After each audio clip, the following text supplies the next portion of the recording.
And we are on air. Ladies and gentlemen, welcome to CDSI 2023 Master of Masters. It's Cali alongside TheMustachio AJ. We are going to be your voices for today's broadcast. We saw the upper bracket yesterday and where we saw great upsets, WPM Low Kings, and I believe it was DYG who took on the top two spots for the upper bracket. Now today we'll be focusing on the lower bracket, AJ. And what awaits us are two series with some history behind it. How are you feeling today, man? Quite a lot of hot history, bro. I'm absolutely excited. Of course, not a full roster of Vault players or, as they used to be known as Scars, taking on Q9 again today. But I think it's going to give us, at the very least, 5 matches, right? I mean, worst case scenario for the schedule of the broadcast, maybe we go into game number 6. But I don't think series number 1 is capable of going to game 7. There is one team that is phenomenally better than the other. I'm not going to say exactly who just yet. And of course, later on, we've got Blacklist International ROG taken on their nemesis from Indonesia, Kagendra. I mean, the names sounded hot. The combination of great players from two different amazing teams sounded hot. But the performance here at CDSI, not as exciting, is it, Cali? Yeah, I mean, I will really rely on their hard point and their control. But if we look at their S&D so far, it has been shaky, especially going up against the Chinese squads on Group B, group stage. And we saw them actually went up against the top 8, the top 6, and the top the bottom 8 squads of the bottom 4 squads of CDSI, CDM, and they really struggled up against Kingzone. So it is going to be quite hard for them to win a playoff match if they don't fix that S&D, especially when they're going up against Blacklist International ROG later on. AJ. Then again, it's not like Blacklist International ROG has been perfect all throughout the series thus far. I think they have taken 2 losses out of the 5 games that they've played. They did get taken down by 2 teams from their own region, which is Almighty as well as West Point Mamba Low Kings. But this is the bracket that you were speaking of just moments ago, Cali. West Point Mamba Low Kings beat down Wolves 4-2 to take on DYG. And that's going to happen, of course, on the 24th of June. DYG did manage to make it there after a phenomenal matchup against Almighty, not allowing the Singaporean Giants to take a single map away from them. And what was crazy there was that AMT, even at the control, they were looking so soft in terms of fighting up against the UIG. And now we're going to be looking at our matchups today. We're going to be focusing on the lower bracket. Q9 and Volt are scheduled here for our lower bracket match number 1. And then we got KAGE and Blacklist for a Garena showdown down there at our match number 2. So first game of the day, there's actually some history behind it, although there are roster changes from the squads. These two met during the World Championship 2022 last year, and where Scars, or now known as Volt, recently has managed to take down Q9 at the World Champs and secure a top 8 spot at the playoffs. So there could be a grudge match behind this. We know Uling and how he likes to step things up here for Q9. They might be looking for a victory here. Absolutely, man. And of course, Walt just happened to be in the tougher group, I have to say, between the two. Q9, on the other hand, I'm not saying that they had an easier journey. They did have to go up against teams like Almighty, teams like Blacklist as well. But against, Almighty, Q9 was the team that walked away with a victory, right? And I believe there was a 3-1 victory, only getting taken down in that hardpoint matchup. But they're not going to have much to worry about because, yes, they are potentially going to give away that hardpoint match to Walt, who is, much better at that game mode. But S&D and Control, this is where we can expect Q9 to take the lead. Xenon, Lin, Uling, Sun, as well as B, they step it up for the main roster of Q9 for the day. And these two duos that we currently are looking at Q9 right now is Uling and Sun. And Sun, being the newest member on the lineup, has been playing great so far. But we're also looking at Volt, formerly known as Scars. They got Rio, Unlucky, Bista, Ishan, and Mike. And Mike getting, being one of the best players so far here for Volt. And right now, if this team wants to win up against a CDM team, they do have to step up their S&D here, AJ. I have to agree with you, man. Mick has got a total of 10 MVP titles, individual titles for his own name thus far. He has outshined the rest of his team members. But the question is, of course, going to be if or not he's going to be the solo carry of the team for the day as well. Or we're going to see players like Unlucky, Echan, as well as Beasta finally step it up as well to back him up solid, right? We know Rio has been doing a phenomenal job thus far. But like you've mentioned, at that S&D is where we really need to see the changes brought in by Walt. Because if they can cannot fix their S&D, the probability of them getting taken down today and getting kicked out of the competition, yes, I did say kicked out because we've got 2 eliminations today, right? 4 nations, 4 teams, but only 2 can survive to the next stage of the competition. If Volt cannot fix that S&D, they are going to be in a lot of trouble. Absolutely, and right now we're going to be waiting for this 2v2 gunfights duels to actually initiate, and while we wait for that to happen, we can talk about how well Q9 has been doing in terms of playing their S&Ds. They are 6-1 during the group stage, but now since we're hopping into this playoffs, actually everything is going to be a reset, but you can really tell about how the team's been performing during their group stages here. Q9 Club, definitely the superior S&D team, so if we're going down to a Game 7, they might have the edge here at this series. But again, if you're Volt, the key for you to win this game is to absolutely have your team ongoing. Not just one player in Mick, but everybody has to win their gunfights today and get that strategy ongoing as well. And we do know exactly where they can make that happen as well, right? So just to expand a little bit on your point for S&D, yes, you do have quite a big difference between Q9 as well as Volt. Q9 has got a 71% win rate versus Volt, who only walks away with a 30% win rate, but they do have a good record at slumps. Out of 3 matches played at slumps thus far, they've walked away with 2 victories.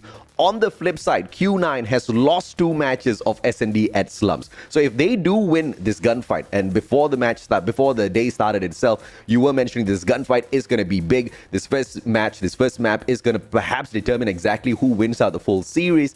If Volt can win this, drag us into slumps, I think we're going to be in a good place. But that also depends on whether or not Q9 leaves that open for the play. If that map gets banned out, that's a GGWP. I think Volt's going to struggle a tad bit today. Yeah, especially when we get hit with the Express or a Meltdown S&D later on. So honestly, for Q9, you already know your weakness.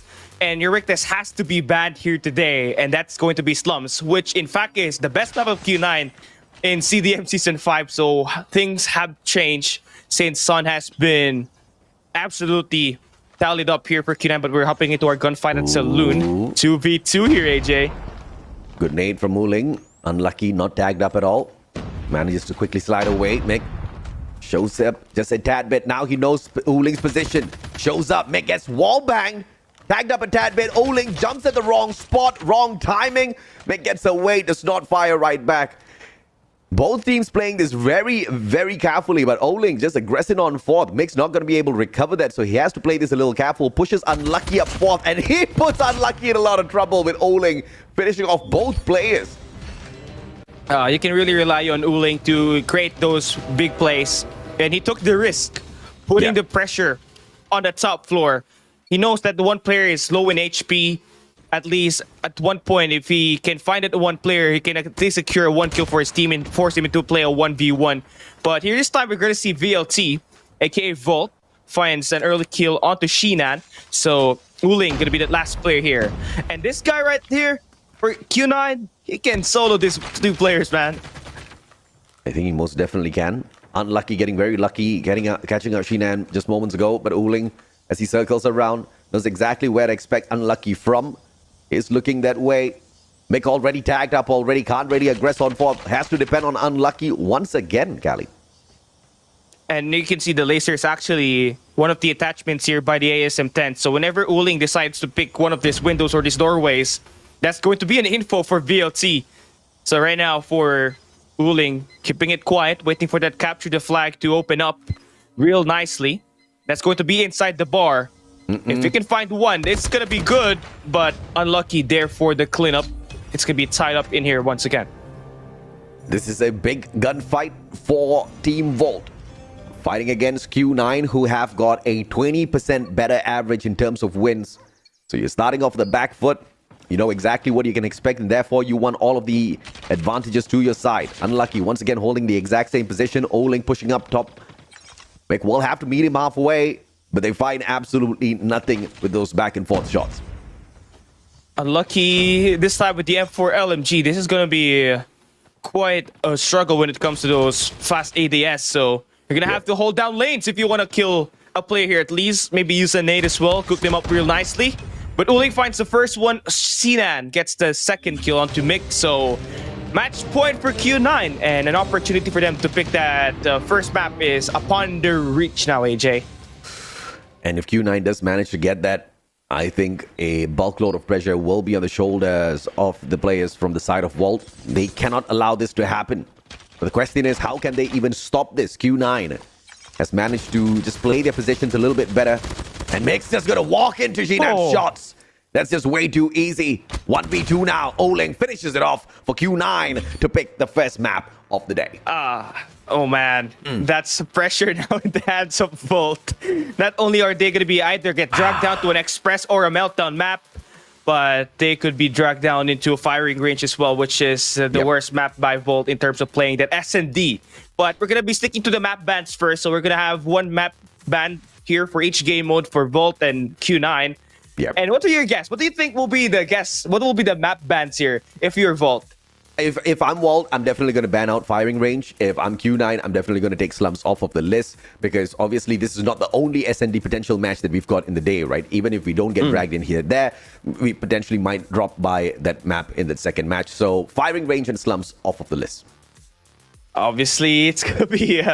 you ban your weakness. So that's going to be a big factor here for Q9 and Volt. And hopefully they did their research and they did their homework, because coming in today where you only have one chance at the playoffs, you're at the lower bracket. Once you get eliminated here, it's done and dealt with. You're not going to be able to have a chance to play in China. So better make sure you get your acts ongoing. And for Q9 Club, they're actually the finalists of last year's CDFI 2022. Yeah. So you want to be there at the finals. Absolutely, man. Obviously, Q9 wants to get to the finals yet again, and they want to win it out all the way through. But we have to see if not Almighty is going to be, keeping up with them in that fight, right? Because there is a high probability down here at the lower bracket, these two teams do meet each other once again, providing they both get through all of their matches down in the lower bracket to get back into the grand finals. But as far as Volt is concerned, nothing is going their way thus far. At the start of the day, they looked like the potential ones to lose this series. And on top of that, the data kind of stacked against them, right? Out of the 5 series within the group stage in itself, they lost 3 out of 5, which is a little bit more painful according to what Q9 walked away with. They had 3 wins out of 5, Cali. Honestly, Volt...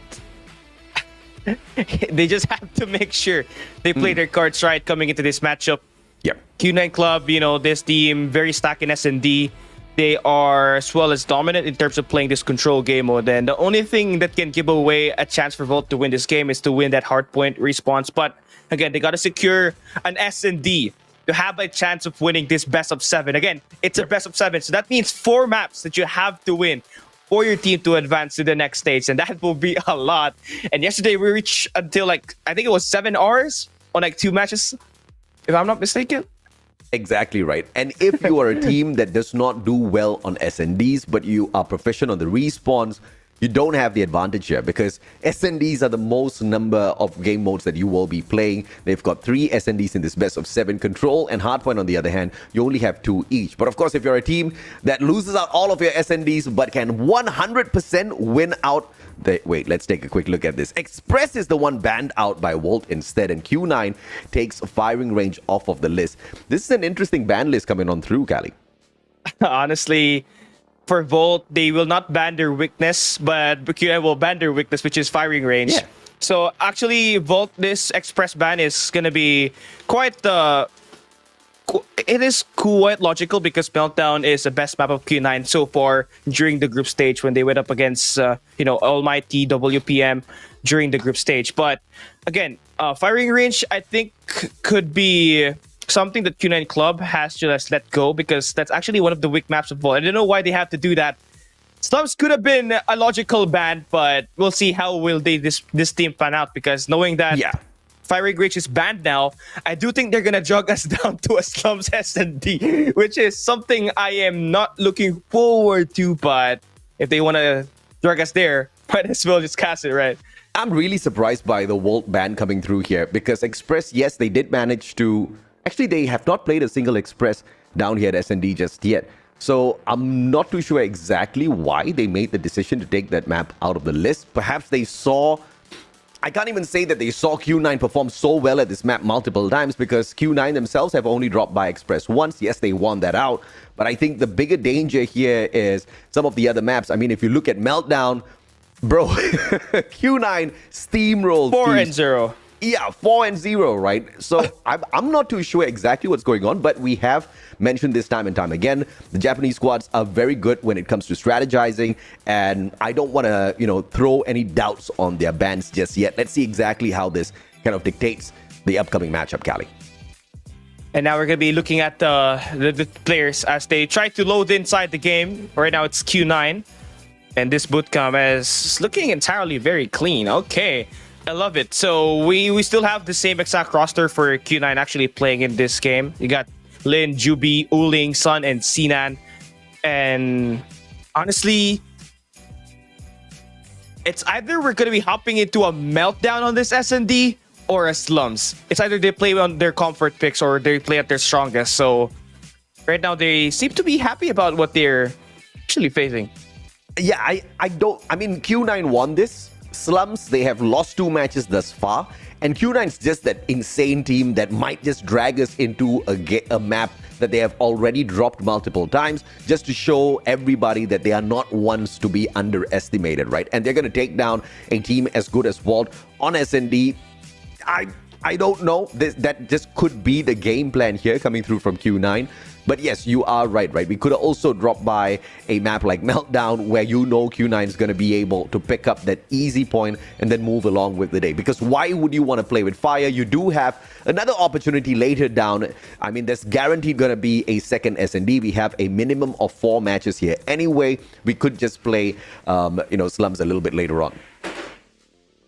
Obviously, now we're going to be waiting for the first map to be ensued here. We're still waiting for the graphics to show. So, Q9 and Volt, guys, let me know, guys, in the comment section if you guys are supporting Q9 or Volt down there. It's going to be our first match of the series, and honestly, this could go down to, as you said, this could go down to a game 5 or a game 6. So, It is up to this team to actually dictate how are they going to play. And this first map right here is going to be very big, not just for Q9, but also for Volt, as you get to lead the series right off the start and have that hard point later on. It's an opportunity to get a 2-0 lead. So we have seen teams many times use this first map as a catapult to swing that momentum over to their side. And that's what happened to DYG versus AMT yesterday. So I'm looking forward to how will today pan out, AJ. Absolutely, man. Q9 desperately needs to win this S&D because their hardpoint matches are very bad. So, so out of 6 matches played at hardpoint, they've only walked away with 2 victories. So, not the best track record, a 33% win rate. Going up against Walt, not the best win record at hardpoint as well, but 62% does much better than 33%.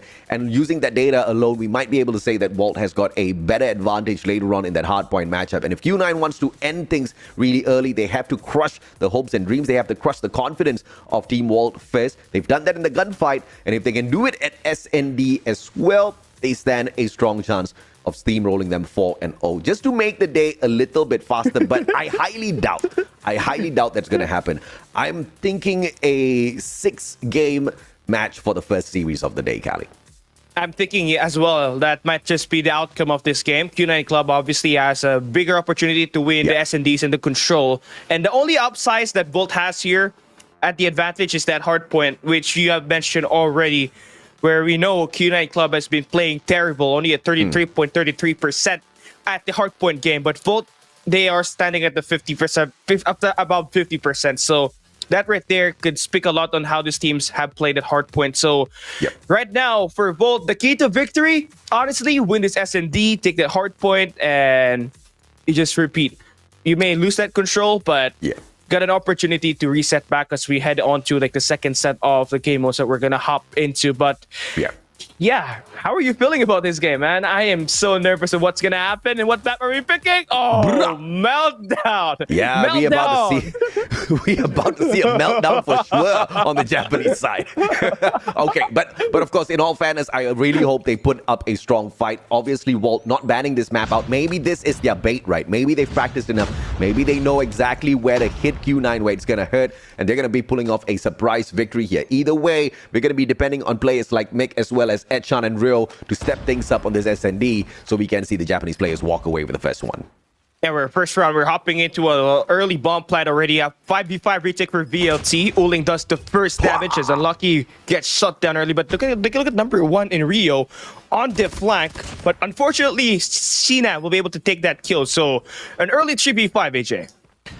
Early 3v5 not looking great for the Japanese squads at all, but a great concuss will be sent on through, and Q9 still manages to finish things off. And Sinan just managing to circle outside the flyover area and find the final target. Q9 walks away with the first round. No surprises here at all. Still waiting to see what the defensive side of Japan can do for us. They have to recover right away. I mean, you have to find it adjustments real quick because Q9 is a team that will try to exploit a bomb site over and over again if they see a weakness in. And they're going to be having some adjustments be made by VLT, but Lin and Uling finds that retribution to give themselves a chance to win this round. It's still a 2v3 situation, but if they can find another pick, they could be able to make this a 50-50 battle here at round number 2. Uling still being alive just makes this a little difficult for Walt, but all of the strong S&D players on the side of Q9, mainly Lin as well as Sun, have been taken out of the equation already, so Walt can rest a tad bit easy. 3v2, the advantage to the Japanese side. Still waiting for a lot of time here for Q9. They're waiting for some players to at least try to cross some of their crosshair, but that's not going to be the case as we are seeing VLT just hold down the fort, wait for the opponent to plant that bomb. The A side, the B side hasn't been visited just yet for Q9. They are waiting for a pick from Uling, honestly, on the second floor. And the winner I think... Yeah. Sorry, brother. I thought you were done. I was done. Now, what I was about to say, Cali, was the winner of this matchup has the pleasure of meeting Almighty. And if Q9 is the one, then we get a CDFI rematch, baby. Grand Finals rematch on top of that. Oh my God. It's just sad to hear that we're going to be saying goodbye to one of the finalists last year here at the lower bracket. And that means it's either Q9 or Almighty. Oh, nasty shot from Unlucky. All down to scene on a 1v3. Uh-oh, Shinan, what can you do, baby? Fennec slides away, repositions himself just to catch these players on the flank. Unlucky's going to be running on in. He hears the footsteps and takes advantage. Very smart play coming through from Shinan. And he does go in for the rotation. Loud footsteps. This time starts walking on through. But Echan already on the defuse. Rio taken down. Echan has got the time. And he manages to take one back for Walt. Great initiative there for Volt to just take the plant. They know that they have the numbers. And at least one of the players will be met by Sinan on the front. So they just have to wait the player, get him distracted, and just put that bomb and defuse it as well. So nice recovery made by VLT or Volt, by the way, knowing that Q9 had a very dominant round number 1 at the A side. So here this time, they're going to be respecting that defense. As you can see, Volt holding down the fort at the A side. That's 4 players stacked in that corner. But we got actually Q9 putting that bomb down here at this B site. So this retake right here could be a little bit tricky. As we all know, you have to make an entrance at some point in time. And Volt already in towards the front. It's a smart play coming through from Q9, just switching up the pace, moving towards the B-bomb side instead. But now, Generator Isle, stacked up by 2 players. Bista gets the first one, distraction, pulled towards the generators, and the 2 players making the flank for the side of Wall meets the end in the hands of B. Both flanking players taken out, so therefore now the focus just to one side of the map. Player number 5 on the side of Q9. B circles around, he holds the open stairs. Everybody else pushes on through. Jinan finds the first one. Can he find the second? Yes, he does. It's a GG by Uling to end the round. A beautiful play there. Double trouble, Sinan and Uling. It was a combination of those close range hit from Sinan, finding that double, and Uling with that long range engagement. Then a beautiful read on this round on that last round, knowing that Q9 struggled to put that bomb down at the A side. They quickly recovered and knew that the players potentially might be at the B sites, and that's what they were able to open up. So this time, we're going to be hit with a very passive take. But you see Q9 actually cross towards the B, only to move back around the A side this time to push that bomb down and put it down as well. So it is going to be quite an interesting take here for Q9. They have switched it up, and now they're going to put the bomb down to play 5v5 retake. Shinan, good position. B star shows up. Easy takedown for Shinan. And B was the star player on the side of Q9 earlier on. If he did not cut off the rotation over the flyover from those 2 players trying to take that flank, It could have been over for Q9, but B single-handedly winning that, giving the advantage over to Q9. There was just no way they were going to drop the ball, but Mick now finds B. Can he find another? Yes, he does. Lin goes down as well. Zeenan fires Echan running outside. It's a 2v2. Bomb already down on the ground. Planted already. Oling with a quick scope, and Mick found as well. 50 Gs in hand, and Rio tries to finish it off, making this a 1v1. Oh, Sinan has to make the good read here. Rio will not stick the plant. Sinan trying to buy some time. Rio on the pick, but the timing is unreal. Sinan will have to jump unless he gets killed by the nade, but no, Sinan with the eradication, and Q9 will now go up. Arguably the largest lead so far we had here at this S&D meltdown. 2 rounds now in favor for Q9. If there was no fake on the defusal, Walt could have walked away with a victory. Just a little unfortunate. Sometimes you win your rock, paper, scissors. Sometimes you lose. Unlucky. With the snipes this time round, trying to take Oling on. He's going to be playing number 4, Sun, pushing up front in down mid as well. With all 5 players of Walt stacked in mid. Not trying to engage the flyover just yet. 2 players flank around. The bomb's not going there though. Big Chimney is going to be in a little bit of trouble, but I like the discipline out of Walt. Inching forward with a 3-man stack, little by little. 1 in house A. The 2 others on flyover, but they back away. Look at Q9, forcing them to panic because they're not moving an inch at all out of the defensive positions. Yeah, honestly. This is just, strategies at its finest are down for both of the squads. But initially for the past 2 rounds, it has been Q9 that has an inch over Volt in terms of those first bloods, but now Vista finds one. The route man will be eventually get traded by Lin. So the B side has been opened up, but not really entirely, knowing that Unlucky will be there to scout around the site. And the snipers are going to be big here right now. If you're Unlucky, you got to stay alive until the very end. Support your team at that long range because Q9, they have 2 snipers right now with Din and Uling. Let's see how they pull this off. 4v4. Bombs dropping back towards Big Chimney. Research Institute, 3 players on the push. Need to deal with Mick all alone as he backs away at the Big Chimney. Can call for Echan and his backup, but Echan needs to deal with Zeenan. On the other hand, that Fennec takes it on, and it's going to be neither as Lin finds Mick. Zeenan finds Echan. Back to back, it's Q9 with the slays. Mick does find one before going down, but the numbers advantage to the side of the Chinese players. Those 2 players that went down for VLT was just untimely. Unlucky now has to win a gunfight with that scope. Eventually, Sinan on the flank will be able to find Unlucky, and Lin with the shot up against Rio to go up by 3 rounds in this S&D. And the way that Volt has been being killed here so far by Q9 is through interceptions. It hasn't been like a frontal assault most of the time. It has been a quiet kill. It's a stick around, and Volt has to do better and take care of their lives here for the succeeding rounds.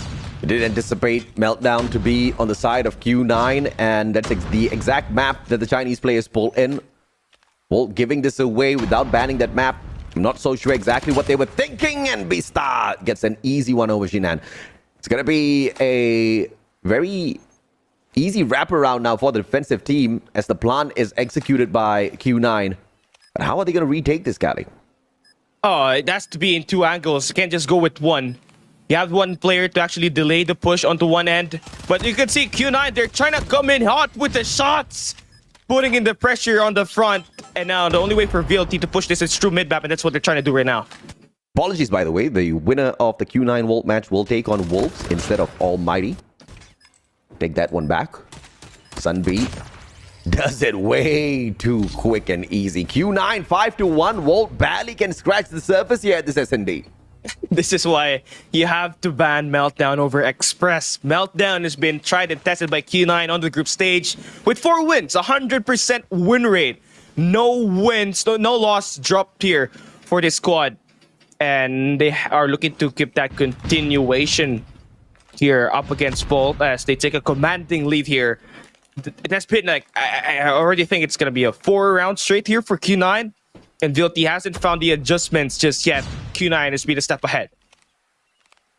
Jinan playing this very aggressively, pushing up towards the B side, making sure the area is all clear. But I believe Volt has already gotten that information. 5-man flank coming on through. Everybody stacking generator outs. Not making the mistake of pushing 2 players towards flyover just yet. And I believe they just scared B would find them halfway through, but a 5-man stack should be able to win this out. Machina gets a double. Can he circle around? Finds the third as well. My goodness, Walt. I cannot understand what's happening. Is he going to get the fourth? He slides away. Rio turns around, seen and sorted out. Rio gets the first. Lin takes down Echan. But Rio, what can he do? 1v2. Not the best guy. You have to leave on a 1v2, but he does so find that kill onto B. But Lin, this guy is known to clutch it up. He's known as the Iceman from Q9. And for Rio, his timing has been great so far. He knows that the bomb is being held by Lin, so he's just gonna have to wait for this player to put that bomb down. And once that so managed to happen, can go for the pound. So far, no engagement. Timing for Rio. He doesn't hear the footsteps. Lin is very careful with that. Goes in for the plant. Rio still doesn't hear it. Should be able to detect the bomb site now. Turns around, and the timing is perfect for Rio. Japanese side takes one round back. And that to mention that I counted Rio out right even before that 1v2 happened. But yes, this is what you want if you're Volt. You need rounds to keep up with Q9 when you're trying to play a map where Q9 has been really, really confident and been strong at the most in terms of playing this S&D. So we got a few more rounds before we switch the sides. So you got an opportunity to keep the game close here on this next 2 rounds on the defensive side. Just got to make sure you play your cards right. Blind shots from Lin. Turns around. Echan found. Unlucky finds Sun. And Lin and Oling just absolutely cracking it right now. Leaving Rio in a 1v4. Jinan finishes it off. A 6-2. Doesn't look good if you're the Japanese fan at this point of time. 20 seconds. That's how long that round finished. And it's always the mid-map that always gets Volt. It's either Sinan or Lin at some point in time when it comes to playing those eliminations. So for Volt, they just gotta take care of their lives at the start. And even if I say that, that's not gonna happen here. But they do have that bomb cross already. Trying to put that bomb down, but this key player at the flyover, Rio, gets shot down. So you're looking at a 3v5 once this bomb gets planted on this retake. It's Q9 that will have the advantage. Lin. Let's see if or not Q9 can walk away unscathed by a fuming Japanese squad. Timing here for B. All he needs to do is just press shoot. And Unlucky was there for the trade. B did not expect that. As the players stay silent, but the advantage still to the side of the Chinese team Q9. A 4v2. Make that 2v3 as Unlucky gets a perfect quick scope. Bomb planted. Easy. Now for Q9 to pull this one back, Cali. They just need one more pick. One more pick is all it takes for them to find a way to get right back to it. And with Unlucky now finding a switchblade to play with, gonna be versatile in those close range engagements. Just need to put that bomb down to signal Q9 to play for their retake. And I love this take from Mick right now. Gonna be holding that mid fort at the flyover. Should be able to find the extensions that Q9 will do in the mid map later on, but will hop back right inside the chimney. So this right here is going to be taken by Q9 slowly and surely. They got 2 players holding down their fort at their base, and one should be able to anticipate that mid map. So gonna be a tough one for Sinan here. Oh my goodness, the guy baited out the shot from the sniper. Sinan circles on in, finds Mick halfway through. Can he find yet another?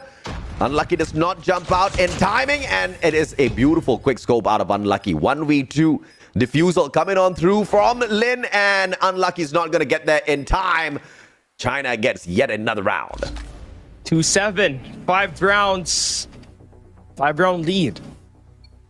And honestly, you're looking at it this way. Uling is the top fragger for Q9 during their group stage.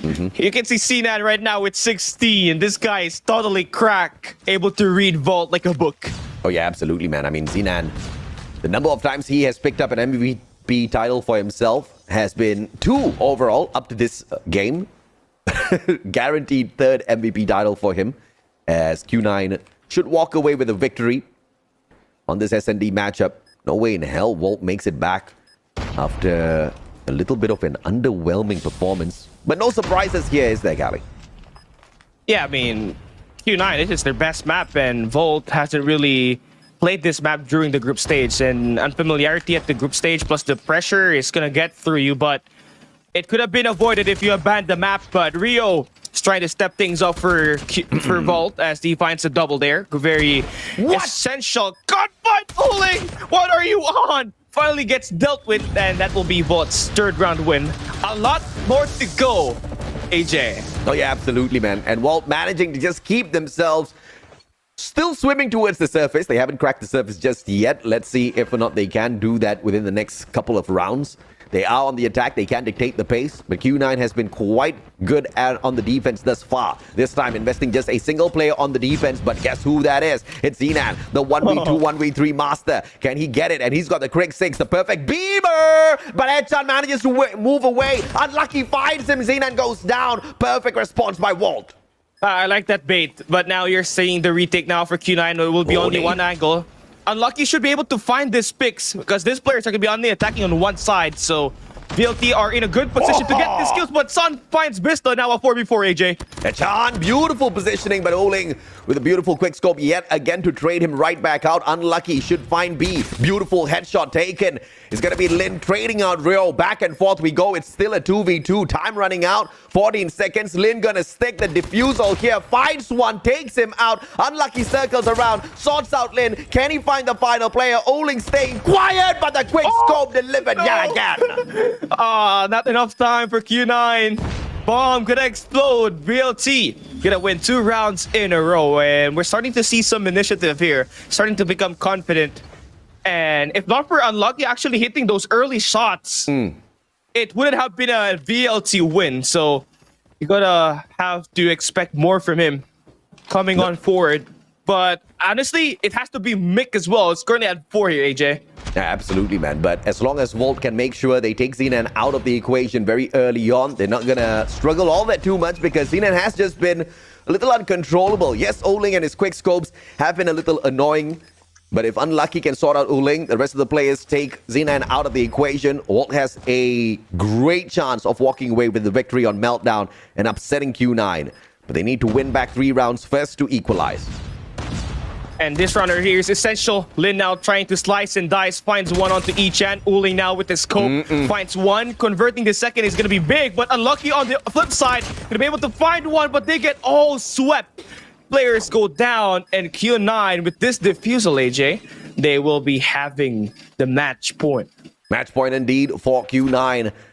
China smiling ear to ear. Japan, on the other hand, they wanted to put on an electrifying matchup, but they are getting electrocuted by the Chinese squad.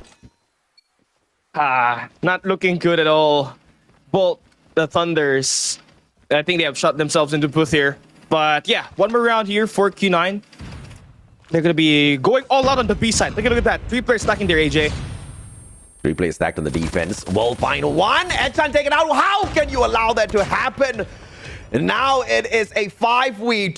Mick and Rio, both of them slowly circling on in. The bomb on the ground. They cannot move towards the big chimney all on their own. Mick finds Uling. Can he find Zenan? Yes, he does. Gets a double. Nobody trades him out just yet. He circles around. B tries to meet him halfway through, but it's a beautiful snipe out of Mick. Single-handedly helping the squad back. You called him out. He's responding, Cali. Yeah, from a 2v5 to a 2v2 situation, everything is now under control. They just gotta convert and stay alive on this round number 12. Rio gonna spot one head, takes it off. Great haircut there for Lin. Rio swings and that double.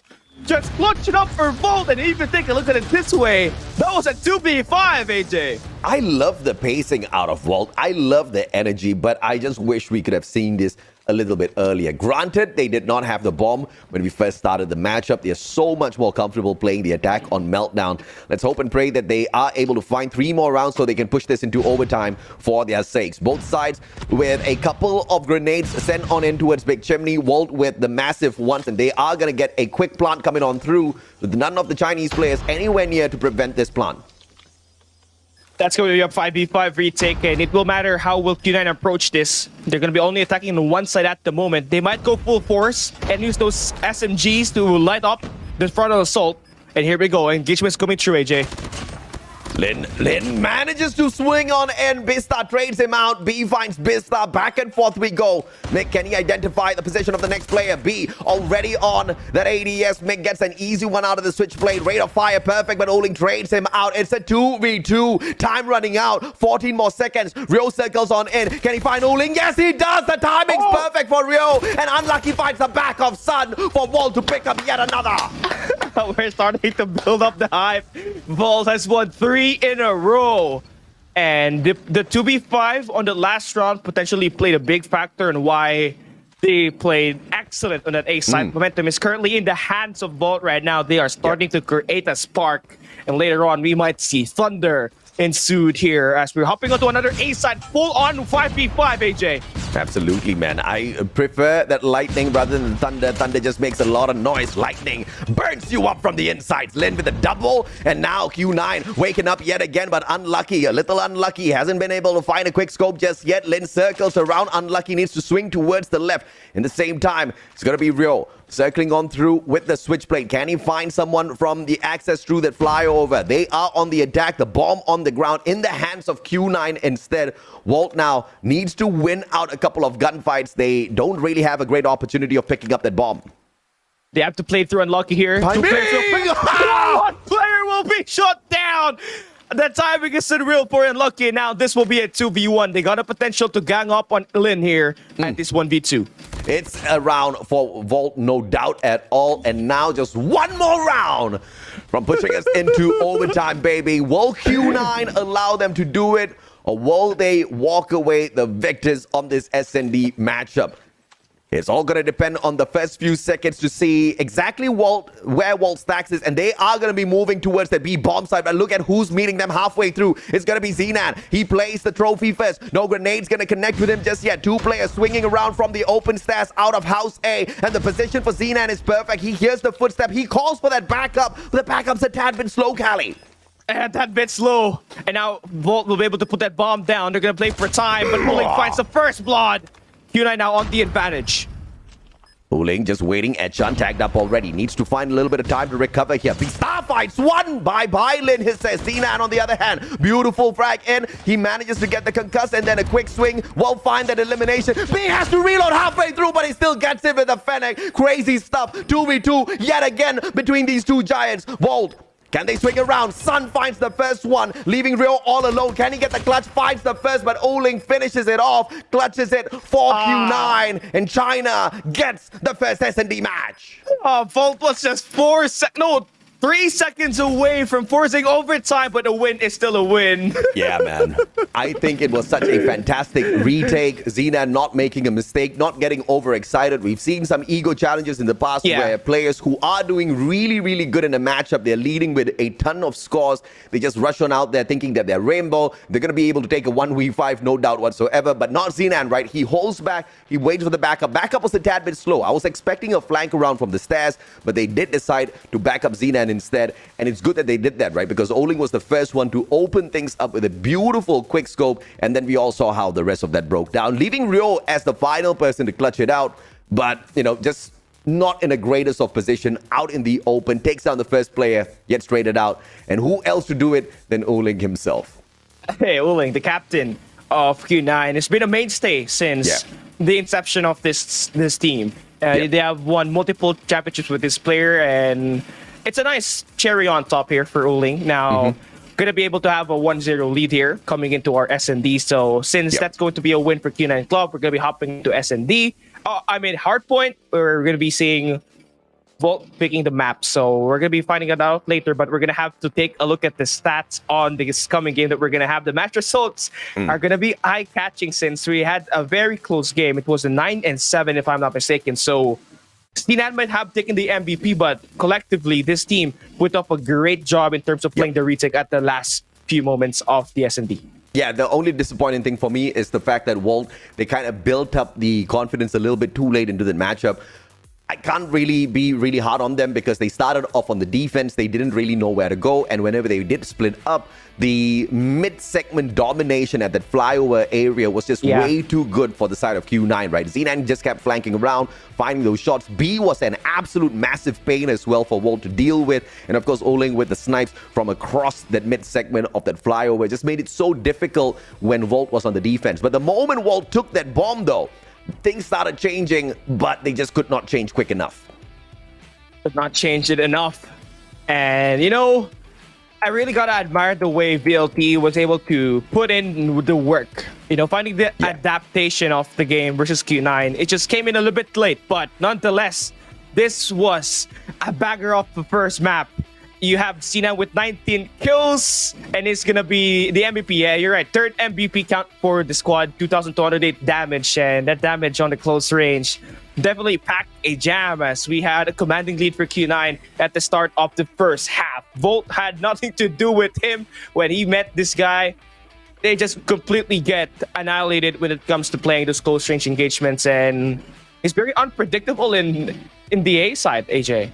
I mean, he most definitely was unpredictable, and Volt just found no way whatsoever to break his gameplay. But when Volt did manage to take that bomb, on the other hand, that's exactly where we saw Xenan kind of drop off in terms of the number of frags that he was getting, right? Because a massive number of those kills came through when Q9 had the bomb with them. Xenan was very confident. Once they had to go on the defense, on the other hand, you saw the confidence drop a tad bit. If they had maintained that aggression, I think, of course, the game could have been a little different, but it wouldn't have guaranteed the win for Q9. So very smartly played by Q9, but, you know, great endeavor from the side of Volt as well. I did not expect them to keep up this well with Q9. I expected them to get taken down a little bit faster, but they did show a lot of progress, and that all of that done on one of the maps that has been truly conquered by Q9 from the start of the group stage. So that's very impressive out of the Japanese team.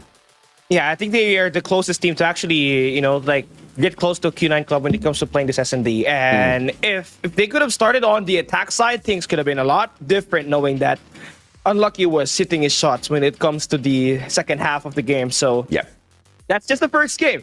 We got a lot of more games to play here today. It's going to be a best of 7. So if Volt has the mental fortitude to raise it up and, of course, try to take this one away from Q9, they have to do more. And now, with all that game 1 said and done, we're going to be hopping into this this hard point. So we had the map bans earlier. We got Takeoff and Apocalypse out of the picture. And the available maps that we might be able to play is either an Hacienda map that could be made and will be picked by Volt, where they stand at a 50-50%, while Q9 Club had a 0% win rate on the 2 maps that they have played there so far. Or we could hop into a Summit map where it could be a 50-50 for both ends. Absolutely, man. I do agree with you. But if you look at the overall, you know, mastery of Hardpoint thus far, and if you look at the data, Q9 doesn't look like they are going to be walking away with an easy win. They only have a 33% win rate, right? And I do agree with you. If we drop by in Summit, it's going to be a 50-50. Both of these teams have dropped by Summit in the past. Both of these teams have got a 33% win rate on Summit. But if we do get dragged into Apocalypse, on the other hand, there is a high probability that Q9 walks away with the victory here. Now, if Q9 does manage to get this Hardpoint win, even though they've got a lower rate of win as opposed to Volt, I think this is going to be a 4-0. But if Volt walks away, that game number 6 out of this best of 7 still holds potentially true. Yeah, they could extend this game. They can see the long distance and maybe even potentially get that control later on if they do have the opportunity to swing that momentum over from this hard point. If they get the win to this control game later on. So again, we're just waiting for Volt to actually pick their map. And honestly, for me, you gotta go by your strength. And right now, what's available on the map set is Hacienda.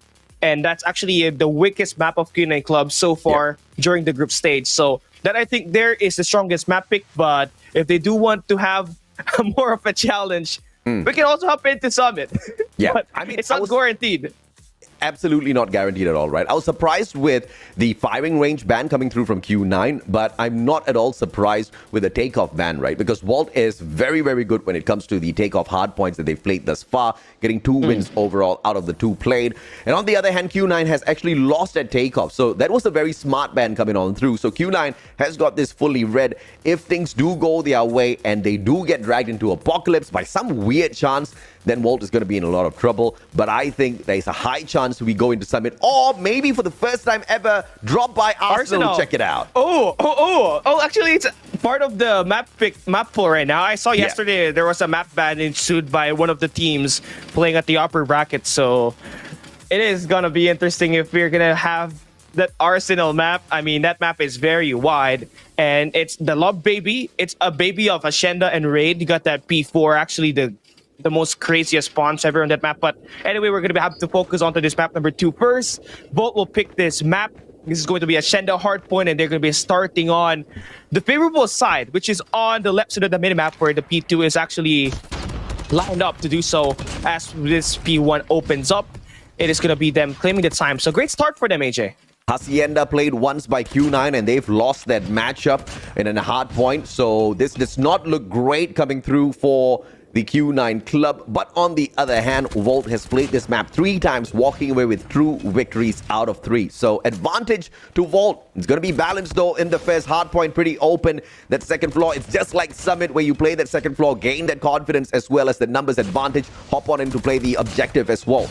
Volt will be able to win this out towards the final 24 seconds, but the challenge is going to come through at least yet another time for Q9 before they go through for the rotation towards P2, which is quite a distance away. 16-23 as Volt takes the lead here. 10 more seconds, and I don't think they're deciding to drop this anytime soon. All angles locked down with 2 objective players for the Japanese side. Yeah, very impressive stuff here for Volt. That should give him some time just in case Q9 gets to have that early rotation at the P2. As you can see, it's 50-50 battle right now on that hard point. It's number 4 in Echan versus Sinan. Sinan will be dealt with, so now it's still a 50-50 battle. VLT still trying to find a way to get back inside the hill. At the moment, they're going to be spawning on the right side of the map, and they should be able to flood this one through. Going to have to wait for players each to actually push, and they're going to be able to flood on through. The floodgates has been open, and they'll be able to break here, AJ.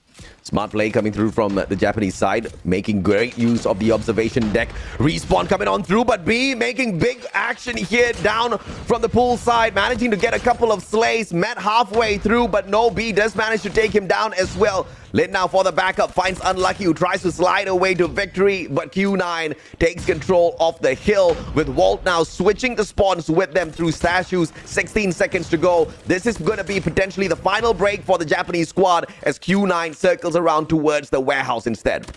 Yeah, I mean, you got Volt winning this final set of gunfights at this P2, but you're going to force Q9 Club to hit that early rotation towards P3 at defenses. And that's going to be an advantage for them in this, guys, knowing that that's one of the money hills that we can actually look forward to the most when it comes to playing this Ascenda hardpoint. So now you're going to be late on rotation. You got to win your early set of gunfights, or this could just snowball out of control, and it will be Q9 holding off the point. But that's not going to happen for now, as VLT has been able to win their gunfights. Fantastic play coming on through from both sides, I have to say, with Volt managing to break the hill yet again. This is that hardpoint victory that we were expecting out of their side.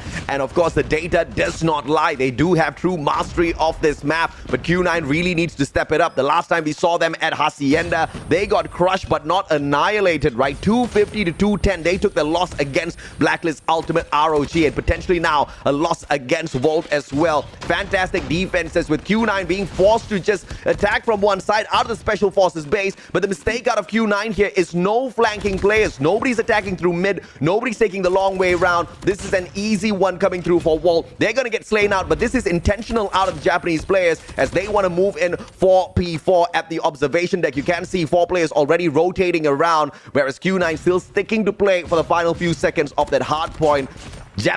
I think Q9 is going to be in a little bit of trouble here based on the plays, Cali.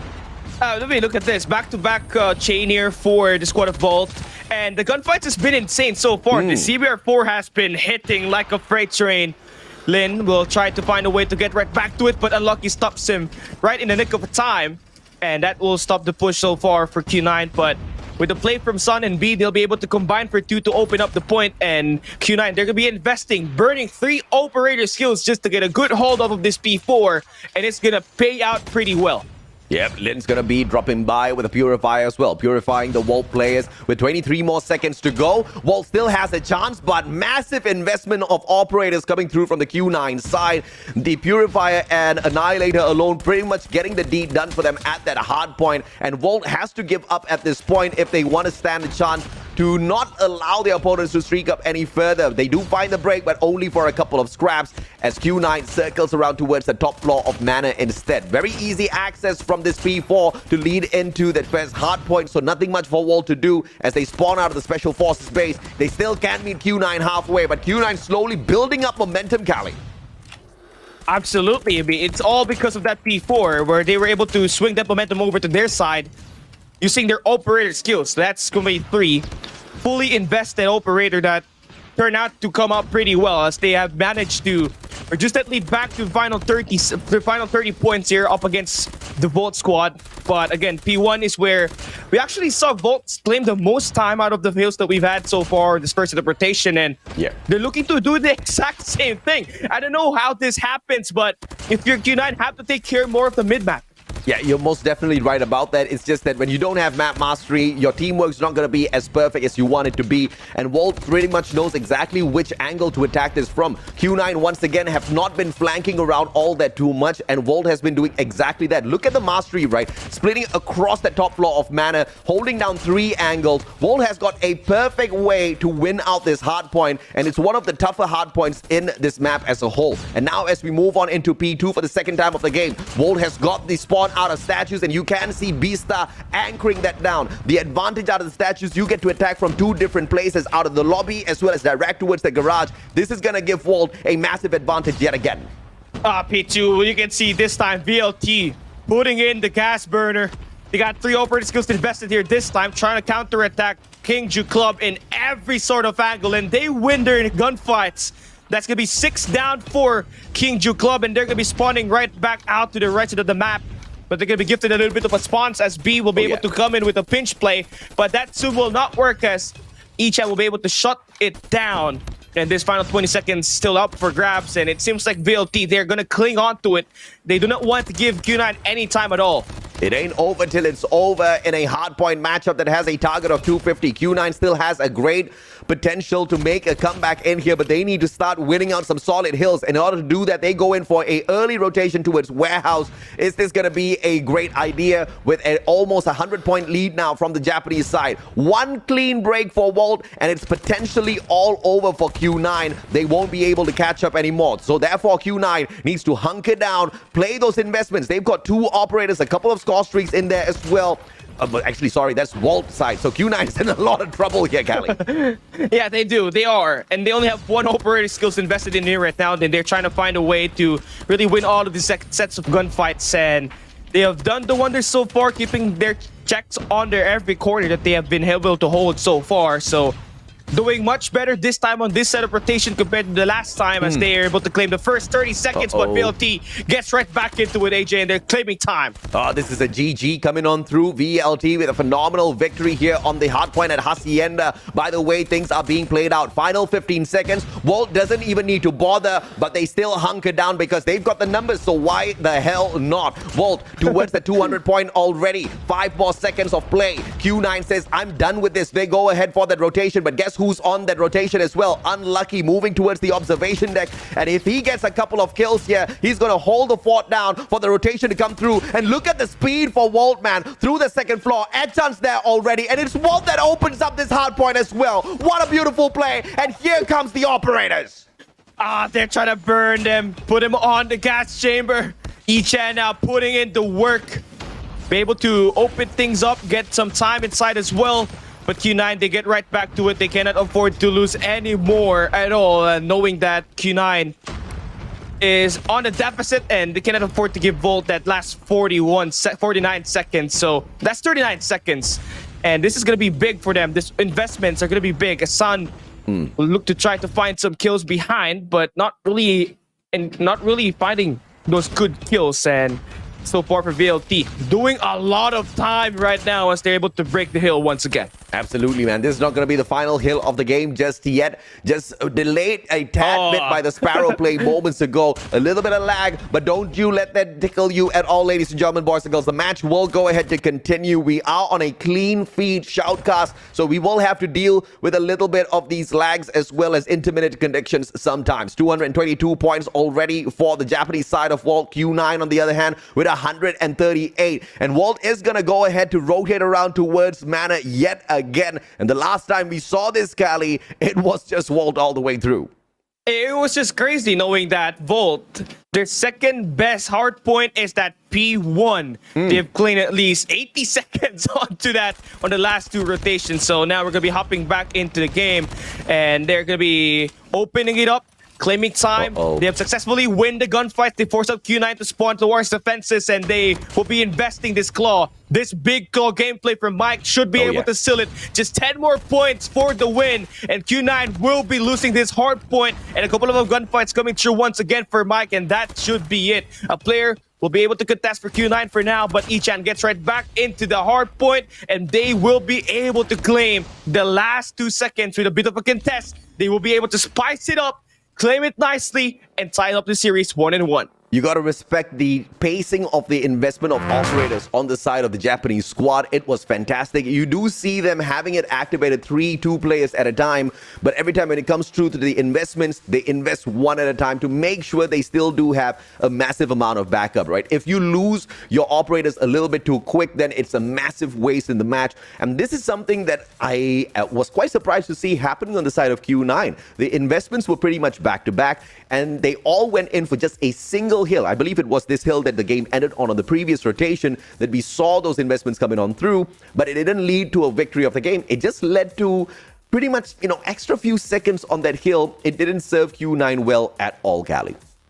Yeah, and if you're talking about this operator investments, it was Volt who were able to find good value off of theirs, and it really was. That grenade launcher on P3 on the first set of hardpoint and on the in the third set was just disgusting, knowing that war machines aren't really the typical operating skills that grants you a lot of kills, but today for Volt, that was the case, and that helped them spark a win here at Hacienda. So that's going to be another win on the bag for Volt and another loss for Q9 Club in the Hacienda hardpoint. So that puts their win rate up to a deficit even more here today, AJ. I mean, at the end of the day, this was expected in the series. I'm just happy that the series that we are encountering is not going in a way that we did not call out in the first place, right? We expected Q9 to take the victory at S&D. We expected Walt to take the victory at Hardpoint. If at all this had been a loss for Walt, then we could have guaranteed a 4-0. Since it wasn't, I still have got great confidence that this best of 7 is going to go down into game number 6 for sure. But we do need to see a lot more life from the side of Walt. We do need to see them really step up their gameplay as far as the defensive rounds on these S&Ds come up, right? Because in another 2 matches, the next one, of course, is Control, but it's going to be followed up by S&D, and they are going to be tested yet again there. Because if you can see here on this respawn, in terms of the engagements, they have no problems, actually. Yeah, they have no problems, and everything was just a collective effort right from the start till the very end. And we saw the OBJ being played perfectly by Volt right off the start. And to say that Mick is the best hardpoint control player for Volt, it has not been the case here today. Ichan with the 46 and 17. Take a look at that KD, 2.71. He has been lighting it up, and the team needs more of that later on as we play the control, AJ. Absolutely, man. As far as Echan is concerned, he needed to step up, and he did exactly that. And remember, this is what we were talking about earlier on. Mick has been that solo carry for the team in many of those matches. We do need players like Unlucky, Echan, and Beastla to step it up. And guess what? They do exactly that. 1.57 rating for the guy. 46 massive slays against a team as good as Q9 is very impressive out of Walt's Echan. 4,611 on the damage. Highest streak with 10 kills. The guy was on fire indeed. But I think there's a little bit of a mistake on the MVP because that's Echan's 3rd MVP of the competition, I believe. Yeah, actually, that's the 3rd one. We were keeping really track of it. And honestly, for Volt, this is actually the highest kill that Ichan had on this hard point. So actually, this is right in time for them to find their way back into this game. Now, you're going to be able to win this hard point, Hacienda. Now, your task is to absolutely take the control up against Q9, where it is a game that you have struggled the most during the group stage. You're standing at below 50%. So right now, what you need is a total collective effort once again. Ichan has to continuously play properly until the end of this control, because After this control game mode, we're hopping to an S&D again, where we all know Q9 has reigned supreme. 40% win rate on control for Volt, 80% win rate on control for Q9. If Volt does manage to somehow lead this game into standoff, there's a great chance we're going to see the Japanese side take over in the total number of wins within the series. But if Q9 can, by some chance, drag us into Crossroads Strike, this is where I believe Volt is going to struggle. In the 2 matches that they've played so far in Crossroads, it hasn't been impressive at all, Cali. Yeah, 0% win rate for Volt. And their leading score here was Mick with 37 kills per game. In fact, this player actually leads the CDSI group stage in total kills with 37. So very important stuff for him. Has to make sure he brings in the back here today as we hop on to the maps. I thought it was the game. But we got 3 only maps. We only have 3 maps on Control, Raid, Standoff, and Crossroads Strike. And knowing that we actually alternately pick the maps, Q9 will be able to pick this Control. So they might be able to use the Crossroads Strike here today. We might be able to be brought as well into Raid. Anything can be a map pick here for Q9. They have the edge here at this Control game mode. Absolutely, man. Mick, out of 5 matches played at Control, has taken away 4 MVP titles for his team. He's going to be your carry as far as Volt is concerned. But of course, this is yet again another spot, another opportunity for players like Echan, Beastar, and Unlucky to step it up. And of course, to allow Mick to continue on his usual performance, right? If that happens, you're going to have a solid victory for the Japanese side and make this series absolutely exciting. We've got best of 7s for the 2 series of the day, so it's not going to be a short day, especially if Volt and Q9 takes this all the way. Obviously, we're looking at, we mentioned that it could absolutely be a game number 6 here. Yeah. And it will. It is still currently in line, knowing that the teams have traded map picks and, of course, map wins as well. Q9 won the S&D. We got Volt winning this recent hardpoint Ascendo. So now we're going to be hopping into Control, a map pick by Q9 Club. We could be potentially brought into Crossroads Strike. So up against unless they want this to play team, Ego Chal. What map? Standoff? Yeah. Why not? I mean, they got schooled in that hardpoint match, right? No doubt. They kind of got overruled. There was just nothing that Q9 could do in that matchup in hardpoint to make themselves look good, right? They, in fact, were made to look like chumps. And we move on into Crossroads Strike instead, because Q9 is like, why do I want to take chances, bro? We're in a state of calamity here. One more serious lose, and we're going to be eliminated. So, Crossroads Strike, 50-50 for Q9. 0% win rate for VLT in the 2 maps that they have played here at this game mode. So, range is going to be a big factor here. As far as we all know, Q9 Club has Uling with that Locust. Potentially a Retic AMR as well. If anything, for Volt, you have to shut down the sniper right off the start to have a chance to win this game. Q9 took a 4-0 win over Almighty on Control at Crossroads Strike, and then later on got beaten down 0-4 against West Point Mamba Low Kings on the exact same map. So hence why Cali said 50-50 for Q9. Let's see exactly who Volt embodies in this matchup. Is it going to be Almighty, or is it going to be West Point Mamba Low Kings? Because it looks like Q9 is on a speed run to capture this A control point. This attack side has been phenomenal so far, but VLT gets right back into it. Narrows that life count down to 3. Make that 2. They make that 1. Everything has been won by VLT as they're trying to crack back.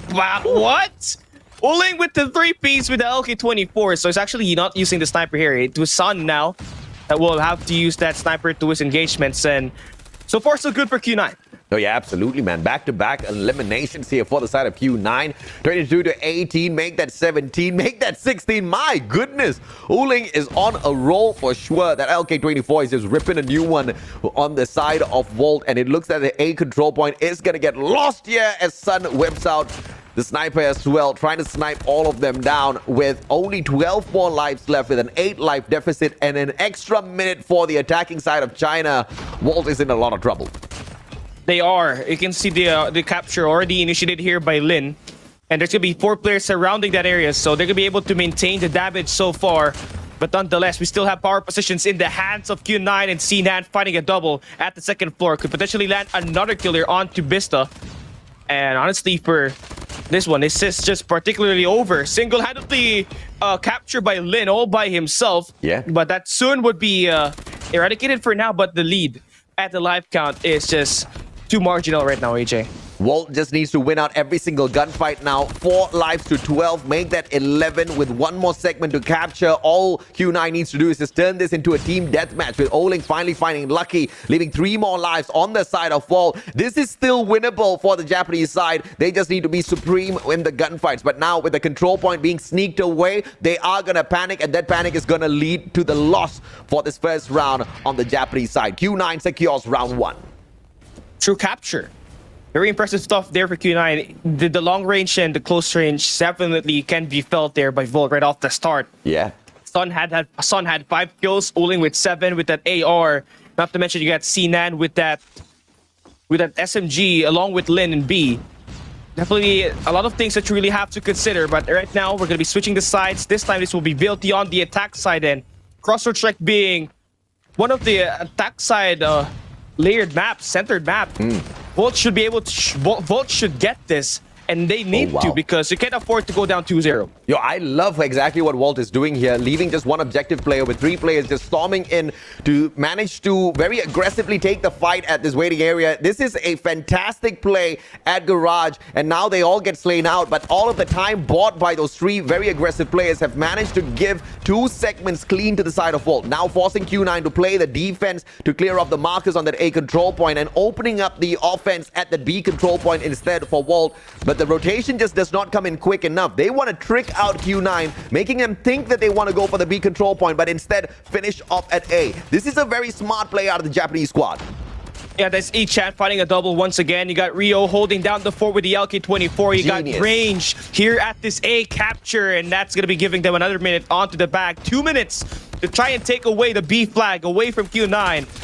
It is totally possible. They do have the winning waste into their favor. Yeah. You can end this one up with the live count advantage, or you can win through capture as well, just like Q9 did in the first round. This is just a brilliant display of aggression from Volt, just managing to play that fake, forcing Q9 to think that they were going to rotate over towards the B control point, but waiting long enough, hiding themselves away, and then going in for the finisher, adding on an extra minute, and forcing Q9 to sweat at this point of time by slowing the pace down. As Echon finds Lin, this is Q9 backing away, and Rio will be able to find Oling halfway through as well. Volt is changing their strategy a tad bit. They're not attacking the side anymore. They're going for kills. They want to win those battles, and as soon as they have a solid advantage, you're going to see them creep up towards that control point. Mick winning this out opens up the command center, but Oling from afar shuts him down with the LK-24. It's gonna be a pretty hovering up above. Can it find a double for itself? We'll have to settle for a single slay and leaving Q9 with just 5 more lives. Yeah, that Predator missile just give this team some info as well, and where this last 5 players could be, and they are going to be stuck on the spawns. B flag going to be initiated here by VLT. Mike finding the kill on to Oling on the long range. Sun, B, and Sidan gonna be the last 3 players. Make that 2 as Sun gets shut down. VLT now should be able to win this round through capture or through an elimination. Honestly, right now, it could be through elimination as Mike finds the double, 11 to his name. And remember, his kills per game at this control is 37. So right now, he's still in pace. And honestly, for Volt, you need to win 1 defensive round in order for you to stand a chance up against Q9 here at this Crossroad Strike. Took the words right out of my mouth. We are looking for Volt to pull a defensive round back from the side of Q9. Fantastic strategy on the attack. They executed that to perfection, walking away with an elimination victory. And Rio and Mike, both of them just steamrolling through Q9. And the defense is perfect this time around for the Japanese team. Can they swing around? Beasta has got a little bit of heat from the left-hand side. Zenan drops by with a war machine in hand. Manages to pop one, but traded out by Beasta and a CBR4, and the advantage still to Volt.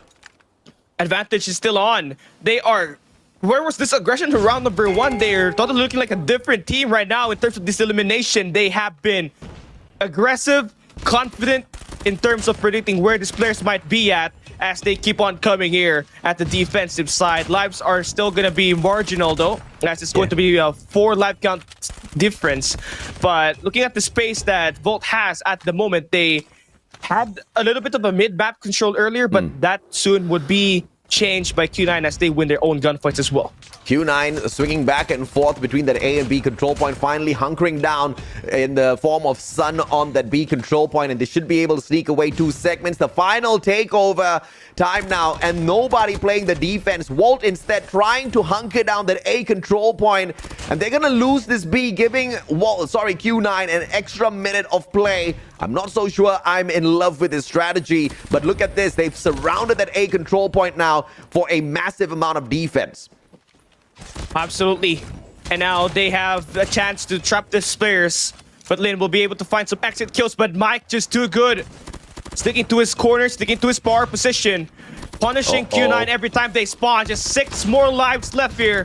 And we ask for a defensive side win for Volt. And they're looking to serve it here right now. Absolutely, man. They just need 5 more kills to their side. Volt on fire, stringing all of those kills. No more respawns coming through for Q9. And Oling understands that really well. Mike taken down with a beautiful headshot. Lin traded out by Rio, rotated out by Xena. And Q9 still doing phenomenally well. But they are on the attack with 3 more lives. This looks like it's a mission impossible for China.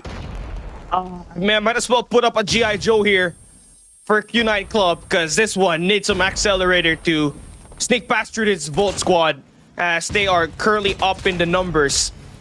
Q9 still trying to play this one tactically, but not with the numbers that VLT just flood on through. It's all down to B, which will eventually be dealt with by Mike and the crew for some time, as they do have the info. Look at this, 4 players turning their heads, trying to find this last player, and they'll be able to secure that lead. 2-1. The target score is 4 rounds, and Volt, they are just 2 rounds away from taking this one. And their attack side, we saw it earlier, it was much more solid compared to Q9. They were pretty smart with how well they take it. So let's see if they're going to be able to do it here again.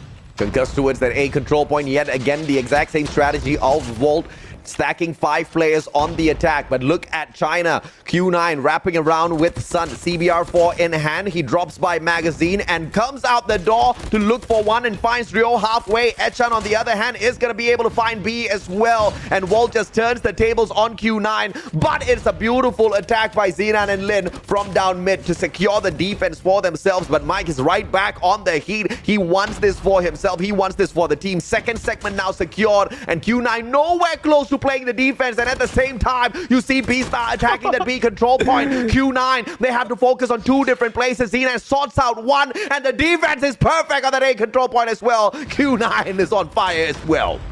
Yeah, they have turned it off once again with Lin alive with that purifier. They're gonna be able to sort this one out. The spawn traps are gonna be initiated, but only on one angle with Sun holding down the fort on the tracks.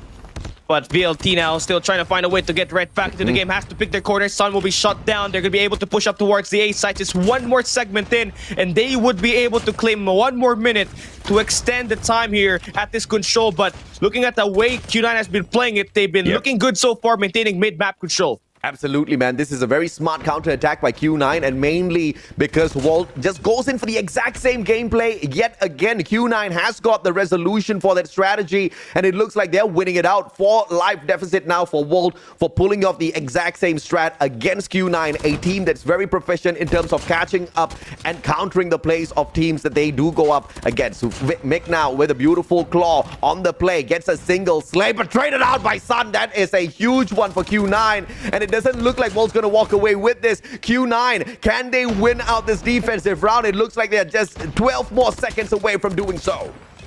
Yeah, they're 12 seconds away from doing so, but they got to make sure that they avoid Volt getting that A segment. And that's what they're trying to do here so far, stacking 2 players at least to keep that contest and pressure ongoing. Uling now swinging, finding a double, finding a triple, lining them up like a piece of paper trains. Uling just owning this round number 4. My goodness, Uling just turned it up. And both sides taking an attacking round each. Both sides taking defensive rounds each. This is just neck and neck. The winner of this control match might just determine exactly where this match swings, ladies and gentlemen, boys and girls. The loser might just lose the entire series. Uling, great position, but finds no one. Positioning by Volt on the defense seems to be absolutely superb. A quick scope out of Sun. Beasta taken out. B finds Mike as well. This is just all-out annihilation this time round as Q9 goes for a quick attack onto that B control point. no one really there for BLT at the moment as they're trying to focus up on holding down the A site, trying to initiate their own spawn traps, but B will be able to shut down 2 players. That will stop the bleeding for now. And King Ju Club, what they did here on this round number 5 is set up a dual sniper setup with Uling and Sun now holding at least a sniper to play with their range, and they know that they can have a lot of more eliminations if they play through their accuracy, and using that to their advantage has definitely helped so far in terms of taking control towards the B side. But game not yet over. VLT is still in striking distance, but that B capture gonna be in the hands of Q9, and that's gonna be another minute now added into their favor. 2 minutes and 6 seconds to take away this A side. Round after round, Q9 is learning something really important, that Walt just does not love to play on the B control point at all. They're stacking up on the A control, be it on the defense or on the attack. Now, Q9 just needs to use that as the perfect info to find those flanks around, especially when they're on the attack. And even when on the defense, right, because you know exactly where the Japanese squad is going to be focusing on. Now, a 3-life deficit for Walt. They are the defensive team, and Q9 is just punishing them more and more. But Mike will be able to pull one back for his side, leaving 3 lives in terms of the return, but Lin manages to keep the advantage to 4. Back and forth we go. This time it's all going to be dependent on how Walt deals with the gunfights. Volt has to make sure they secure their 6, but no, Sinan will be able to find a double there as the flank happens to push on through. Yeah. Q9 will be able to put some players on towards the A side. BLT has to come up big, find disc eliminations, and Rio will be there to stop the bleeding for now. They are still in the game, and this operator has to probably be invested by Unlucky. No flankers coming through from the side of Walt, and this is going to hurt the team quite a little bit. Look at player number 1. He will be shut down. Great backstab by Echan, and now the defense is sublime from the side of Walt. They clear off the second segment of this A control point. 1 life deficit on the Japanese side. 5 players stacking on each other on the side of Q9, making sure they take control of the command center as well as magazine, but they try to rotate around from Ice Lake. Beastar finds Sun, puts him down, equalizes the number of lives, but 1 minute of play still can put this the side of the Chinese. But let's see exactly how Walt now defends their better side on this map. Right now for Volt, they're just holding down the fort on that mid-map. Sinan still on the second floor. He does have a good kill here, finding Vista, so a lot should be dealt with here as well, finding the double. But Rio still alive and kicking with the Sparrow, trying to help his team win some rounds, but no, SMG is doing a lot better for Q9. Oh, just one more tick, but a great shot by Beastar out of the War Machine, and it's going to be Unlucky that catches up one as well. Xenan taken out. They need to clear up the markers, and there you go, Unlucky doing exactly that. One more life left. Beastar saving the day with his War Machine. One more shot. Lin circles around. Can he take this 1v3? He needs to get every single angle right, but look at Japan. All 3 players stacking on each other. They've got a lot of time to respond, if at all. Lin jumps onto the control point. And that could be a good thing or a bad thing as well, knowing that the Peer Fire is obviously a factor here for Lin, but it's still going to be tagged up quite nicely. And that's going to be info now on the hands of VLT. They will be able to find the kill, and that's going to be the 3rd round win for Volt. And it was sort of back and forth. We had an instance where Volt were really struggling on the map. Kunin had that strong early game on that last round, but the versatility of VLT to come right back, invest their own operators, and will their game back to the game. It is just great. Now they have an opportunity to close this one out. It was way better on the side of Walt for sure, because they were down in numbers at the start of that round that we just saw concluding, and Q9 had a great advantage. But unfortunately for Q9, Walt is just amazing on that A control point, right? Even though Q9 managed to walk away with that B control point so early, they just couldn't do anything much with that at all. And look at this. Once again, it's the focus on the A control point for the Japanese side. Now, this is not going to fare well for Walt overall in the upcoming series as well, because this is something the other teams are going to be watching, are going to be learning from. And the positioning held here by Walt for the A control point must be sublime. But I don't think the strategy is going to work for a long, long time after this. Walt needs to perfect their plays on B as well. You can see one player circling on around, but is that going to be enough? Q9, nobody on the defense for that B control point, and Walt 1 step ahead of them. 1 step ahead, but Q9 still able to get some damage control at the A site. But nonetheless, Volt have been pretty much on the advantage in terms of finding ways to play with the rhythm and pace of the game and keeping Q9 guessing. But you can see the wall banks coming through for Uling. That does so connect. But just a few more segment, a few more point hold here at this A side. And this should be a flag in favor for Q9 and Mike finding a triple. 34 kills now to his name. CBR4 really popping off in the hands of Mick, and he will go ahead to secure that A control point for the team as the objective player, backed up by Rio as well. Lin circles around, finds one, but the control point lost already on the other side. A lot of damage being done here by the one and only Echan. All he needs to do is just jump onto that control point. Unlucky joins him as well. Unlucky sneaking away the B control point. Hunter killer drone out of Mike. Can he find one? B-Star waits for Sun to circle on out. Beautiful slide, but shut down easily. Oling finds no one. Back and forth we go, but Q9 down in lives. Down in lives. And the B flag is absolutely being captured solo here by number 5 in blue. That's going to be Mike. And they also have Unlucky doing the wonders at the flank.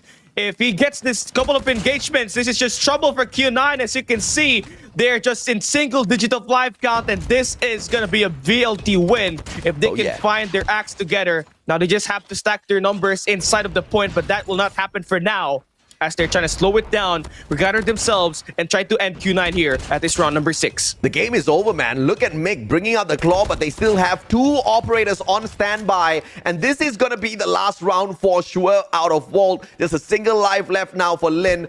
Just to have fun, the boys are going to bring out the Purifier. B-Star, on the other hand, is going to be standing by. He goes in for the War Machine as well. But Rio is the one that gets him the LK24. Vault gets the victory. Fantastic play as they take the advantage. Now, remember what we did mention. The one that takes away control can probably walk away with the series as well. We got dragged into Crossroads Strike, and this was the map that Vault has already lost twice. This was the map that was 50-50 for Q9. Looks like it ain't 50-50 anymore, because Q9 just can't play this against Vault. Yeah, I mean, the attack side from Vault came in a lot better here at this Crossroads Strike, and not to mention, Mike had help now. He had 37 kills, but his teammates, Echan, Rio, they were stepping up big time and finding those corners as well. So what I'm seeing right now is a repeat of that 2022 World Champs Decider match for the playoffs. And if we manage to see Vault X12 advance to this next stage, they're going to be meeting Wolves. So that's exactly the same narrative that they met during the World Champs. It's a repeat. It's a repeat. And how insane would it be to see Vault move through, shut down Q9, and then later on shut down Wolves as well? Because remember, Japan only has got 1 slot for the World Championship this time, and we might just be seeing the Supreme team prove themselves at CDSI before we even get to a stage like that. Yeah, honestly, having 1 slot at the World Champs is outrageous, knowing the quality that they can offer me. They sent out 1 player, they sent out only 1 team on the World Champs, and guess what? They had that 1 team play at the playoffs, secure a top 8 spot. So these teams, these players, the talents that Japan has definitely is diamonds. They are made, honestly, from the ground, of course. But yeah, we're going to be talking about that soon pretty much, but we're going to hop into our match results here for this Q9 Club and Vault matchup. And honestly, this game could have went down to a Q9 win, but this team decided to use a dual sniper setup where they think they had the edge. No, Vault was able to close out every sort of engagement, man. They had it shut down. And the strategy was simple. The strategy was very one-sided. Attack the A control point first, and then we get the deep done on the B control point. And be it on the attack, be it on the defense, that's exactly the control point that they kind of focused on, right? On one of those rounds on the defense, it was such a phenomenal play from them. Not bothering to send in the players towards the B control point. They didn't want to trade for lives. They just let that go. And I was thinking in my mind, as we were casting, like, what in the world is going on with the Japanese squad? But the way they made that comeback just made that so clear as to what the strategy was out of Japan, what was the strategy out of Vault. But once again, this is the kind of strategy that you cannot abuse all that too many times. Yes, they've managed to pull a quick one over the heads of Q9, but they'll have to really brush up Crossroads Strike as far as the attack on that B as well as the defense on B is going to be concerned, because you now know that the rest of the world knows exactly where you can hit hard and win against Vault and what you need to look out for when you drop by Crossroads Strike control. Absolutely. And here is our results. 153 to 163, still favored for Vault. So 1.07 KD in favor for them as well. It is, the difference is just 10 points on the kills. and just zero point 0.7 onto that KD. And we're taking a look at the player results again. We mentioned Mike being, one of the better players and the controlled kills per game leader throughout the group stage. He got 39 here, but having Ichan and a lucky step up with 35 and 36 was a big help in taking down Q9 in this respawn. Once again, I stick through to exactly what I said. In order for Volt to win this, they cannot depend on Mick alone, and this time it was not the case. Yes, Mick did manage to get a massive number of slays to his side. Of course, picks up the MVP title yet again, the 11th MVP title for this guy on behalf of Volt in the competition thus far. But everybody else stepping up, especially Echan as well as Unlucky, the two players who were kind of holding back a tad bit. Beasta, as usual, will go ahead to be the lowest fragger on the side of Volt, but he's not the player that is not making an impact at all. He usually stays back. He usually plays the defenses. He's anchoring down these spots. He's not going to get into a lot of those engagements, hence the stats. But as expected, Mick walking away with a 1.62 rating with a 39 kills, Cali. Yeah, and to think that the 5 is the highest streak in terms of eliminations is just crazy, because this game really packed the jam. Yeah. And no matter what the score line is, whether it be 4-2 or what, the game was pretty much close right from the start until the very end. And now that puts us into the highlights. And once again, VLT had a very slow start on that first round, but as soon as they get their action going, they get the momentum towards that round number 2 and the succeeding rounds. They have been able to keep up and pressure Q9 at majority of the time. And now this is where we come to a spot where we figure out if or not Q9 is going to be able to hang with Volt and survive. Because remember, Q9 did not ban out Slums, and SND at Slums is one that Volt will be very happy to hop on into. They've got a great record there, and on the flip side, Q9 has got terrible record at Slums. In fact, the only map where they kept losing on SND was at Slums, right? So this could just happen in this next matchup, and if it does, if we do get dropped into Slums, if we do take on this SND to the side of Volt, it's going to be a GG, ladies and gentlemen, boys and girls, because Q9 in a lot of trouble. This series, as expected, is turning out to be exactly how we expected it. This is the word. This is the word, Cali. Savadi. The word is Savadi. Okay, it's the death Savadi. hit. Savadi is not Savadi Cup, yeah. It's a Tamil word, Savadi. That's exactly how the series is continuing thus far. Man. I am lost for words right now what just happened. I was actually expecting Control to be favored for Q9, but after what happened at that round number 3, I know who's going to win this game. It's going to be Volt, knowing their pressure, their pacing, and their ability to change it up beyond predictable gave Q9 a really bad time. So as you said, Slums is going to be the potential map pick that can counter Q9 Club's win rate in Search and Destroy. So Volt, if you are watching right now and if you've done your homework, Slums is going to be your best map pick when you play in this S&D game. And honestly, if we go down to Tunisia, that might be a 50-50. Yeah. Your strongest case on victory is going to be on that Slums S&D, where you have Unlucky hitting the shots for you, and you got Rio and Mike putting in a hell of a job in terms of those S&D close-range engagements. I mean, dude, if we do see this going down into a map where Q9 is probably going to lose it, i.e. Slums, then this is not even going to go to a match number 6 in the whole series, right, of best of 7. This could just prematurely end with a 4-1 scoreline, with a shocker in terms of Q9 being kicked out of the competition already. This was the team that had to make it through the play-ins. Q9 has fallen from grace quite a little bit. This is not the Q9 that we used to know. This is a very different team, but we still have got hope for them. I mean, we have seen exactly how Uling performs. We have seen Lin just being the absolute terminator in some of these matches. Hopefully, we do see a little bit of a comeback there so that this series can be extended a little bit more, because I'm loving every single moment of it.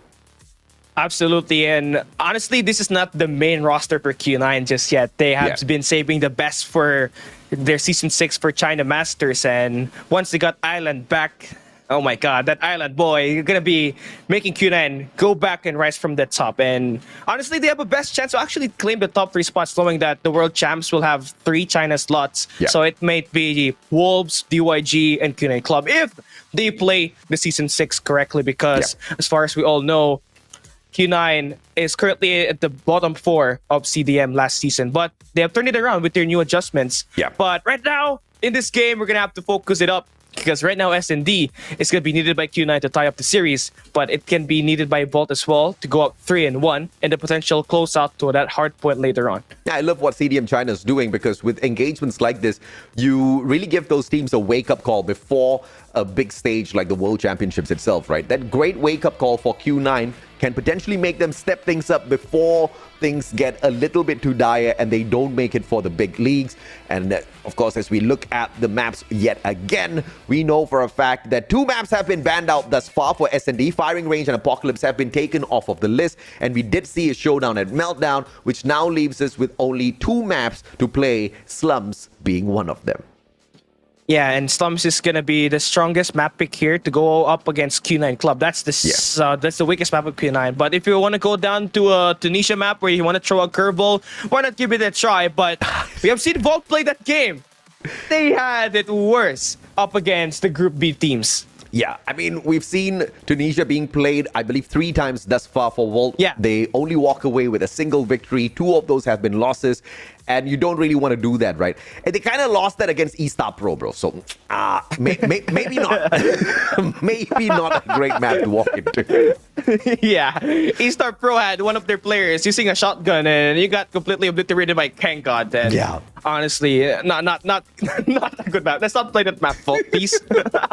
Now, I mean, because of that, I believe the high chance, the high probability of us walking into Slums is really there. Q9 is going to be in a little bit of trouble. They need to dig deep. They need to absolutely obliterate Vault. And they do have the stats on their side. They are a team that is very, very good in S&D. That is their advantage in this next matchup, Cali.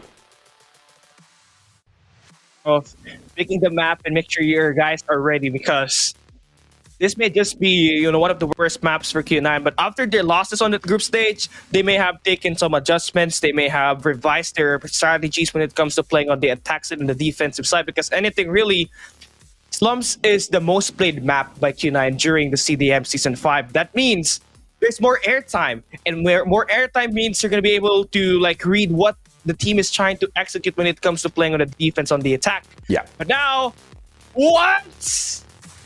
You're gonna try Jing, jing, no. jing, jing, jing, jing, jing, jing, jing, jing. Why are you gonna try your chances at Tunisia? Slums is your best pick.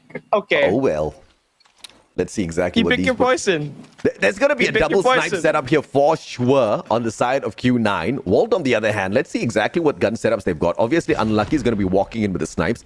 Edchan brings in the Switchblade. Rio with a Switchblade as well. A triple Switchblade setup and 1 CBR4 on the side of Walt. This is going to be fun, man. They have to play this as close as possible. So going towards that A bomb site is going to be a tad bit more of what they potentially going to be pulling off here. Yeah, so now we're going to be, as we started all off, I mean, Q9 may have that dual snipe setup, but on the attack side, you would rather need to have 1 sniper at least. You have to have those other players rocking that SMGs.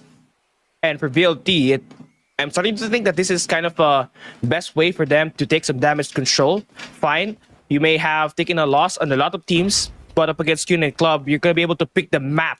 That means you're going to be able to pick the side as well. And Tunisia being one of those S&D defensive-sided maps, you're going to be in a lot of chances of winning these rounds. This is going to be a slow one. It's a beautiful 4-man stack at that A bomb site from Volt. And the bomb's going to be rotating around potentially here. Let's see exactly what they do as the bomb backs away. Only a single player on defense. Rio with the Switchblade can't do much from a distance like that. Therefore, he pushes on up. Very aggressive play from Rio. This concuss is going to be potentially taking him out of the equation. Lin drops by. Rio doesn't get taken out. He comes out for the slide and gets shut down halfway through. Zenan finds Mike as well. This is just breaking down a little bit too quickly as Walt now sends 2 players on the rotation. Let's see if or not player 3 and 2 can pull this off. Beastar alongside. Unlucky, but Uling makes him very unlucky. Icha now going to be the last 2-1 player along with Bista here. And you're going to have to do with 4 players. That's going to be a lot of pressure. Being out on the flank. Good read off of this retake. The slide in there by Ichan exposes his location. It's all down to Ichan, to Bista that will be dropped by Uling. And that's going to be a 1-0 for Q9 Club. And since we did not have any info on how well Q9 Club has played Tunisia here at the CDSI 2023. I've looked up their stats during their CDMS 5, and turns out that they have played Tunisia 4 times and they have won it every time. 100% win rate. So let's see if that will live up to their name. Keep that 5 in a row as well. The only advantage that I can think of from Q9 right now, AJ, is the snipers. This dual snipe setup is definitely a lot better than one compared to Unlucky's one sniper setup. I mean, you're playing Tunisia, man. This map is a sniper's haven for sure. You've got a lot of these long angles to play around with. Down mid, down at that A bomb site, as well as that B bomb site if you're on defense. So, I mean, the advantage for sure is on Q9's side. But of course, Volt getting away with the first frag coming through from Unlucky here through their snipe. Once again, a triple snipe setup this time around as Oling picks that up. Sun goes down. Xenon trades out Mike. This is a 4v4 that I don't think Volt can handle at this point. Absolutely, man. Ichan, one. Wow. 2 with Vista. Wow. That double, triple, 1-2 punch combination worked. So that's going to give them the chance to possibly close this one out as they have a 4v2 situation. Bomb's still going to be in the hands of Lin. If they plant this one, this is a death trap, honestly, AJ. Absolutely, man. Let's see if or not Volt can circle around and punish these players. Both of them open bomb side at B, but they're just so doubtful. Is it truly open? They ask themselves. And they circle around towards A instead. They're going to meet 2 players halfway through. Footsteps, B-Star finds one. They could have gone in for the plant and hunkered down on the defense. But the capability of making the decision just not on the side of Q9 this time round. A little bit too nervous. Xenon turns around at the wrong timing, but finds a very lucky shot against Unlucky and comes back to absolutely no one there at the balcony. Etan swings around and Volt take that round back. Oh, yes. Here we go. Volt now finally getting their first round win. And, well, I'm still in question why Volt picked this map. But, I'm starting to believe in their capabilities. I mean, we went up earlier on Crossroads Strike, which is a map that they haven't really found success on. And they managed to pull away with the win. They have defied the odds. And maybe this time they're trying to do the same exact thing. As they start on the defense side here once again at this round number 3, they will be putting 2 players at the A site. They got 3 players just holding down 1 player at the B site, 1 player at the mid map, and 1 player holding the connectors. And so far, there's been no engagements, but Volt just really keeping that passive play ongoing. Let's see if or not this 2-man defensive stack can serve well for Volt. Both of them right under the platform at square center. At A bomb site on the defense. B on the other hand, they drop outside of Winery, taking the mid path instead. On the attack, is this a smart play? Those players have got just a Fennec in hand. Switchblade in the hands of Echan. Mick looking up top, but Mick's gonna get caught out. He's out in the open, potentially when B steps on out. That distraction is gonna get him 1, get him 2. Mick manages to survive this and pulls the game towards the side of Walt. 3 kills there, but Sun finally eliminates. But the damage dealt there by Mike on 1 angle, that was 3 birds with 1 stone, and VLT trying to close this one up with Unlucky. Finding Cena, and it's all down to Sun. Will he be the Sun that brightens up the day of Q9 by taking the lead here once again on the round number 3? Seems like it won't be the case. Unlikely for him to clutch this one up, knowing that any of these players can just swarm around, get the skills, and that's going to be Rio winning that round number 3 for Volt. That's going to be 2-1 now on the scoreboard. And Mike was the name of that last round, AJ. Oh yeah, absolutely, man. I mean, this was just a fantastic round for Mike. 3 kills already. Echan, on the other hand, with 3 for himself as well. A quick round of shout-outs here for Barbara C. We've got Ainstate in the house as well, alongside BRXX. Rishab in the house. Sigi in the house for the YouTube chat. Everybody's popping off, you guys. Showing a lot of love. Thank you as usual. We love you guys as well. 2-1. Q9 trying to pull one back. But it seems to be pretty difficult with a very balanced defensive side out of the Japanese team of Volt.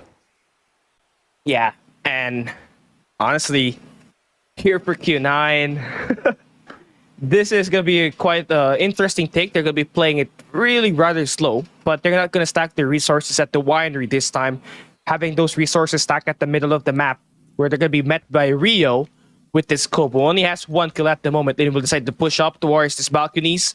He's going to have his backup in Sun. That's another sniper setup here. So long range wise, this team is good to go when it comes to pushing this mid map, but this is kind of risky. Once this guy gets taken care of on the mid map, This could be easy kills coming through for VLT right off the start. He finds one, gets that first blood onto Sun. Apologies for the audio delay, ladies and gentlemen, boys and girls. Nothing much we can do from the caster's desk, but hopefully it does get fixed in the background. 4v4. Everything's equal. Bomb's gonna get planted here at this B bomb side as the players from the side of Vault circle around. It's gonna be 2 players out of the balcony side. 1 moving straight from the Special Forces base. They all gathered together. Balcony, 2v2. This engagement is gonna go down. But it seems like the Vault players are just holding back a tad bit, waiting for Echan to circle around and potentially meet... Who's he gonna meet? Uling? Oh my goodness, this is gonna be a tough one for him. Uling, come on. Show me what you got. Very tough angle to hold, but very possible for him to get this elimination at the second floor. But wow! Unlucky finds him! Oh my days, that's not supposed to happen. Q9 now tries to swing. B will find Bista. It's gonna be one more player at the back, and this retake is just pure for Vault. Someone's going for the defuse. He will stick it! Bro, get it! Bro's not fake! Vault takes a 2-round lead on the Q9. Oh, pros don't fake, baby. And he managed to pull that off. 2 players standing right in front of him, right in front of that console for the side on B. But nothing much they could do. He was well hidden. No foot sticking out. And he sticks the defusal. 3-1. And this was what we were expecting out of Vault. If they can walk away with this S&D matchup as well, later on, Hardpoint, you know exactly how that story is going to go down. Japan potentially moving on fourth in this competition unless Q9 finally wakes up. Right now, they need to wake up right away. He cannot afford to give Vault that 3-round lead as we move into this S&D Tunisia. And honestly, I think Son has to wake up. He has to connect more shots here. If not, just switch into a CBR4 because you only need 1 sniper here at this point in time. But Rio finds 1 kill onto Uling. Sinan there for the trade. So first bloods are going to be traded for now. But you can see that the push here for Q9, they initially tried to push towards the A side. But since the opening has been made by Q9 Sinan, they're going to be pushing on towards the B side. Sinan in a great position. Mick just needs to look up top. But the angle he plays doesn't even need to do much, but he climbs up the stairs instead. Gets traded out by Beasta. Beasta traded out by Sun. Back and forth we go. 3v2. Now 2 players on the side of Vault. Finds absolutely no one from the base of the Special Forces. 1 at balcony. And the player at balcony, Echan, with a switchblade. Can he engage well? Yes, he will find B. Great engagement. Taken down. 2v2. Sun tagged up moments ago as the players from the side of Vault circle around. 20 seconds to play. A lot of time more. A lot of time, but Lin now finds 1. Sun gets the final blow in each hand. That's going to be 3-2 now for Q9 Club, and the engagement has been rather close in his past 2 rounds. Both teams finding a way to play creative, be unpredictable, and win some rounds. And Q9, I think that last round, Sinan played a big job finding the first blood exchange and opening it up, getting the power positions way behind enemy lines as soon as the bomb gets planted. Really caught Mike and Vault off guarded. This time they're still gonna try to play it slow, waiting for a pick to happen. And Son's gonna be switching it up, you know, having troubles with the scope, getting that SMG working. That should be able to work this team up. But Mike finding a double. Lin Son shot down. That's gonna be 5v3 now in favor for Vault. Bomb on the ground. A perfect 2-2-1 on the defense. Just 1 single player on the B defensive spot. 2 players stacked in mid. And of course, Mick will be able to walk away with a double for himself, taking the bomb away from the attacking side of China. Q9 now. Rotating ever so slowly. Player 1 and 3. Sinan Oling towards the B bomb side. Waiting for the backup from B. With a 3-man stack. Can they push on forth from B? Get in towards the mid part of the map through balcony. If they can do so, they stand a chance to pull this back. Echan's gonna get caught off guard. Sinan. Fantastic takedown.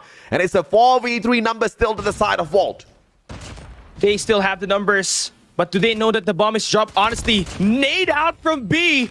That's it. That should be able to put on more pressure now on the hands of Q9.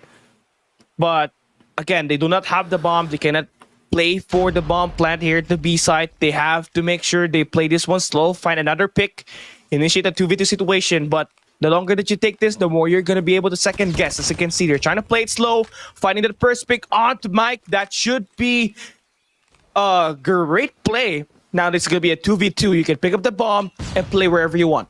Fantastic play, and for the comeback here for the Q9 players. Bomb picked up. And player 3, Beasta, knows exactly what to expect. He pulls out the sticky. Can we see a god nade coming on through Beasta?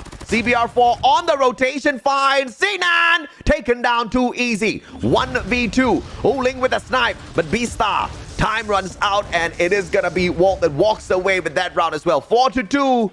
Looking too easy for Japan. Yeah, great play there for Bista. Sinan definitely. That Sinan definitely did not see anything there as he Sinan. Get the pun, guys? Yes, I make puns now. But we're going to be playing more on this defensive side for Volt. They still have a lot of rounds here. Got 2 more rounds to play up against Q9 on this defensive side. And you're going to take all of the rounds that you can get on this first blood. It's going to be HS Lin winning that one out. Uling fighting the second on to Rio. That is going to be big to go up a 5v2 situation in his first 30 seconds. And if you are Volt, you have unlucky, your range player officially out of the picture. You're going to have to try to play very slow in this SMG. Got to play your tactical attacks properly. And for Ichan, finding the right timing onto Uling. Bomb plant going to be on the B side. And Ichan finds one. Mike finds the second onto B. And we are now on a 3v3. And Lin, of course, makes the numbers advantage go back to the side of Q9. Player rotating around B-Star as well as Mick. It's going to be B-Star all alone now. Timer ticking down. 24 seconds to go. Mick taken down with Sun. Can he get this? Yes, he does. B-Star out. And Q9 catches up. They have managed to go in here brick by brick, making sure that they do things one at a time. And Volt slowly losing the pressure, the confidence as well. But they still have one more chance on this defensive side to secure a 2-round lead before we switch the sides and where they go in at the attack side.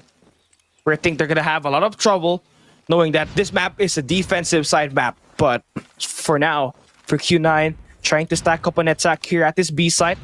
They have able to secure some of the engagements through, but Ichan on a dead corner, AJ. Fantastic play by Echan as usual. Zinan slides on down. Oh my goodness, the quickness of those fingers. Zinan taking out Echan. The numbers all equaled up already. Oling for the quick plant. No second guesses himself. Nobody on here to question his plan at all. A very slow rotation for Volt. But it's going to be a long one for Mick as he rotates around from the Gorilla base. And he is going to catch B off guard with a Fennec. Looking at the angle that he is taking.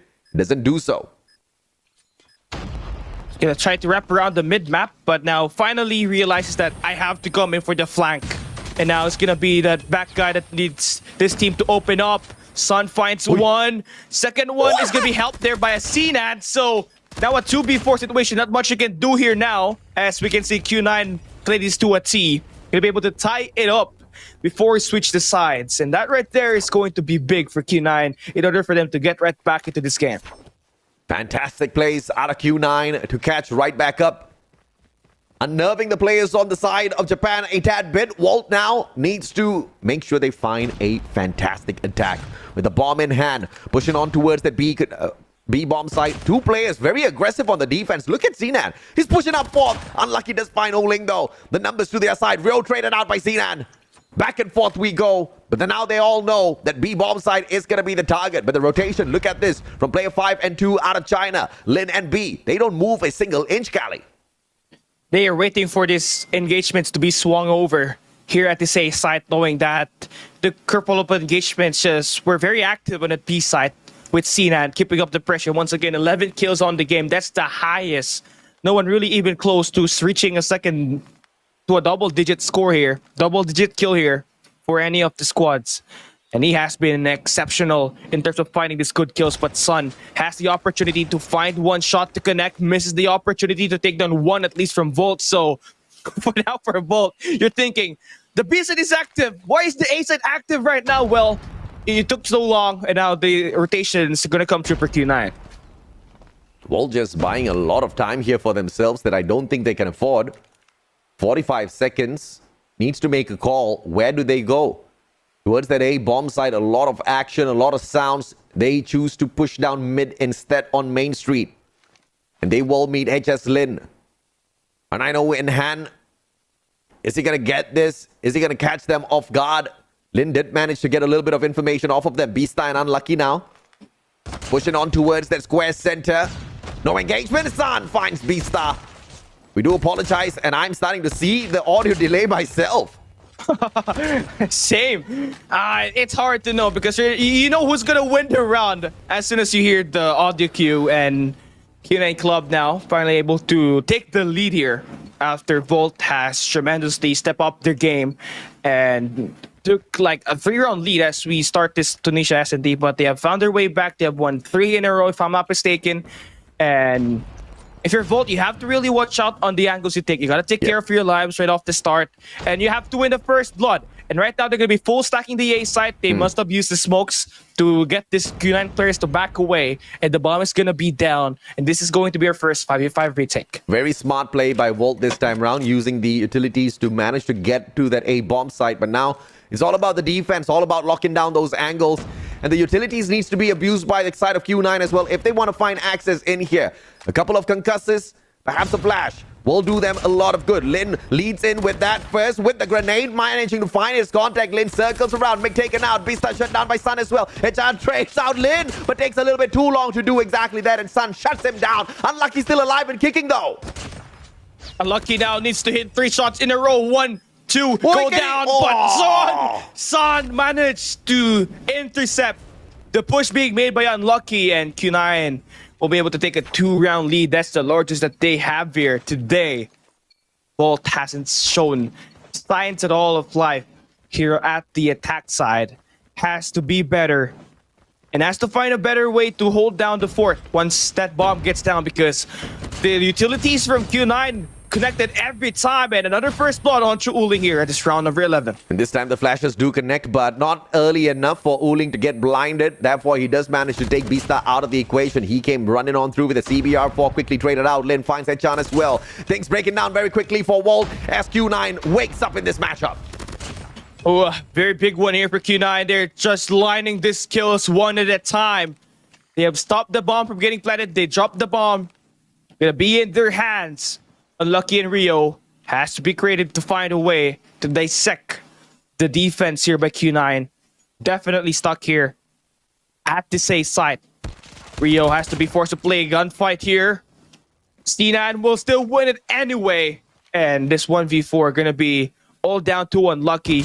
Gonna be very hard for this to take into consideration that you have so many angles to worry about here, this A site.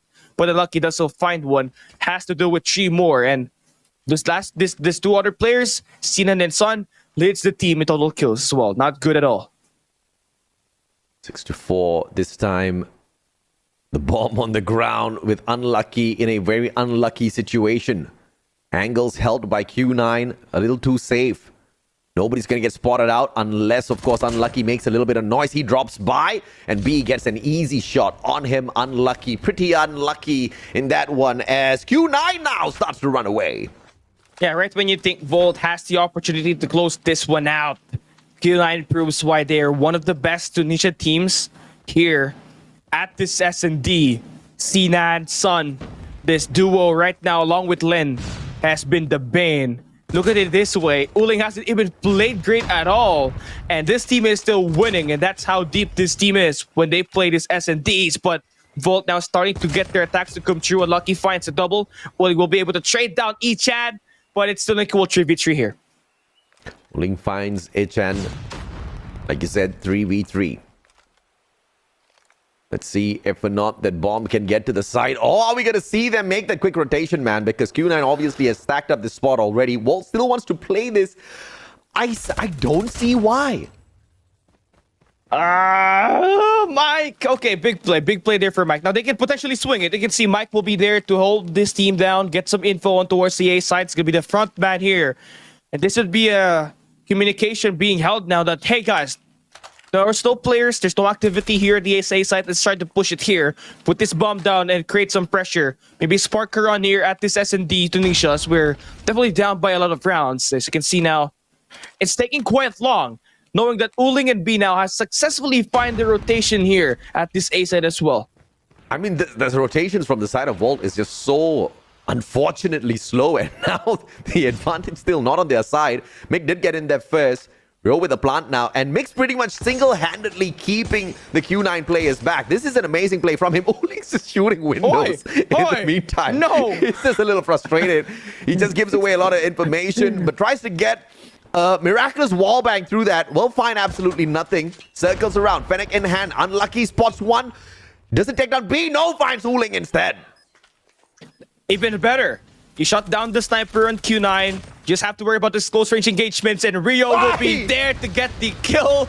B was trying to get a melee kill. What He almost got thinking? If that was against me, I would be dead by now. Why are you gonna like? You're gonna fumble? I will definitely fumble if someone runs at me with a melee, bro. Melees are just way too OP in CODM. One shot. One shot. One shot, even if you have a body armor or something equipped on your skin. Yeah, I know, right? I don't know. Let's see this time the setup from the side of Volt. They're splitting up on the attack. They want to go towards B. Two players being sent down mid main street through balcony as they find their way towards that bomb site. It is a great opportunity for Echan to catch Xenan off guard, but Oling's kind of holding down the angle as to where Echan's going to appear from. And that gives that solid backup to Xenan, who will stay alive and torture the other players on the side of Walt. It has to be executed with great timing here. Number 4 in each has to be the first one in line.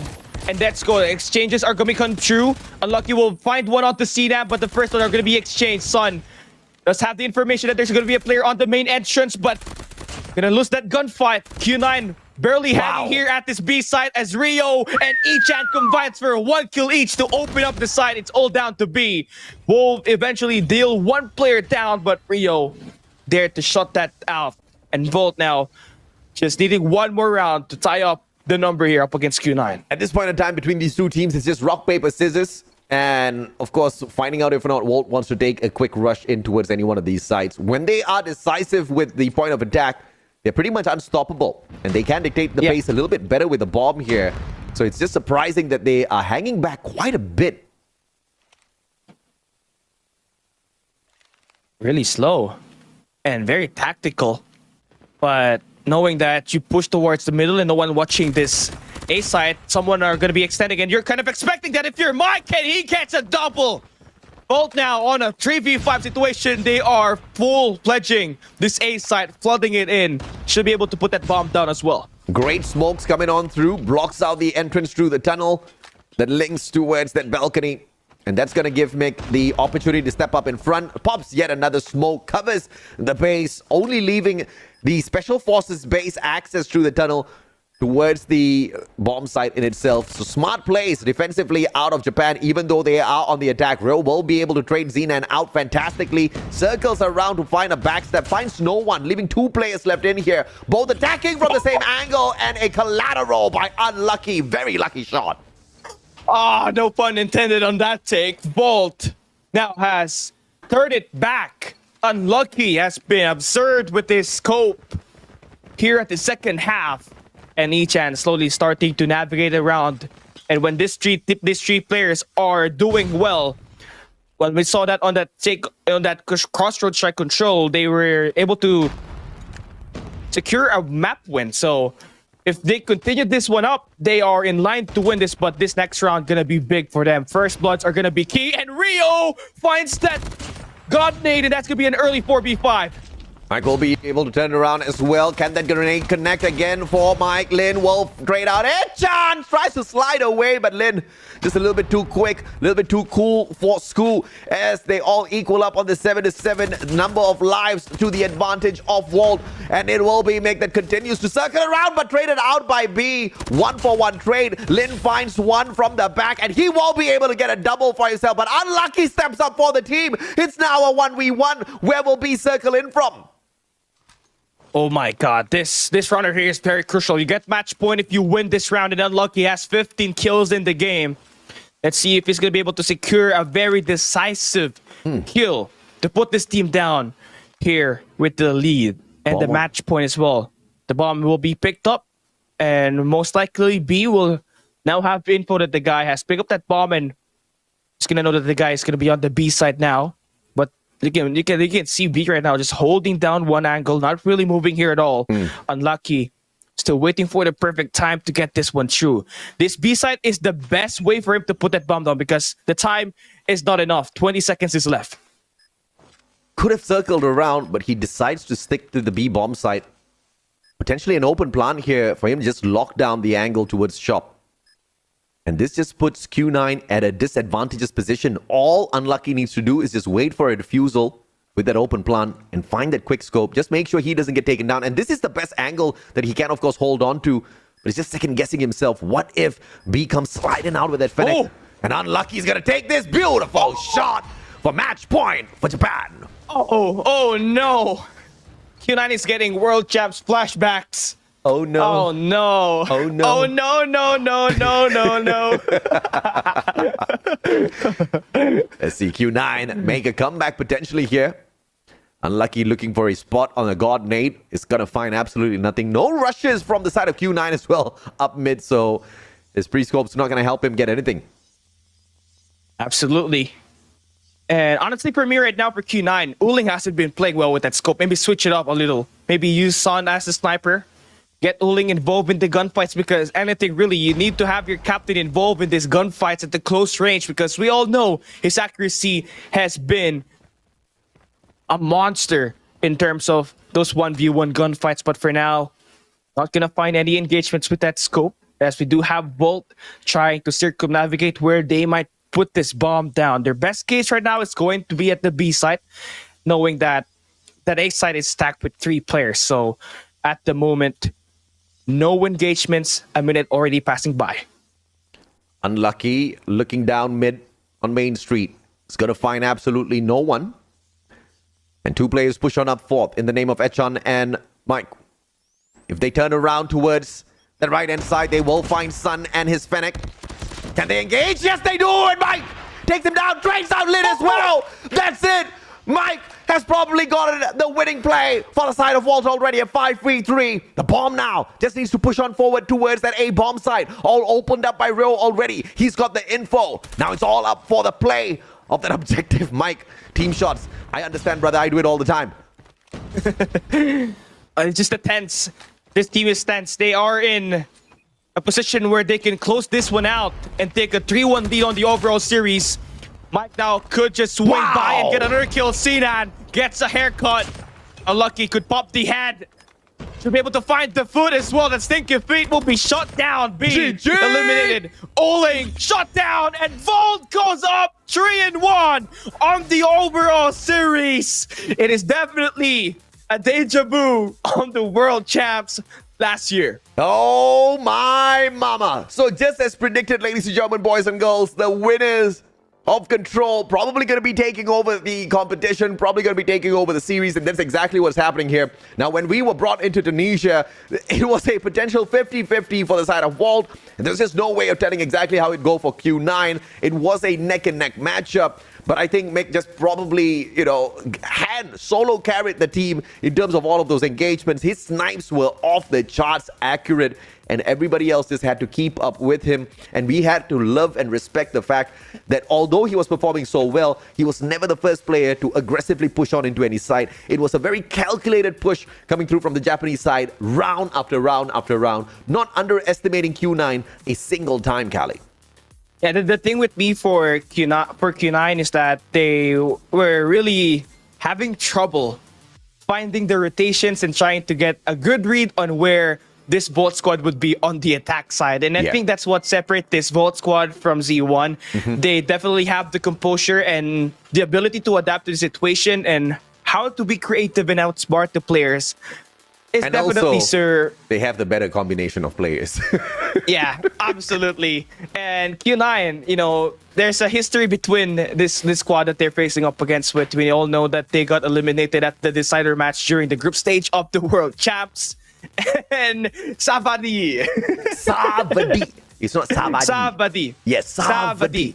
Yes, that's what matches are. Savadi. Every time we get a good series, every time we get a good match, Cali, I'm going to teach you a new word. You use this on your play-by-play, bro. Okay. I tell you, it'll lead you to the top. You'll be the #1 shoutcaster of Call of Duty Mobile. Savadi. Savadi. Okay, I'm going to write it down on my notes as well. Maybe give me the definition. Give me the definition right now before we hop into the play results. Savadi is the killing blow, but it's also a slang for a fantastic, event that happens. So whenever something unbelievable happens, whenever something amazing out of the world happens, you say, what a savage matchup, or what a savage play. What a savage play here for Bolt as they managed to upset Q9 on Tunisia, and it has been a game of dice for them, but they have defied the odds, not just here at this S&D Tunisia, but on the crossroad strike control as well, a little bit earlier, where Q9 has the better win rate. So Mike had 16 kills, and we all know he's the main player. He's the best player for Bolt, and today it's gonna be topped by Unlucky with that scope, and finally we are seeing Bolt coming alive and in the best moment possible. And we can see Uling just having a terrible game here. And when you're not having a good day as one of the top snipers for your side, you're going to struggle a tad bit. Of course, Sun tried to keep the balance up, but he couldn't do the solo carry on the snipes. He desperately needed Uling to step it up. It just did not happen. And for someone who asked exactly what Pusangala means stray cat. It's just a good word to replace in every time something crazy happens so that we don't swear. 1.45 rating coming through for the one and only Unlucky with a fantastic 17 kills. Not lucky in those shots at all. This guy was super calculated and he delivered well. We know that Unlucky had a very slow start coming into this game. I mean, by the first half, he only had like 6 or 8, if I'm not mistaken. Then as soon as we hit that second half is where he started to click. And you can see it in the second half. 12 kills already to his name, and finding that double kill at the highlights just made it a lot better for him to secure and close down this essential rounds for Volt as they close out Q9 Club here at this S&D. 3-1 now on the overall series. Hardpoint is where we're going to be hopping up next, and this time it will be a map pick for Q9 Club. So 2 maps are going to be available here. Either you go 50-50 on Summit, or you try to throw a curveball at Arsenal. No way in hell are we going to go into Arsenal, I'm sure. I think this is going to go down at Summit, and Q9 is going to be in a lot of trouble because the last time we saw a fast-paced matchup come through from Walt, the engagements were fantastic. Unless, of course, we're going to see a couple of players from the side of Q9 show us exactly how they play around with a shotgun. Maybe we'll see some KRM flying around in Summit. That's going to be a little fun. But the win rate has just gotten a little bit more drastically different in this matchup, right? Now Walt stands with a 67% win rate as opposed to Q9, who only has a 29% win rate at hardpoint. It does not seem to be going the Chinese players' way. And at CDSI, getting kicked out this early in the knockout stages is not going to fare well at all for the brand of Q9. Yeah, I mean, this is the finalists of the CDFI 2022, and starting this year, you know, everything has kind of fell off, knowing that they're part of the bottom 4 of the CDM Season 5. And here, you know, they have tried to make a name for themselves. They advanced through the play-ins. They secured the top 4 spot here at this CDSI Group A stage. But right now, hasn't been totally looking like they are at their best condition. I mean, Uling with 5-13 on that S&D Tunisia was outrageous, honestly, for me, because he was the player that you have to count on the most to secure you those wins. But with him not performing very well, it has given Volt a chance to win the rounds. Absolutely, man. And, you know, at the end of the day, Q9 is not a chub squad. We know if they want to, they can make a comeback. They just have to find a few more of those better plays, but they've been out-strategized by Walt time and time again. Walking into the series, it just seemed like Walt would not be walking away with a victory, but they have turned the storyline around. And now Q9 is just one game of loss away, one loss away from getting knocked out of the competition. And this has to kind of surmount a huge amount of pressure on their shoulders. This can either make them break, this can crack them, or it can even push out the OP version of Q9, which can drag this all the way into game number 7. Either way is possible, Cali. Oh my God, if that happens, I'm gonna be a Q9 fan. I mean, you're asking this team to absolutely play perfect from here on out, because knowing that only one lose will result to a, you know, an elimination here at the lower bracket, it's a fight or flight moment. And we all know Q9 Club, they have the championship experience. They played at the last World Champs, but same thing can be said with Volt. So both these teams had high experience playing high level competition. It's just that how ready will you be now that you're down 3-1 for Q9 Club? And how well will Uling be able to put in some performance here this next game? Because Hardpoint is going to come in right up next, and you'd expect him to play well here and output a lot of kills to give you those openings and breaks inside the Hardpoint. Now we're hopping into our maps. Once again, we're done with SMD and Control. Hardpoint, we have played Hacienda, Apocalypse, and Takeoff. They have been banned, and there's only a 50-50 chance of this one. Summit or Arsenal? If you're Q9, would you take the chance at Arsenal, or would you go down to play Summit? I sure as hell will drop by into Summit. It's a much more balanced map to be playing at. It's a map that they all know how to circle around and play defense as well as offense. So Hardpoint, as far as Q9 is concerned, I think they are going to be hopping on into a map that they are better versed at, right? Because the last thing you want is to get into a game mode that you're not so comfortable with, get onto a map that you're not too comfortable with as well, and then let Volt just run away with the game. But of course, the curveball could just come in. But the crazy thing is, you don't know exactly who is it going to have, the advantage played towards, right? Volt going up against Q9, one match away from kicking Q9 out of the competition. Things couldn't have started off better on this day, Cali. Absolutely, and I'm open for some upsets. I mean, we saw some upsets yesterday, and I was kind of jealous because, WPM Low Kings were casted by B-Bami and Jericho. So knowing that we're going to have our own, upsets here as well, we'll totally live up to the hype. But does Volt have the mental capacity, does have the mental fortitude to close this one out? Because we all know it's easy to have the lead, but it's hard to close this one out, especially when you're going up against Q9. Now, it's all about the map. Summit will be the map. Okay, 50-50. AJ, what are your thoughts? It's not 50-50, sir. I think it's a 70-30, 70 to the side of Volt. So therefore, if Q9 pulls off a victory, it will be a phenomenal victory. But if Volt wins it, expect it. I am getting goosebumps just waiting for this game to start, because what we are about to see is a game that's fighting for elimination. You got Volt trying to close this one out. You got Q9 trying to survive and trying to reverse this one up. Now we're going to be opening up of that FFAR. I love that, man. Ooh. Not the best melee, but you got to love it because it is very flashy. And B picking up 3 back-to-back as we kick things off, and Volt on the hard point from the get-go. Absolutely. We're going to be starting it all off with Volt starting on the best side possible. They do have that P2 spawn. They got the P2 spawn, which will be right beside the greens. But now we're going to be seeing some attacks to come through for Q9. They're going to be able to break the hill. And we're seeing some shotguns here, AJ. Oh, yeah, absolutely, man. That KRM should pop off in Summit. A close enough map that can allow that shotgun to absolutely pop a couple of heads. Q9 losing out the initial 15 points, but will be able to catch up and pull forth as well. Back and forth we will go, but Q9 has already got all of these angles locked down, and Lin is just on fire with the KRM. He turns around, 3rd kill in a row, just needs to wait for yet another. B-Star drops by and manages to take Lin out of the equation, but Q9 very easily secures it back with Sun. Walt now needs to set up P2, but denied by Lin from the back. He secures the spawn for the side of China, and Q9 should be able to string this into P2. Yeah, I love the play here for Lin, honestly. Using that KRM to play and intercept, the rotations that we are currently seeing from Volt. And they do have the chance to flip those spawns. They're going to be successful. Mike will be inside the hard point, claiming time. Will be able to spot Bead. Tries to go for the second, but will be eventually get cut down. It's going to be a back and forth scrappy here at this P2.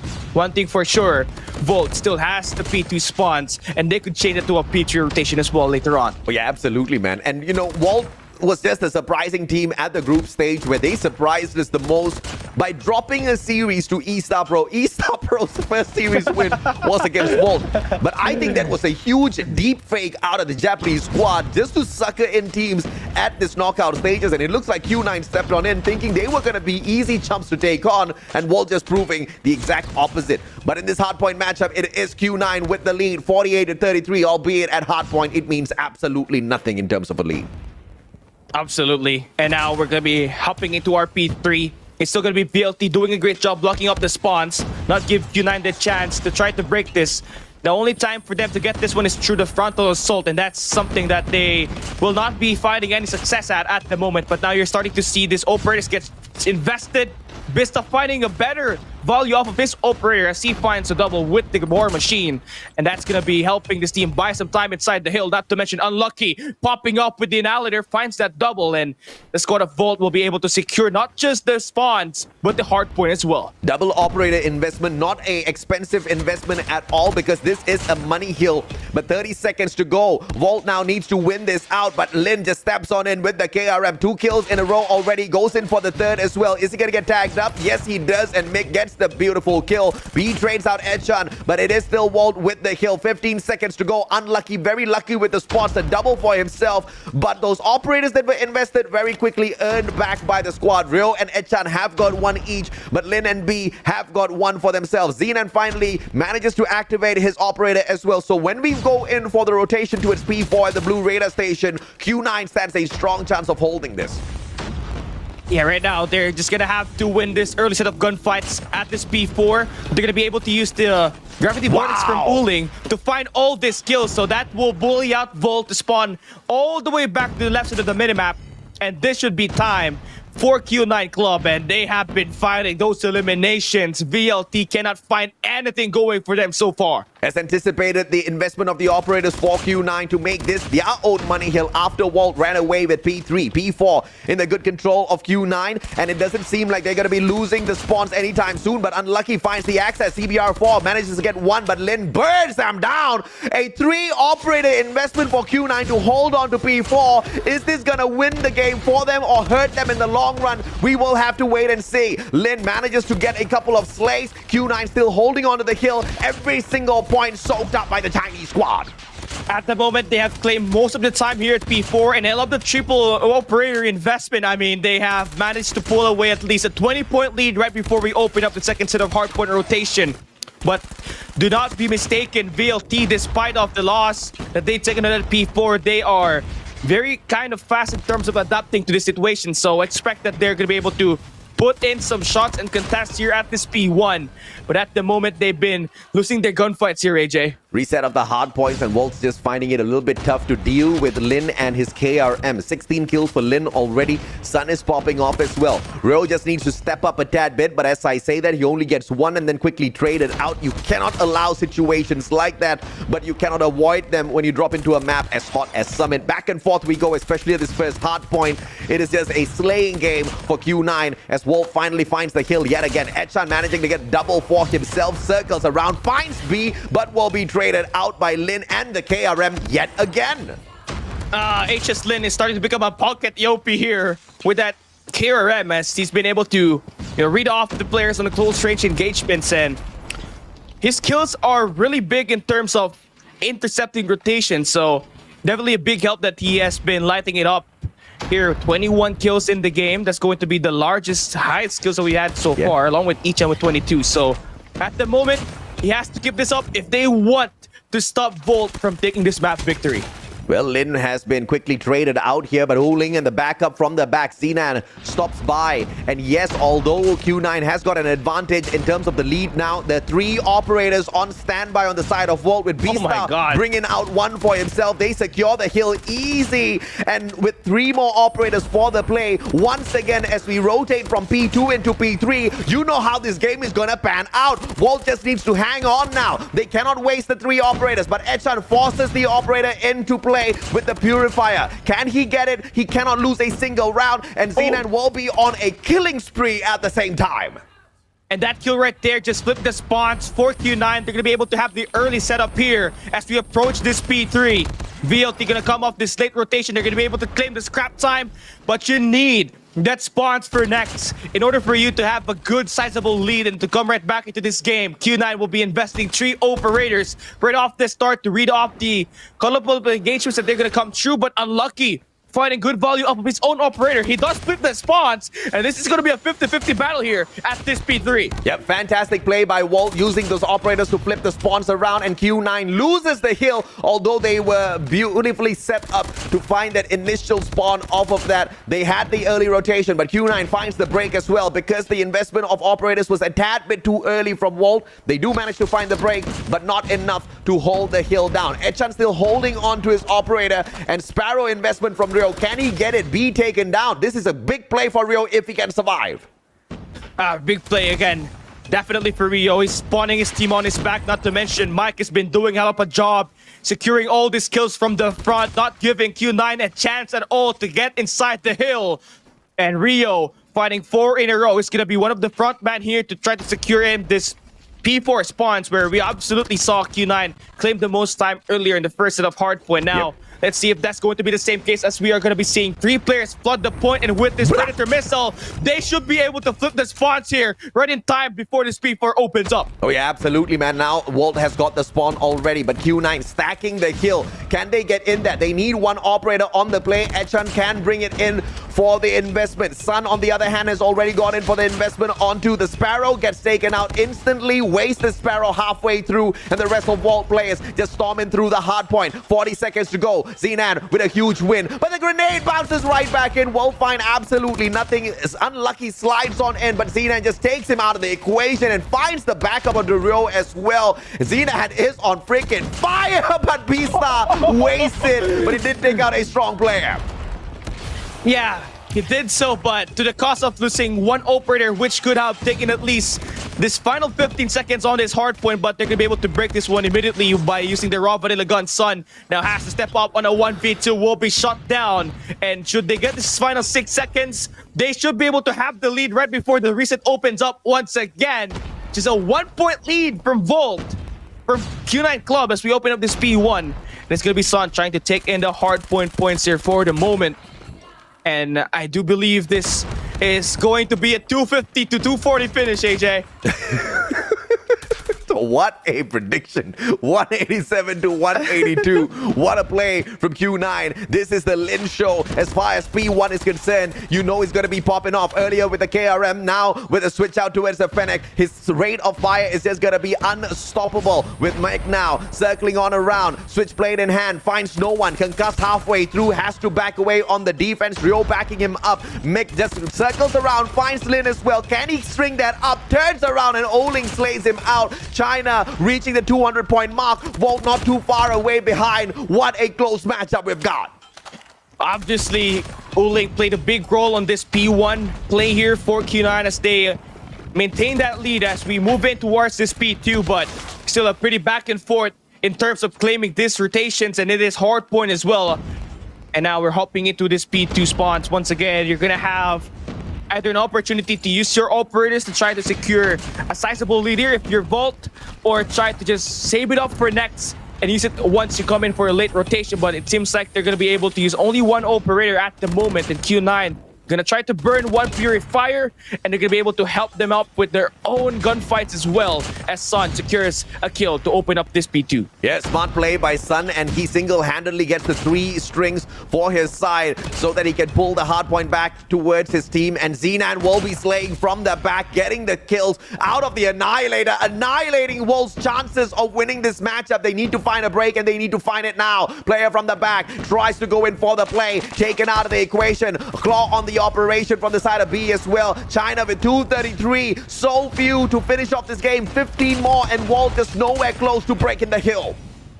I love this play from Q9. They're trying to end it early, not force that P4 rotation, and they just need a couple of more seconds to win this game. Just 5 more points for the win. Mike will be shut down for the second time. B holding down the fort. We will not see this game end up just yet, but his Predator missile should seal it as Lin finds a double. Hardpoint opens up, and that's going to be 3 players on the hill for Q9. B secures the final player, and that will be Q9 Club winning this game 250 to 197. I kind of went overboard for 250 to 240. Forgive me on that. But yeah, I was feeling the game, but strategy-wise, Q9 played great by using their operators early to bully out Volt and end it at P2. I love that final Preddy play as well. The slay on those 2 players made a huge difference for Q9, because yes, they were just 1 point away from finishing it off, but one clean break out of Volt could have ended the match in favor of the Japanese players, and therefore we still have this staying alive. And into game number 6 now, we will have the thread into, as anticipated from the very start of the day. So I'm loving the way this storyline is currently being built up, but Walt still has a tad bit of an advantage here as we head on into control, just like what we saw earlier on. Yeah, honestly, here this time for Volt, they are going to be able to have the chance to pick up the map here for this coming game that we're going to have. So it's either going to be a raid map or a standoff. And if I am them, I have to pick that standoff map because they totally look so solid there. Yes. With, Mike being one of their best players, top fraggers in every control game that they have played so far. Yeah. But we're going to have to look at the match results here for now. But I need your thoughts on this control. The map that we're going to coming in right up next is going to be key if we're going to see Volt winning or not. I think it's going to be very difficult for Volt because you have to look at where they took their wins from, right? I think it's 100% win rate for both teams on this map. Standoff has been quite clean for Q9 as well. And Q9 took the victory on standoff control against two good teams, Z1 as well as Blacklist Ultimate ROG. If you look, of course, on the flip side, Volt took the victory on Wolves as well as E-Star Pro. A little bit more convincing, I have to say, on the side of Q9. But being able to beat Wolves, maybe that shows us that Volt knows exactly what to do against a Chinese team. But that game was very close, man. It went into a round number 7, just like what we saw earlier on between these two. Absolutely. And I honestly think that standoff control is going to be the best map for Volt to take down Q9 Club, especially if they pick standoff and they pick the side as a defending team. So they will have an opportunity to close that one up there. But let's talk about this game 5 first. Volt obviously had a chance to keep it close on this first 2 set of rotations, but when Lin decided to pop off with the SNDs for the SG or the shotgun, eventually scored 42 kills, high streak being 6 and 4 MVP counts for him and a 1.47 rating. So definitely doing a great job here, carrying the load, as we haven't seen Uling yet fully activated, AJ. I expected to see more shotguns in that Summit match, but it looks like Lin was the only one to take advantage of that gun in the whole game, and it was a true loss for Volt for not following suit, right? They wanted to play those SMGs and a single assault rifle on the attack. They just could not keep up with Lin. This guy was just circling around, one-shot kills all the way through, barely getting those hit marks. And every time he did manage to get it, the movements helped him back away, find a little bit of defense, and show up instantly to find the slay as well. With being behind to being in front and securing the victory, this was a very well-played round for Q9, and everything needed to happen in the right manner for them. Those score streaks needed to be played perfectly. The investment initially of those operators, although a little bit, I guess, hesitant for the side of Q9, they managed to pace it out well, just like what Volt was doing to them earlier on. Yeah, absolutely. And I really love the end game for Q9. They know that they had their operators coming in early at the P3, so P2. So right, what they did is try to go in for the risk, use their operator skills, and maybe hope that they will find those early engagements. And they did so. They bully out Volt, they spawned them right back towards the snows, and all they just had to do was claim one more point towards that P3 rotation, and they were able to secure that hardpoint summit. So now we're hopping into another game. We will now look at the maps. Okay, we got Crossroads Strike officially played. We're gonna only have 2 maps available, but if your Volt has to pick that standoff map, and you have to pick that defensive side as well. Absolutely, man. Of course, we've seen them play in Raid before. It wasn't great when they did play Raid. Kagendra beat them down in a horrible manner. They only managed to win a single round. Kagendra, of course, took 4, got the victory over them. And Mick did play it really well, but he couldn't get past a 1 KD on that matchup, right? That's how close the game was. He could only trade out players who were slaying him throughout that whole game, and he was the best player. So that kind of shows exactly how the interaction went between those two teams. If this goes into Raid, I don't know how great the chances will be for Volt, but on standoff, at least we've got a 50-50 for both of these teams. Absolutely, and I think this is going to be the best chance for Volt to close out the series versus Q9 Club. Yeah. You don't want to try your chances playing S&D for Game 7 because you may have won that Tunisia map, but when you're hopping into slums, where obviously there's going to be a map picked by Q9 Club, since it's the only map available, they're going to be able to pick the side as well. So if they start on their strong side, it is going to be horrible for your squad if you do not find those adjustments right away. So right now, Control Standoff is going to be the best map for you to take away Q9 Club, and you start as the defensive side. And we have to see not just Mike here once again show up, we have to see E-Chan and Unlucky put up great works again. But Rio has to come up big as well as the 4th scorer here for the squad in order for this place to work here at this Control game mode. It's not going to be over just yet for Volt, even though they walk away with this next match potentially with a loss against Q9, because we both know that Slums is a much better map as far as Volt is concerned. They've got a 67% win rate there, as opposed to Q9, who've played the map twice and walked away with no victories on S&D at Slums. So the advantage still to the Japanese side, I have to say, even if they do drop this, because they've already gotten an extra win over their opponents. It's currently 3-2, with Q9 maybe throwing this into a balance, taking this best of 7 all the way down to a game 7. Let's go, man. I think it's a very worthy matchup for both of these teams, because this is an elimination match. Loser goes home, winner stays to fight. In fact, winner, if they're not from China already, gets to fly into China. Yeah, and Volt, you don't want to miss that one out. I mean, you have the chance to play up against, Wolves there on the next stage of the lower bracket. Then, if that does so happen, the deja vu from the World Champs again, I have to bring it back once again. Volt managed to defeat Q9 Club on the decider match on the group stage, and then they lost at the upper bracket versus Wolves, only to be sent down to the lower bracket and be eliminated by Stamina. So, right now for Volt, you got the best chance of winning this game. You just have to close this one out, but it cannot be that easy, man. Yeah, it's easier said than done. I think Control Q9 has already learned that if Volt goes with a specific strategy, they're probably going to be sticking with that strategy all throughout. They've learned their lesson in the previous matchup already. Crossroads Strike was not very complicated. It was straightforward in terms of reading the plays of Volt. And Volt is really lucky that they had that one-round advantage before getting decimated, right? But of course, they managed to kind of pull that back. Overall, just winning it with just the defense and the attack focused onto one control point. And as we head on into standoff, a 50-50 chance for both of these teams to walk away with the victory. And we're hopping into standoff here once again.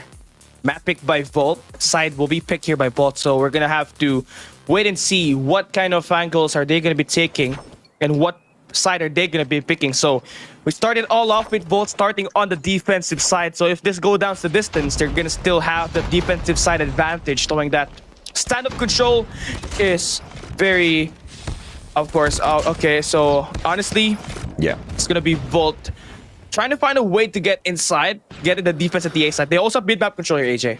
Let's see exactly what they can execute here, because the start has been pretty equal on both sides. They are on the defense. Q9 has to take this good offense now, and they circle around. They want to attack that A control point, and 4 players hop on in at the same time, but Xenan manages to push them away. And Oling manages to shut down Mick as well. But Q9 now, with that play, has managed to take away the first segment of this A control point. And it looks like it's starting off hot for the Chinese squad, Cali. It really is. But again, back and forth trades here being made here by Volt and Q9 Club. But you can see B trying to get a good shot onto Unlucky. Finds the triple. And I'm going to be able to claim time inside this A site. Vista will be able to try to swing. Beautiful kill there to not give up all of these chances to get this A site. So honestly, we haven't seen any spawn traps at all being made by Volt at the moment. Q9 still trying to find a way to take a crack at this. Maybe try to push one player at this A site. Keep that pressure ongoing. And it has definitely worked so far. But when you try to push this A side, it has always been Volt winning these engagements. And slowly and surely, we are seeing some of the players from Q9 trying to find a way towards that yellow house. But Mike trying to be the route man, finding this flanker. C9 will be shot down.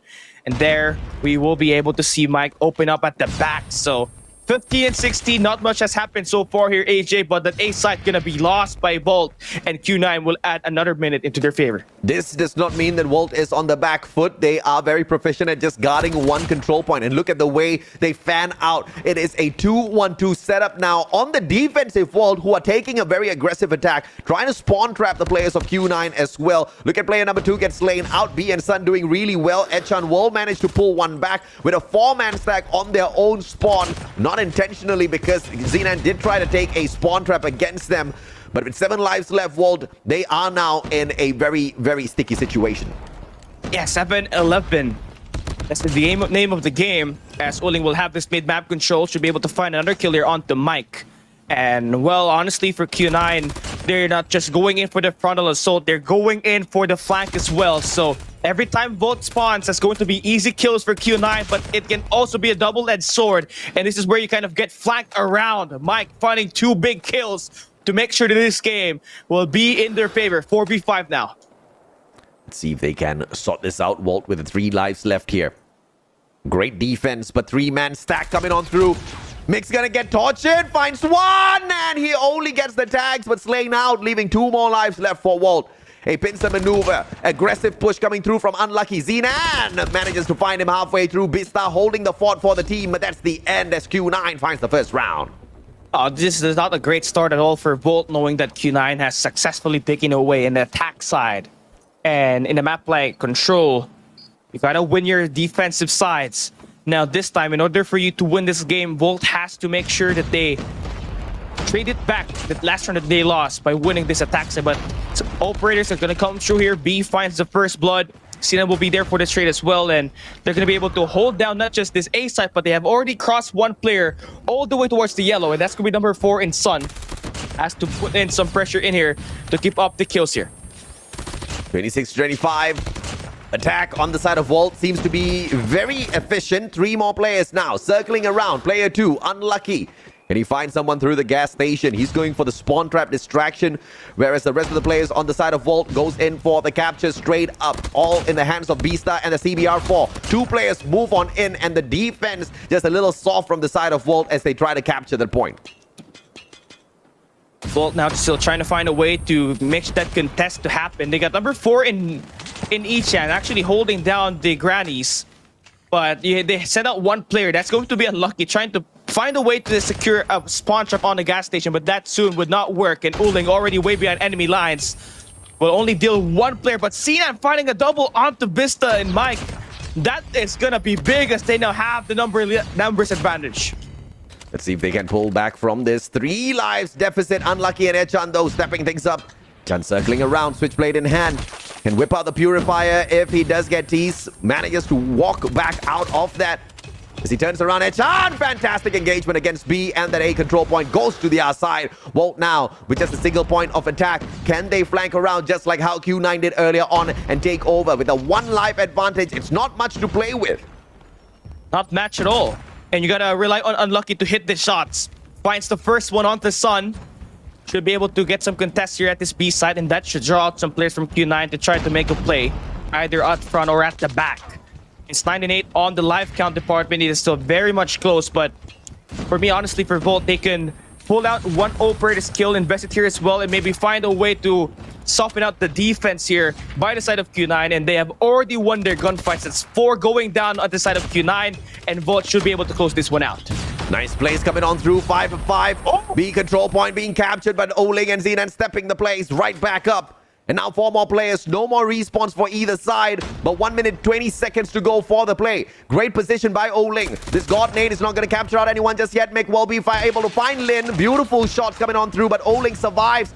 Can he get taken out? Good smoke coming through from Mick as he backs away. Great defensive play. 4 to 4. B control point in the hands of Volt for sure now. Yeah, this should be it. They invested the Purifier to secure that round number 2, and I think that's going to be a worth investment, knowing that they needed that attack side badly. Now we can just treat it as a reset. Now they can start on this defensive side, get their attacks on going, because on that first round, they looked so sloppy on this defense. The Q9 was able to dissect the attacks, and they were able to read Volt like a book. But here this time, we opened it up with Volt getting that first bloods. They take that mid-map control up against Sun. But eventually, trades are going to come true, and Q9 will have the better out of it. Lives all equal. Perfect defense so far from the Japanese side, but they have to make this count on that A control point, and they do exactly that. B-Star clears off B. And in the meantime, Lin just waiting for an opportunity with that Fennec. No KRM plays coming through from him this time round. Standoff just a little bit too wide in some of those angles. But now a 3-man stack on that A control is going to allow Q9 to at least capture 1 segment. Great use of that smoke to obscure the vision of Volt as well, to secure this first segment and pile on the pressure on Volt. There's just 1 player there holding down the fort. That's going to be number 5 in B. Volt is still trying to initiate a lockdown here by taking over control here at this Tractors. Unlucky now trying to extend out, will eventually be damaged and has to force to back away. And they're going to be taking the lead in the numbers at the moment. But you can see Q9 stacking down that Tractor spawn. And they're going to be able to bully out Volt, who's taking that power position. So there's still going to be 40 seconds in this game. No flags has yet been captured by Q9. and both doing a great job keeping up the pressure, but now we are starting to see this A flag capture being initiated by Q9. 80 to 20. A control point. No captures just yet. Just buying a little bit of time. 34 seconds. And if Volt manages to prevent this, it might just bring an end to the attempt here by Q9. 30 seconds to run down, but no, they add another minute to the clock. And Volt does not get that perfect defense. 16 and 18. Volt now on a lockdown. Spawn trap is initiated, but Lin will be able to stop that push to happen. But with that play right there from Mick, that should be able to tie up the numbers here in this game, as we do see them now starting to become confident in taking over this B site. But looking at it this way, they have managed to put in the pressure at the backside, which is going to be way behind enemy lines. While Q9 is trying to push up towards this B, there's no one guarding the point. So this means trouble for Volt. Trouble indeed. 12 lives left, and it's made 11, but Lin gets a beautiful god nade onto Echan. Back and forth we go. B control point, the only one for them to defend. And Q9 now circling around. Still have got those respawns on their side. Only 4 more opportunities, but Oling with a big investment on the Annihilator. Can he get taken out, or will he annihilate? Sun shut down. Backstab by Echan. Fantastic play. Oling slides on in. Will get 1. Can he get 2 as well from across? No, he doesn't. Just a single one for Oling. Annihilator wasted. Advantage to Volt. 28 seconds left here. Q9 will for sure pursue a push. And right in time for Biscuit to pull out the War Machine. That should stop the push for the moment. And 20 seconds is not a lot of time anymore. You gotta go for the contest. But Volt having the stop for control E-Chat. Doing a great job getting those eliminations. But Q9 decided to pull up on the flank. B finds 4 in a row, make that 5 as they try to find their way back in this game. He eventually gets dealt with, and now it's just a frontal assault here for Volt. Oling 2v2. Hi! Is an operator investment coming through from Rio. It's gonna be the Sparrow. Can he get the shots? Rio now slides on out with the shot. Oling does not get tagged up. 1v2, and Rio does get it with the Sparrow. Great investment. But just moments before that, Unlucky pulled out the Annihilator as well. Has a mistake been made here by Volt by wasting those operators? We will have to wait and see. We will have to. Especially those operators are going to be coming up big, especially on this late rounds that we're going to have. But Volt still trying to find a way to secure this game. They're going to have that initial control at the A side at the moment. Mike will be able to push out towards the tractors. If they can find 1 more kill secured at the tanks, they might have better map control towards this middle. But at the moment, this mid street is going to be controlled by Q9 Uling, and they're going to be able to do a lot better. Pause that progress that Volt has managed to do here at this A side. 26 lives all equal. Volt with the advantage on the lead in the number of rounds won. Can they keep this up? Can they finish the series right here, right now, as anticipated, with a 4-2 scoreline? Or will Q9 break the anticipation as well as guesses of the commentators and bring us into game number 7? We will have to wait and see. So far, it's all equal on both sides, Cali. Yeah, it has been a deadlock on this gunfights, and there has been no progress so far on the objective here for Volt. They have been trying to find an opening at the gas station, maybe initiate a spawn lockdown, but that hasn't been the case so far. So now they're trying to go for a very extensive push here at this A site. They're going to be using 2 operators just to try to go for the capture. 1 segment already done and dealt with. Q9 still trying to hold their ground, not really inching any rotation at all. They are baiting Volt to get this rotation. They're going to be able to flood it up as well, and the contest is going to come true. Crazy stuff from both sides, and now Volt 4 life deficit, but they are sneaking away this A control point already. But Lin manages to clear off the 3rd segment. 26 seconds to go. The attack onto B has not been ensued just yet. Volt now have to deal with a spawn trap on suspense here, initiated by Q9, but the players are nowhere close, and that A control point will be given away because of the positioning of Q9, prioritizing the spawn trap instead of the defense. This could just be a huge mistake for the Chinese squad. I agree. This could bite them at later on, knowing that Volt are tremendous players that can really adapt to the situation. They can play it slow. They got a minute left to try to push up this B side, but it's essential that they can hold down the fort here at this Granny's Mike will be there to throw up some nades. There's not going to be any players there at all trying to find a way to secure the P2 spawns. The P2 warehouse is going to be important just to keep that pinch play to work and find an attack where you can go in multi-angles, but they're going to go for the frontal assault here, AJ. Frontal assault indeed be with a god nade. Mick now gonna get flashed halfway through. That concuss gonna make his ears ring and make him feel like what Mustachio has felt his whole life. Did you know, Cali, that's exactly what I have to deal with my whole life? I've got tinnitus, Why? so I have ringing in my ears every single moment of my waking hours. Oh, so how do you like combat that? I just deal that with stuff it, to man. happen? Yeah, I get depressed. Oh man, that's hard. Half my life. That's hard. Oh no. You know, early on in my relationship, I used to play music so loud in the house, even though, you know, I wasn't listening to it. My fiance just couldn't understand. But that's just like being concussed 24/7 every single moment. But Walt now getting electrified by Q9. 2 segments, 1 segment taken away. 9 more seconds to go. 2 lives left here for the Japanese team. And that's an absolute no-go, as it's just 1 more, thanks to Sun. Be there to close that one out. 2 and 2. Oh man, I think my ears are ringing as well. I'm just kidding. I'm just kidding. So we're going to be hopping into another defensive side for Volt. Yeah. Q9 has an opportunity to actually take a commanding lead here if they can pull up an attack side win.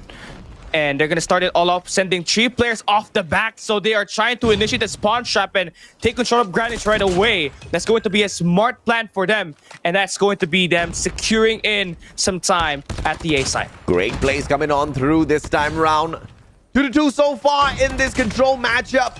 They're looking for that 4th round win. But if it's going to be swinging back and forth in this manner, things don't look great for Wolf. Annihilator gonna be invested instantly. Mick, on the other hand, circling around with the switchblade. Can he find one for himself? Q9, 2 players right in front. Oling will be able to sort him out as they push on forth. 2 lives here at the advantage for Volt. Q9 still haven't found a way to try to advance forward, as Volt has been doing a great job cutting off the rotations at one of the sites. And they have done some initial spawn trapping as well that enabled them to secure at least a minute that's been locked down here at the moment. Just 20 seconds for Volt to win this round, knowing that they're going to be able to expire the time. And Q9 has to make a move at the moment. They're going to be locked down at the fort. As you can see, that tractor spawn is absolutely in the hands of Volt, and they might just win it here. 5 seconds left. Each hand finds one. They're going to be able to delay the push once again. And Q9 will lose this attack side just like that. Perfect round for Volt. And this time, they put themselves in a great position. 1 round away from victory. 1 round away from kicking Q9 out of the competition on their home ground. Not allowing them to move on in towards that LAN playoffs. Might just be super sweet of a victory for the side of Volt. See if they can manage to close this one out. They got Mike holding off the mid maps. This is going to be great, honestly. You got Ichan swinging once again. They're going to be able to have some contests early on at the A site, while also maintaining some pressure at the B site. But that soon would fail, and Kian will be able to pick those players up one by one. They haven't initiated any spawn trap here as well at the moment, but Sinan all the way to backside yellow house. So if that soon would be a successful play, they might have their own spawn trapping here. Absolutely, man. 5 life deficit here from the start for Volt, but nothing much in terms of difference against Q9, who have lost pretty much the same number of lives, just 1 in terms of difference. As they can circle around, Oling manages to find one from afar. Mick taken out of the equation. Echan trades one back. Xenon trades Mick out. Back and forth we still continue, but Volt nowhere close towards those capture points. Nowhere close. And it looks like Q9 is giving them the Volt treatment here. The same thing that they did on that round number 5. Lin will have that mid-map control. You got number 1 in Sinan that is very flexible in holding down the backyard at the yellow house, the graveyards, as well as that A site. The flank should be able to ensue here. 10 seconds left. Volt is nowhere near close. And this might just be overtime being played, but some hopeful heroics here for Mike, as they're trying to get some contests here at this A site. Just 5 seconds left. They gotta hop inside the objective here, AJ. Can they get it done? Volt now, final round, 6 more seconds. Timer has been paused for a tad bit, but B gets the D done, and he continues the clock rolling on. Volt not focusing onto the B control point at all. They just want to force the case on A, but the timer decides that Q9 stays alive. Woo! Okay, it's gonna be a round number 7 for this control game mode. At least from what we saw, Volt has been very solid in their defensive side. But if you're Q9, you cannot afford to lose the round because you're facing elimination. You have to come back, win this round, and play the S&D later on. But you gotta be very tactical in how you try to take this. Back and forth. But 2 operators on standby for the side of Volt. 2 on standby as well for the side of Q9 as Zenan loses his operator. Lin with a purifier. We'll find Mick waltzing on through, and he gets taken out too easy. B control point on the easy capture, at least for the first segment. All thanks to the purifier investment of Lin. And nobody challenges him. They're just giving it all away. And it's all because they have to take care of their lives, knowing that that guy has a purifier. Cannot afford to take that risk as well. So you're going to have to hold down the fort at this A site. They might just give that one away. I think that's very smart because you're going to be able to take care of your lives. But that's too much of a risk here, knowing that Q9, they have been so solid taking over that A control point earlier. So now you're going to have to win your gunfights, be extensive with it as well. And you have to use your operators here. You currently have 3 available, and Unlucky has to be bigger. But he gets shut down using the Annihilator, so that means Q9 doing a great job here at the moment. This is a big call coming through for Q9, but Mick getting the damage done, making sure the number of lives are on an advantage for the side of Volt. Zenan trying to slay it right back out. Ro with the investment of the pure Sparrow as well. Can this Sparrow manage to get a couple of more players? Lin manages to trade out Bista with the Pretty 14-16. A control point is still available here. Volt has been on the perfect defense thus far, but down on lives now, Cali. If you're playing for trades, this will not be looking good for Volt. You gotta win and stand your grounds when you try to play this matchup. Mike finds a kill on to Lin. 12 and 13 is gonna be the name of the game. Unlucky will have a second chance with the operator. He finds one big on to Sinan that should be able to spawn trap here at this game as they're trying to flip this one up. Finds another kill here. The spawn trap ensues, and it's going to be an equal 10-10 here at the life count. Perfect defense still on this A control point. Echana finds Lin, but Sun trades out Lucky. 1-for-1 trade, back and forth we go. On the defense, we see 2 players. Oling shutting down Echan as well. Rio trading out. Oling Unlucky going for the spawn trap, and B manages to get caught out here. It's gonna be a interesting take by both of those teams. B was actually the one who tried to force that spawn trap, but a little bit of a misstep, and B-Star finds Lin. Live advantage now to the defending side of Volt. This now, the final moments of the series potentially. Yeah, this is it. Not a lot of time now for Q9 to make a move. 25 seconds left, and Mike invests that operator. Will not get any good kill there at all, but Vista finding a war machine as well. This is not looking good for Q9.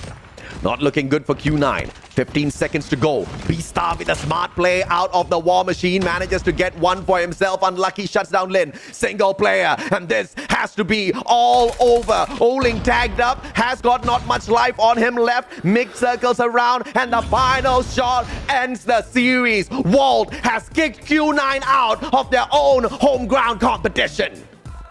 They will be advancing to the next stage. Facing Wolves. At the next I mean, expected the way things were going, expected the way, I mean, high five, Cali, because we kind of called that out very, very well from the very start. But you know, there was a lot of moments where Q9 looked like they could switch things around.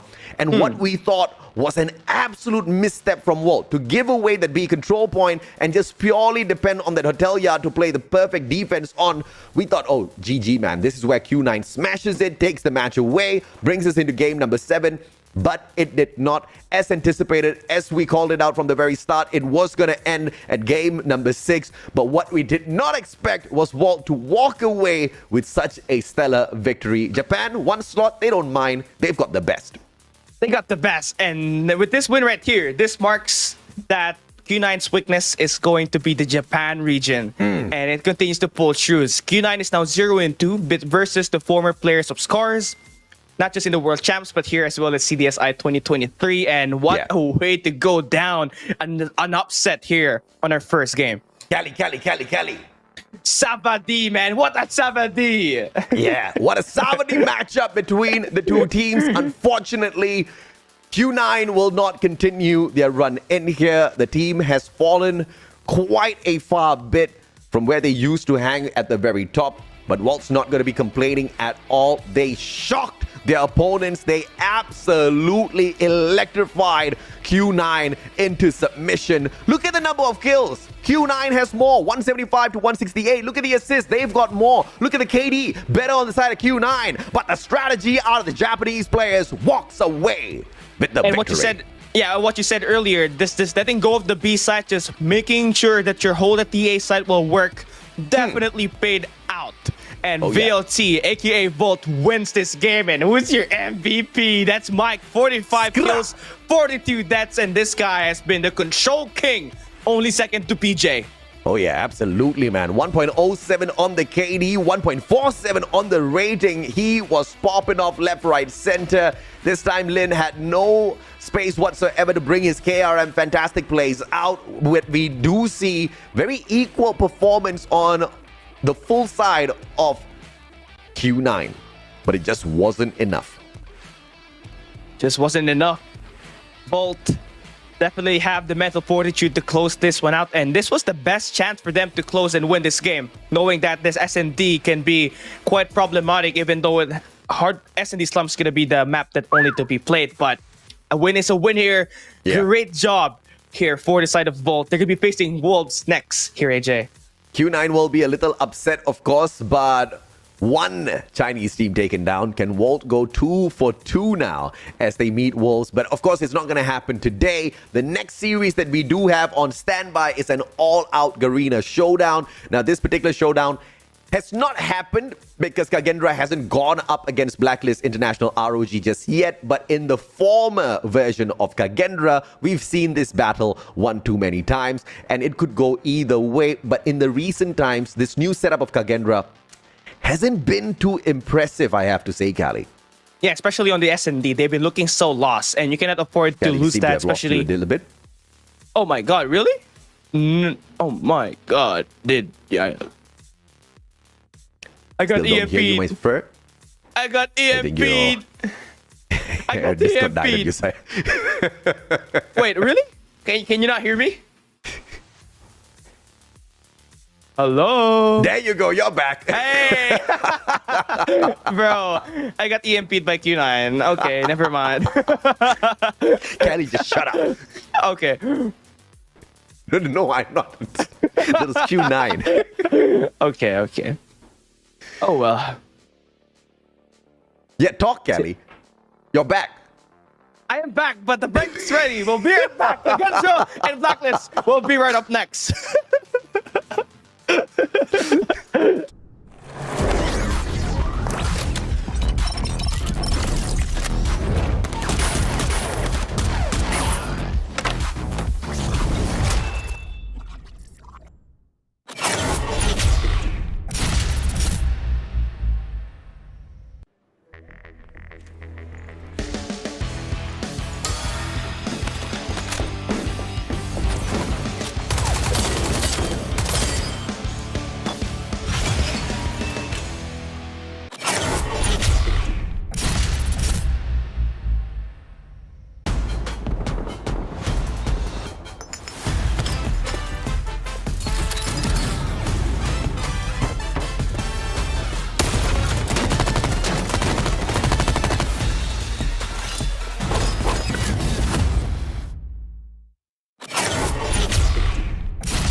Welcome back to the Call of Duty Mobile Summer Invitational 2023, an event where we crown the Master of Masters of Asian Call of Duty Mobile, and we are now about 5 series away from doing exactly that. Today we had China going up against Japan. Unfortunately, China had to bow out in the form of Q9, and now Philippines versus Indonesia. Blacklist Ultimate ROG takes on the Ultimate Kagendra, and only 2 out of 4 teams can of course stay in this competition from today. One has already made the exit. Which one will follow suit? My name's AJ. I'm the Mustachio down here with Cali, your voices for the day. And it has been a pretty fun day, I have to say, Cali. Yeah, it has been full of surprises. Who would have thought Wolves would have won that first game? Now I'm up for more. So it's up to Kagendra and Blacklist to build up that hype. And what's this all about? Because the last time these two met was Blacklist versus Dunya Games, where obviously Dunya Games was the core players of Kagendra right now. And the last time they went up was last year, CGI 2022 finals. It has been more than a year, and it was a Blacklist victory. So let's see if Kagendra has managed to find a way to improve their S&D, because the only reason why they lost up against Blacklist that year was their S&D. And it looks like the S&D is still abysmal as far as the statistics go for Kagendra. They've got a 22% win rate, which is horrible, and they go up against Blacklist Ultimate, who are not, the perfect team of, S&D players, but they do have a much better win rate, being 57%. But as they take on Kagendra today, I have to say the advantage goes to Blacklist Ultimate ROG, because Kagendra, for some reason, this change hasn't been bringing them a lot of benefits. In fact, we have seen them struggle one too many times. They've lost to Walt thus far. They also took the L to Doyu Gaming, but we don't blame them. And in fact, it was actually a very impressive series against Doyu Gaming, where they did manage to take away 2 maps. But against Wolves, they got knocked out. Ultimate, on the other hand, have got 3 wins out of 5. They go up against Fran, Reeve, Clove, Zen, as well as Me6. Once again, this is the best and craziest squad out of Indonesia you can ever hope to see. I have to agree with you on that take. And of course, the team that they're going up against with are the Eastern champs. Skurd, Rage, Yato, AG, and Jabin. And they're not gonna have Yobabs in the lineup for today, so Skurd has to step up big here in order for this team to win up against Kagendra, which we can say is the best hardpoint team during the Group B stage here at CDSI 2023. Oh yeah, and of course, if Blacklist ROG wins this out, Kagendra says goodbye. But if Kagendra pulls off the impossible, if Kagendra beats down Blacklist Ultimate ROG, a lot of questions will have to be asked here, because we expect a lot from Blacklist. At the same time, we expect a lot from Kagendra as well. This is a really tough, this is going to be a tough match for me to cast, because I love both sides. I want both sides to make it through. Unfortunately, it's a knockout series. The loser has to go home. So the best they can do before going home is put on a fight that we cannot forget, Cali. Yes, and it all starts here. This 2v2 gunfights. Winner gets to determine the map pick and the side pick, and you have to bring in your best players here at this mode, knowing that you're gonna have the advantage right off the start. Then you get to pick the map later on if this game push out to the extent to a game number 7. So Clove could be one of the players that we might see here for Kagendra. We might see Jabin on the other side along with Rage. So looking forward to that as well. So here this time, I want to see Kagendra pull up an upset, but looking at it this way, Blacklist, they have managed to find their way inside this game, although they were placed 4th, actually, during the Group A stage. I want to see, of course, both teams move on through, but one obviously has to go down, and that one could just potentially be the one that, I guess, loses the initial match at S&D, right? If Kagendra loses that S&D matchup, even if it goes into a game number 7, Kagendra's going to be in a lot of trouble. They have to make sure, by hook or by crook, they win out every single respawn if they stand a chance, of course, of taking the opponents of Blacklist Ultimate ROG down in hardpoint. We did mention the stats of S&D, which is not looking great for the side of Kagendra, but when you look at the other stats overall for hardpoint as well as control, Blacklist ROG, they struggle at control, man. 40% win rate as opposed to Kagendra on 80%. And, the hard point is where we're going to see this be a 50-50, potentially called by the map that we play at the end of the day. Very unlikely for Blacklist to absolutely have themselves put into a spot where they are below the 50% mark, because this team dominated Garena Masters 4 only for them to have like a mid-year crisis and have to find their personality here once again. But here we have it.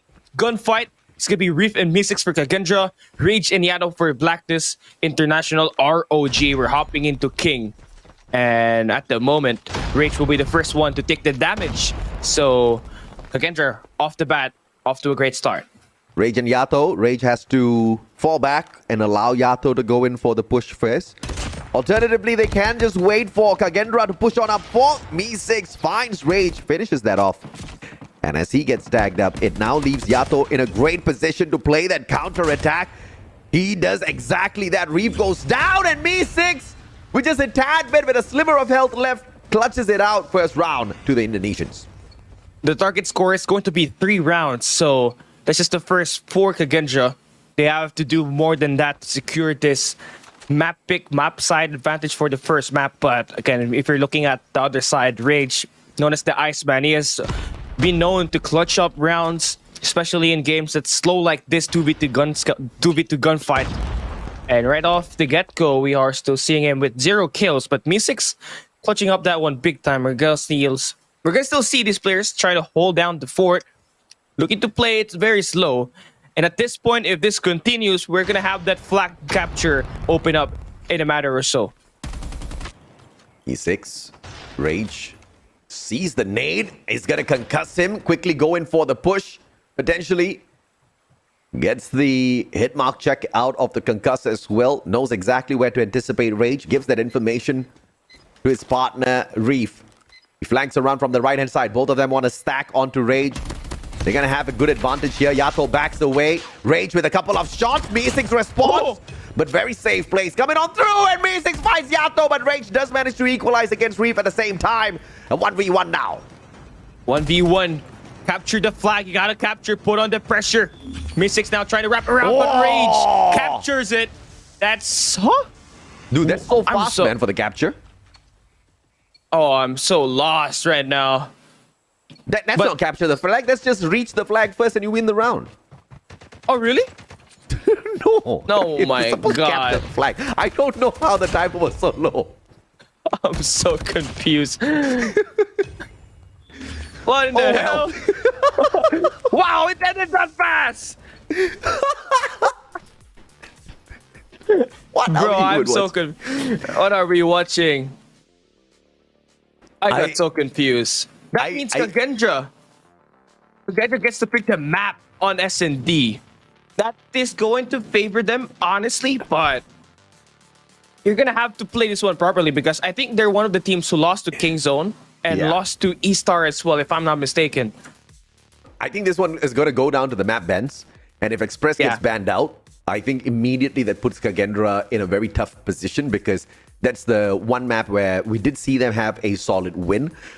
We did see a couple of other wins as well. I believe not a couple of other wins. There was only one other win at firing range, but out of the 4 matches played at firing range, they lost 3 firing range SNDs. So there's a high probability here that Blacklist is going to be banning out that Express map.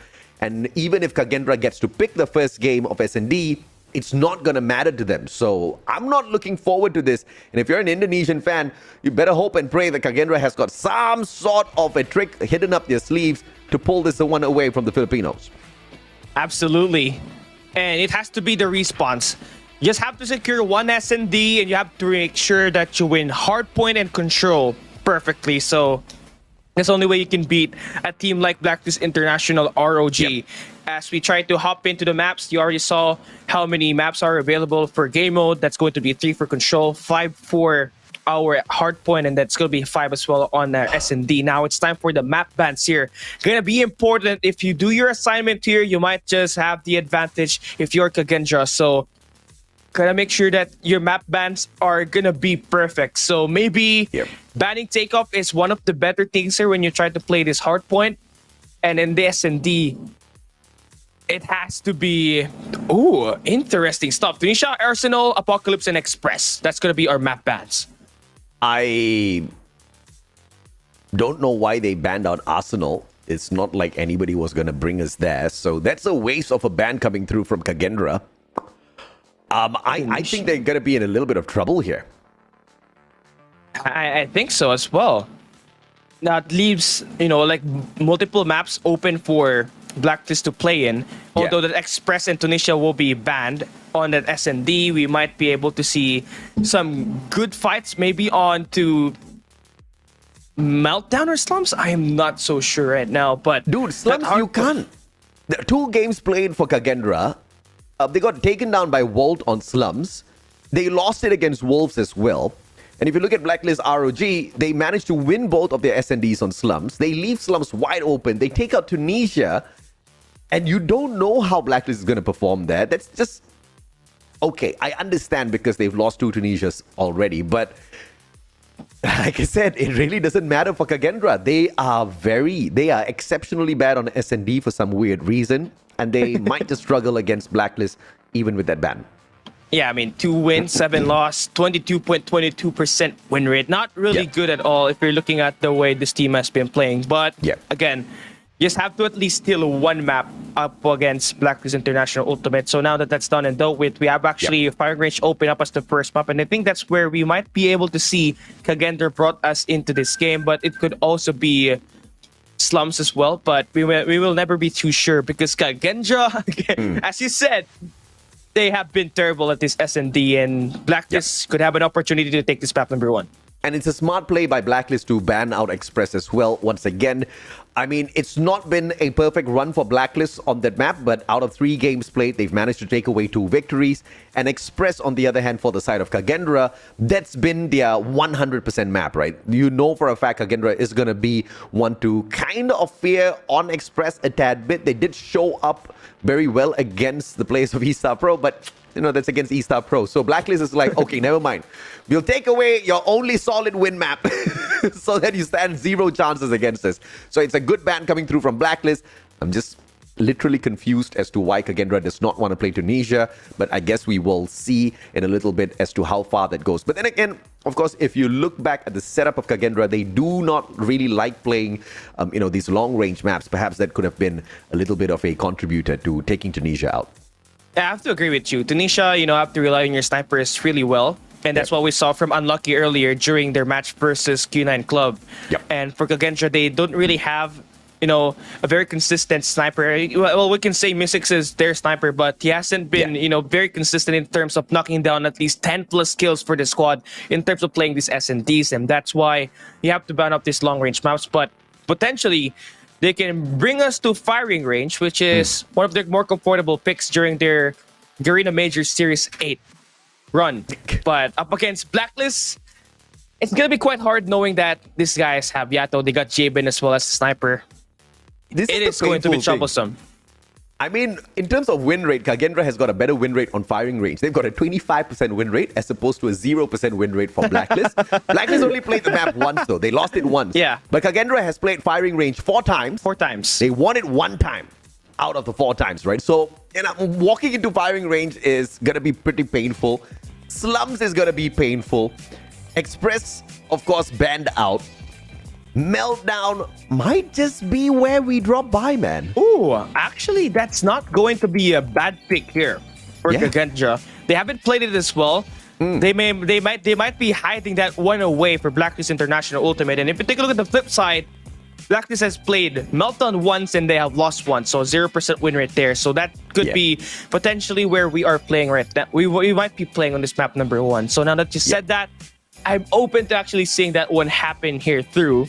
They can rely on their close range engagements. You can rely on Clove to get those shots for you. And this guy has averaged 11 kills per game during the Group B stage at the CDSI 2023. So that's going to be a big one. Absolutely, man. I totally agree with you. Meltdown is my bet here. If we do get dragged into that map, Kagendra stands a good chance.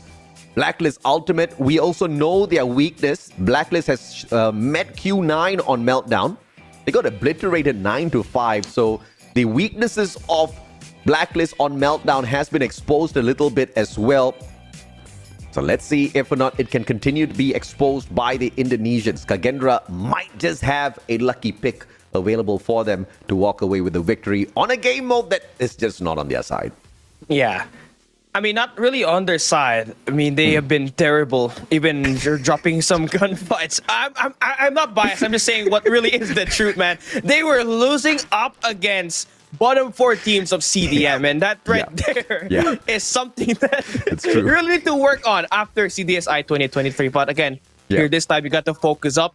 Make sure that your communications are gonna be locked in. You need those infos to find you those trades, get those information so you can find those rotations inside of the game. And for Clove, I expect him to do great here. But if you want to win up against Blacklist, you have to shut down their snipers. And what way for you to have a spotlight here for Mystics? He has to play this one greatly, has to outpower Jben in terms of those sniper engagements. And Blacklist ROG just literally gave a death blow to Kagendra with their ban, because Express was where Kagendra was very impressive. They took a 9-5 win over Doyu Gaming. Doyu Gaming, bro. So, you know, that really shows how good Kagendra is, the mastery over the map of Express. So banning that out just narrows down the already slim chances of Kagendra walking away with this SND victory, right?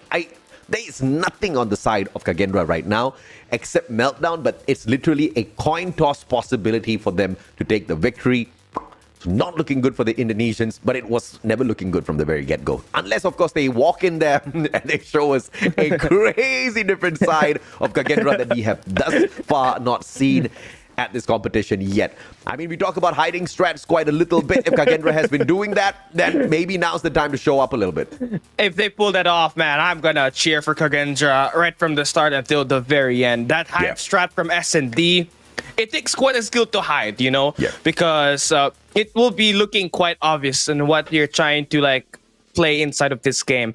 But now that we have seen the players, we have seen, you know, the bans as well. Now we're up.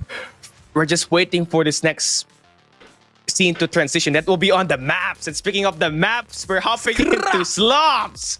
Kagendra and Blacklist. How are we liking the map so far? World? Kagendra has got a 0% win rate. 2 matches at slums so far, they have lost it.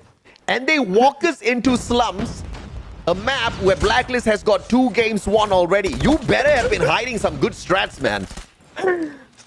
Well, now they started all off with Clove finding those double kill.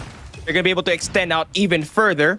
Along with the help of Zen, they will be able to clear out 3 players at once. Mystics finds a kill onto AG, and wow! What a great start for Kagendra here at the first round. That's what I'm talking about. Hide them strats, bring it out. Hot. On a day where you are in an elimination series. Let's see if or not Kagendra can continue this beautiful run.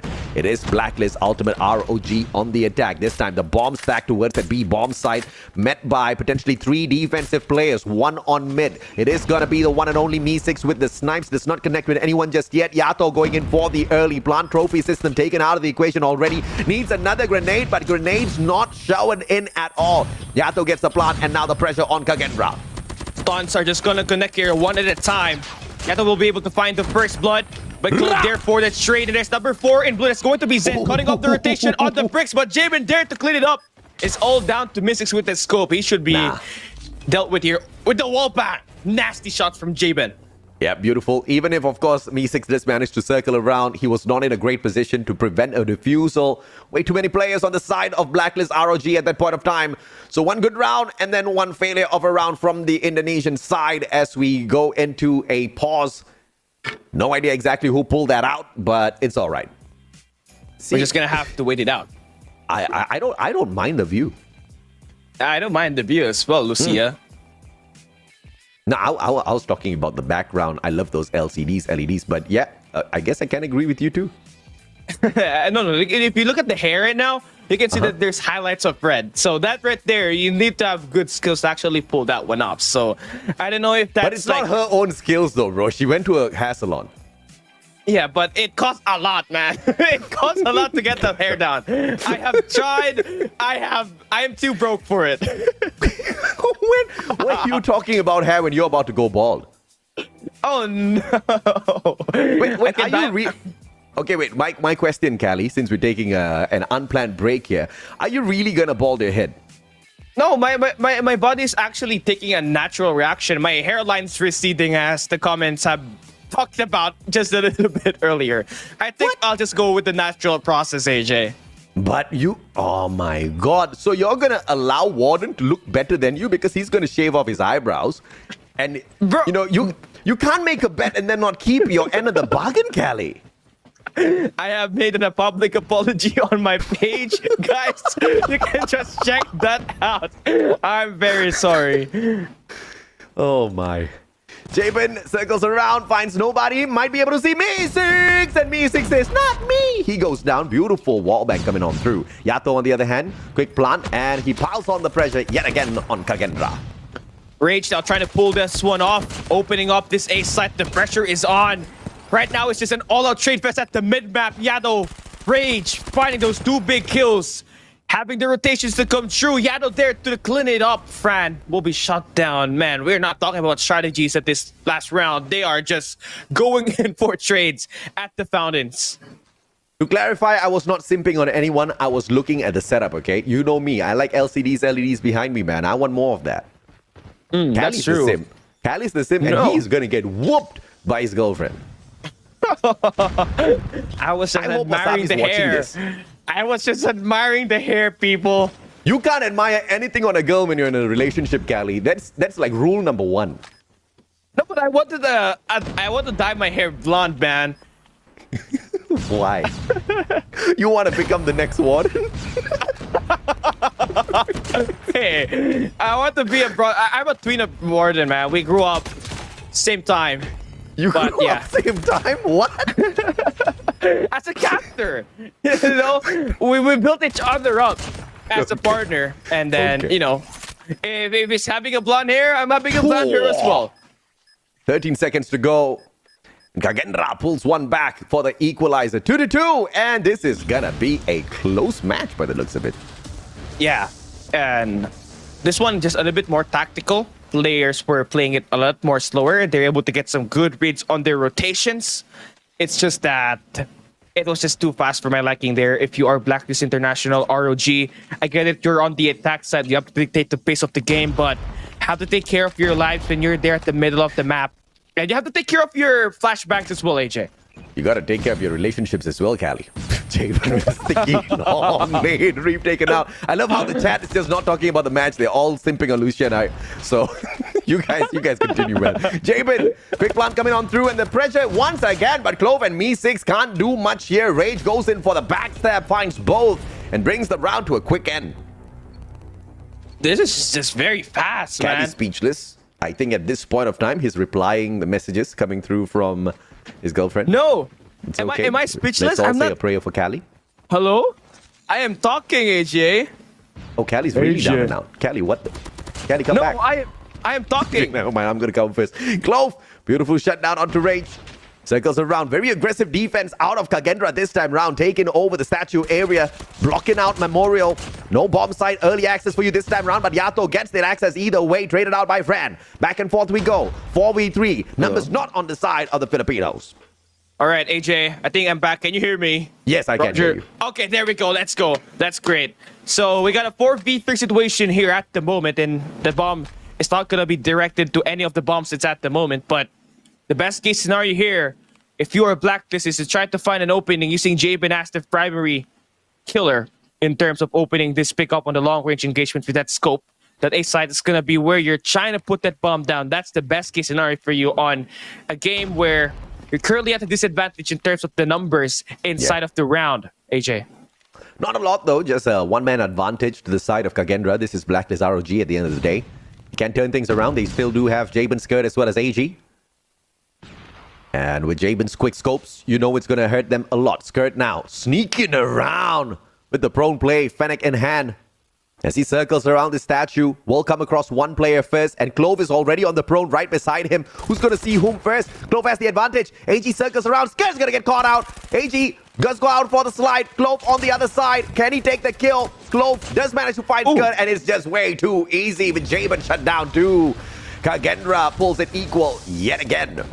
Back-to-back here at this SND. Kagendra so far has managed to, you know, keep up with Blacklist, although they had it rough here at Slums in their group stage action, where you said earlier they played it 2 times, they lost it twice, 0% win rate, and right now they're keeping up Riff hasn't even been activated just yet. Riff has only 1 kill at the moment, and if he does get himself on going later on, this team will mean business as soon as they get into the attack side. Nades are not going to come through here for the side of Blacklist, but these utilities right now are going to be thrown on as they come in for the push towards this B side. Boom! Jamin, beautiful scope. We do apologize once again, ladies and gentlemen, boys and girls, for the audio delay. There's just nothing much we can do about it. Just have to stick through it for the day. Just hopefully our voices will keep you entertained all throughout this series down to the very final game. 3-3 so far, and yet another push coming on through from the attacking side of Blacklist. ROG plant on already. Scud with the flank, finishes it off quick. And every single time Blacklist steps it up, Kagendra finds an equalizer. Let's see if that happens yet again. That's going to be important. You cannot afford to give Blacklist that momentum, get the 2 rounds in. So by the time we try to end this first half, you got to tie it up 4-4 on the scoreboard. And for this game to work, you need to find a way to get Riff ongoing, get himself involved with these gunfights right now. On this first 7 rounds of action, has only found 1 kill so far. He has to make this thing work. Right now, we're going to be seeing Blacklist put that bomb down near the B side. First bloods are not going to be initiated just yet. Pre-attacks coming through for Yato. And he's just prepared. He's just prepared. Just a little panic, bro. Wild tags coming on through. He gets concussed halfway on through. And Yato will still find Reef. Swings on out. He practiced earlier on, but couldn't find that execution. Fran and Zan. Meesik stepping up as well. Jabin trades 1 out. Can he get the second as well? Meesik shuts him down. And that's about it. Kagendra once again steps it up to equalize against Blacklist ROG. But it's just about time before we switch sides, ladies and gentlemen, boys and girls. And Kagendra might just be able to take this all the way. They've kept it equal as they were on the defense, but now they get to dictate the pace. They're going to be attacking this time. And for the side of Kagendra, they have been pretty solid when it comes to the attack side. Cali, stop walking around with your microphone, man. No, the guy is so excited he keeps standing up and yanking his wire out. Jabin, beautiful headshot against Zen. Back and forth we go. Fran gets a double for himself. 3 more on the side of Blacklist ROG. Yato makes it just 1 more. Meesik circles around. AG found it a beautiful quick scope. As he travels around to meet Jabin, Jabin anticipates that shot, shuts him down. Hello, I am back. Good shots there for Blacklist ROG, man. Yes, I don't know why. I don't know. I don't know what's happening with my mic right now. Cursing your mic. I think she has put on a curse. Come on, Mike. Work properly, Mike. Come on. Bolt, Mike. No, Mike's not playing. He was in the previous match. He won, now he's resting. Okay, it's not working anymore because he's not playing anymore. Okay, never mind. We're going to be hopping into this next game. This next round. So, KAGE will be, again, starting on the attack side. And, well, looking at the defense. Blacklist putting in some efforts, keeping up some pressure here at the middle. Number 3 in Skirt is going to have that fountain rotation. Number 2 in Rage is going to have the anticipation on the graveyards as well as the broken walls. No shots are going to be coming through right now for Kagendra as Meesik hasn't connect any shots here at all. Wall banks are not going to be a thing here at the start of this game. But now we'll finally nade just connect, and Jabin gets shut down all the way from the A side, AJ. The lineup does come true. Kagendra with the first blood.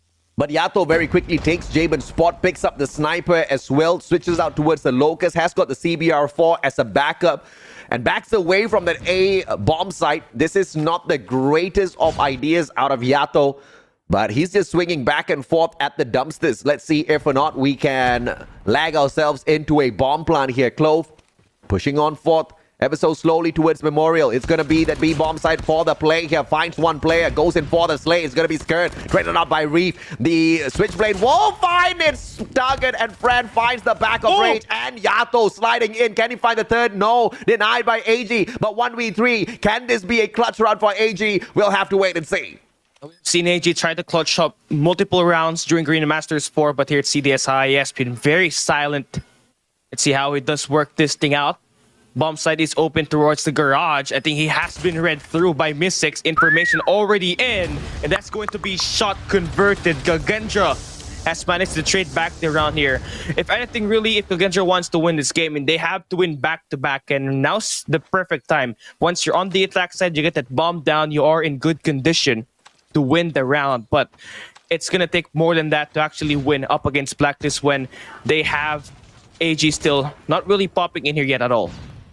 Beautiful shot out of Jabin. Blind shots coming on through, anticipating those players flying on by that smoke laid out already confidently. And Jabin gets the win on that guess. Reef tagged up. Sends in a God nade. Will not connect just yet. Fran, on the other hand, locking down Broken. But nobody's going to be stepping up forth as the bomb gets planted. The position held on here by Fran is going to be crucial, because if anybody tries to rush through Broken to take that backstab, they're going to get sorted out instantly. And that's why Fran is the guy that you want there. He's got 10 kills. And Reef finally able to get 1 kill. But Jabin finds Fran. So call up engagements coming through on the mid-map. Reef starting to find himself going, but not enough to shut down Blacklist here and go for a back-to-back win as they play that retake perfectly. Jabin dropping Fran, just open up the floodgates to push at the fountains. And that's where Kagendra got caught in the act. And Blacklist just 3 rounds away. It could really go into an overtime the way these two teams are taking it, man. Blacklist 1 step forward, Kagendra 1 step to match up, and then Black step forward, Kagendra match up. It's just repeating one too many times for me. Let's see if or not Kagendra can pull away now. With the bomb in hand, Jabin with a sticky God nade out of nowhere. Reef taken out of the equation. We all know Jabin's strong, but Jabin's just playing this on a whole other level now. Jabin averaged 13 kills per game during the group stage, and he was one of the leaders overall in the entire CDSI group stage season. So let's see if he does have the opportunity to go up more than 13 or this time as they go up against Kagendra. This has been quite a back and forth, but Blacklist dealing the first blood onto Reap has given them the chance to go up here back to back. They're trying to play for that retake. They're going to wait for that bomb to get planted, and they're going to use their utilities to try to store a stun and get these players blinded, and they can go for the pounce here, AJ. And what's the setup going to be for Kagendra? They make a quick plant and then they back away from the bomb, so no direct attack coming on through, but 4-man stack now on the bomb side. Fran finds Jabin traded out by Skurd. It's going to be a quick defusal from AG, and Kagendra with a misplay allowing Blacklist to pull 2 rounds ahead. The initial push there made by Blacklist is to push on towards the bricks. They line up that nades. As soon as that happens, they're able to find the pick. They drop down Zen, that player holding down the bomb set, and that when that happened, everything just went easy. AG was able to tap the bomb, and I believe it was Scared who was giving him the chance as a distraction over the enemy. So that's now a 2-round lead here for Blacklist. They are on par to actually go for 1 more here to go up 3 rounds if they are going to be able to do the exact same thing that they did on that last round as they play for a retake here. Let's see if Kagendra can match up, because Blacklist is slowly starting to pull away from them. Reef alongside Zen struggling to find those engagements. But props to Kagendra, because I didn't expect them to be able to keep up with Blacklist ROG in this manner. So this in itself is a win in my books already. But of course, it will be a little bit better if they can walk away with the victory. Overall, B6 position! Doesn't get it, but finds the second shot against Rage. Fantastic position to be holding. First blood now here in the hands of Kagendra. Again, still trying to hold it down here. If you're Blacklist, they're really trusting their retake capabilities as they're waiting for a bomb plant to happen. Nade is going to be thrown. No one will be damaged at the moment, and the bomb that's so go down here at this B site. 4v5 retake. Let's see how this one goes. Reef finds that first kill onto Yado. Mystics follows up with Scared, and that right there should seal this round off as Mystics finds a double on 1 angle. Beautiful shots out of Me6, pretty much winning this round for the side of Kagendra, leaving the J-Code all alone. 11 kills already. Can he get the secure? The spot after spot, but Me6 should finish it off, and he does exactly that. What a round for Me6, getting a 4 on a roll, and he pulls that equalizer potentially on the side of Kagendra. 1 more round to do exactly that. The thing with that last shot from Me6 is he only spotted the barrel. As soon as he spotted the barrel, just pulled in the trigger, go for the wall bang, and boom. 6-round win now for Kagendra. They have to do 1 more to tie up the series. They cannot afford to give Blacklist that chance to go up in 8 rounds and get that match point. And they're really going in, waiting for Me6 to create this opening. He's got 12 kills so far, has outplayed Jabin so far in terms of kills. But look at it this way, in terms of the teams, Blacklist still has the edge, having 1 round into their advantage. It's very equal. B6 going for those spams, trying to get the wall bang for an aggressive defensive round for Black, but Black just does not meet them in that fashion. Jabin tagged up, backs away, plays it safe. B6 still trying to find an aggressive player to perhaps come by through with a slide so he can find a Punisher. What a position now. Show me some magic. B6 finds nothing.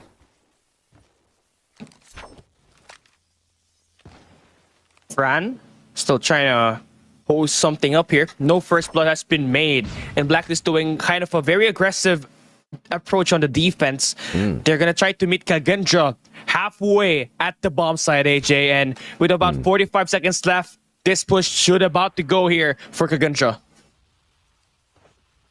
It's gonna be a opportunity for Me6 as he circles around, but no, he gets shut down by Jabin instead. Back and forth we go. Numbers advantage to Blacklist. Fran gets rage. He equals out the numbers. 2v2. Jabin tagged up. He cannot rest on fourth. Fran finds Jabin as well.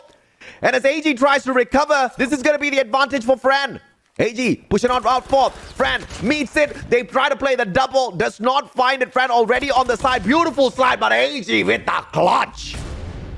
That's the same exact angle where AG won the game for Blacklist during Garena Masters 4, and he was using the same exact movement as well. So kind of just brings me where he was able to clutch up the 1v2 at the Garena Masters 4 finals versus WPM Low Kings.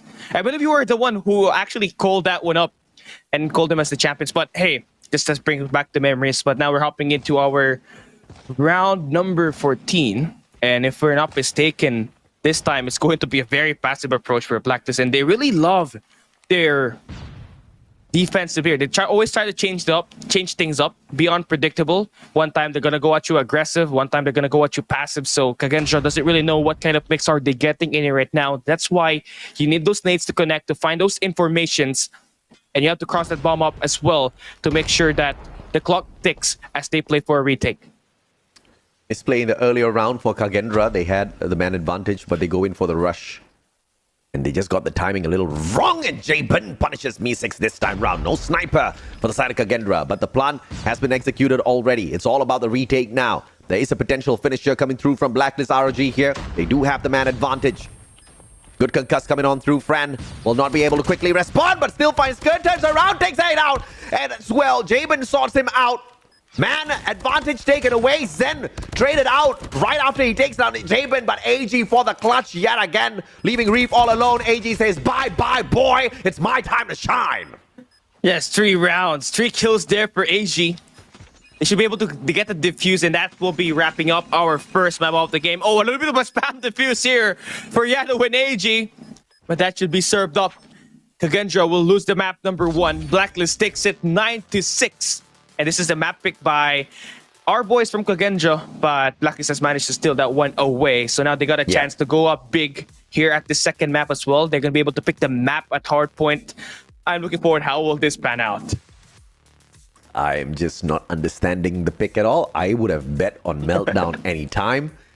I would not have bet on Slums. Once again, they were 2 for 2, and not in terms of wins. They had already lost 2 slums at S&D. On the flip side of things, Blacklist ROG won 2 games of slums S&D, and dragging us into this map after winning out that gunfight has just been an absolute waste for the Indonesian side of Kagendra. I'm not too sure exactly what the ideation there was. They were keeping up, but throughout the matchup, they were just one step behind, one round behind, always consistently. And then they just allowed the team of Blacklist ROG to run away with the match. A little unfortunate if you ask me. Kagendra, this was a very bad strategy to start things off. Yeah, and they're going to have to pay the price for it now. They have to make sure they equalize. Coming up with this hardpoint number 1 that we're going to have on this best of 7. And Kagendra, they ended up with a very good scoreboard in terms of playing their hard points. They have won most of their wins, keeping up on the positive. I think it was 80%. 6 wins, 1 lose here as they end their group stage. And I am really hoping that they keep up that consistency here, because the team that they're going up against with is not going to be a team that's easy to beat. That's going to be Blacklist International Ultimate that has scared in the lineup. And this finals MVP for Eastern Finals definitely can pack a jam once he plays those hardpoint rotations. But of course, like we already guessed at the very start, Kagendra is not on equal grounds with Blacklist ROG. The only thing that could have pulled it their way is maybe a little bit of hidden strats. We saw them being able to keep up, but not being able to sustain the fight all the way through against Blacklist ROG, which is just a little bit unfortunate. But either way, this showdown between the two Garena squads are most definitely exciting, and it will be exciting all the way down to the end in this best of 7. And taking a look at our player results, it's going to be AG with 12 kills and 9 deaths. But Jabin, once again, keeping it real with 14 kills to his name. That's going to be the highest kills for Blacklist International ROG. Yep. And on the flip side, you do have Fran with 15, Mystics with 12, and Chloe with 12. But when you have like Reef and Zen only averaging and only having 5 kills each, it really hurts the chance of your team winning those gunfights once Blacklist hit those retakes, especially on the second half of the game. And that will wrap up our map number 1. 9-6 victory in favor for Blacklist International ROG. Now, it will be your MVP Jabin, aka J-God, with 1.33 rating, 14 kills. Highest kill round kill is 2. I am not sure if that works, but he has 6 MVP counts and has truly transcended to be a captain that can wield the scope here, AJ. Oh yeah, absolutely, man. Of course, we're not looking for the streaks on an S&D matchup, but merely the potential of just locking down some of these long-range engagements, especially on slums, which you need to have very quick fingers for. And Jabin delivered. Mystics, of course, kind of kept up with him quite a little bit, winning out a lot of those battles in terms of the sniper engagement. But towards the end, it was the AG show, clutching it out 2 back-to-back rounds, massive numbers of kills, and in the third round getting a 3 in terms of the eliminations to pull that final round away. Anticipated, but a little disappointed in Kagendra for leading us into this matchup. I was thinking that they were going to bring us into slums, show us a fantastic victory, take the harder map to win, and then later maybe walk into Meltdown and just absolutely whoop Blacklist ROG, but that just didn't happen. Yeah, and you really have to pay the price for it now, Kagendra. You're now down by 0-1 on the series, and you gotta make up for it not just by taking this hard point, but you gotta take in the control game as well. So by the time that you enter S&D, you're gonna still be able to have a chance to go up 3-1, or at least tie up the series 2-2. So you have a lot of expectations here as we hop into our maps. We got, I think it's Arsenal and Apocalypse banned, so we got 3 available maps here. That could be Summit, Takeoff, and that could be Hacienda as well. And if you take a look at their chances of picking this map, Blacklist and Kagendra, they have an equal solid ground in Hacienda, which is 100% win rate. But I do think we're going to be hopping into a Takeoff hardpoint here for Blacklist International Ultimate. They won once, and Kagendra played this map once, but they have lost it. So let's see if that's going to be the case here, AJ. Absolutely, man. So a couple of spoilers in the chat as well. Ladies and gentlemen, boys and girls, if you guys don't want to be, disturbed by a couple of spoilers in the chat, anytime someone does drop a spoiler, instead of arguing with them in the chat, just block them. Just block them so you won't see any of those messages anymore. And you can, of course, enjoy the broadcast. A little unfortunate, of course, for Kagendra, but the series is not over. It is far from over in this best of 7. If they can make, of course, their way back in this next hardpoint matchup, which is going to be a 50-50 in terms of looking at the win rates here for both teams. Both teams have got about a 62 to 66% win rate. If Kagendra pulls this to their side, Cali, I think they stand a very strong chance. But the probability of them pulling this to their side is only going to be strong if we drop by Summit. Yeah, Summit is where they have destroyed most of their opponents. And honestly, that's their best map. 4-0, 100% win rate.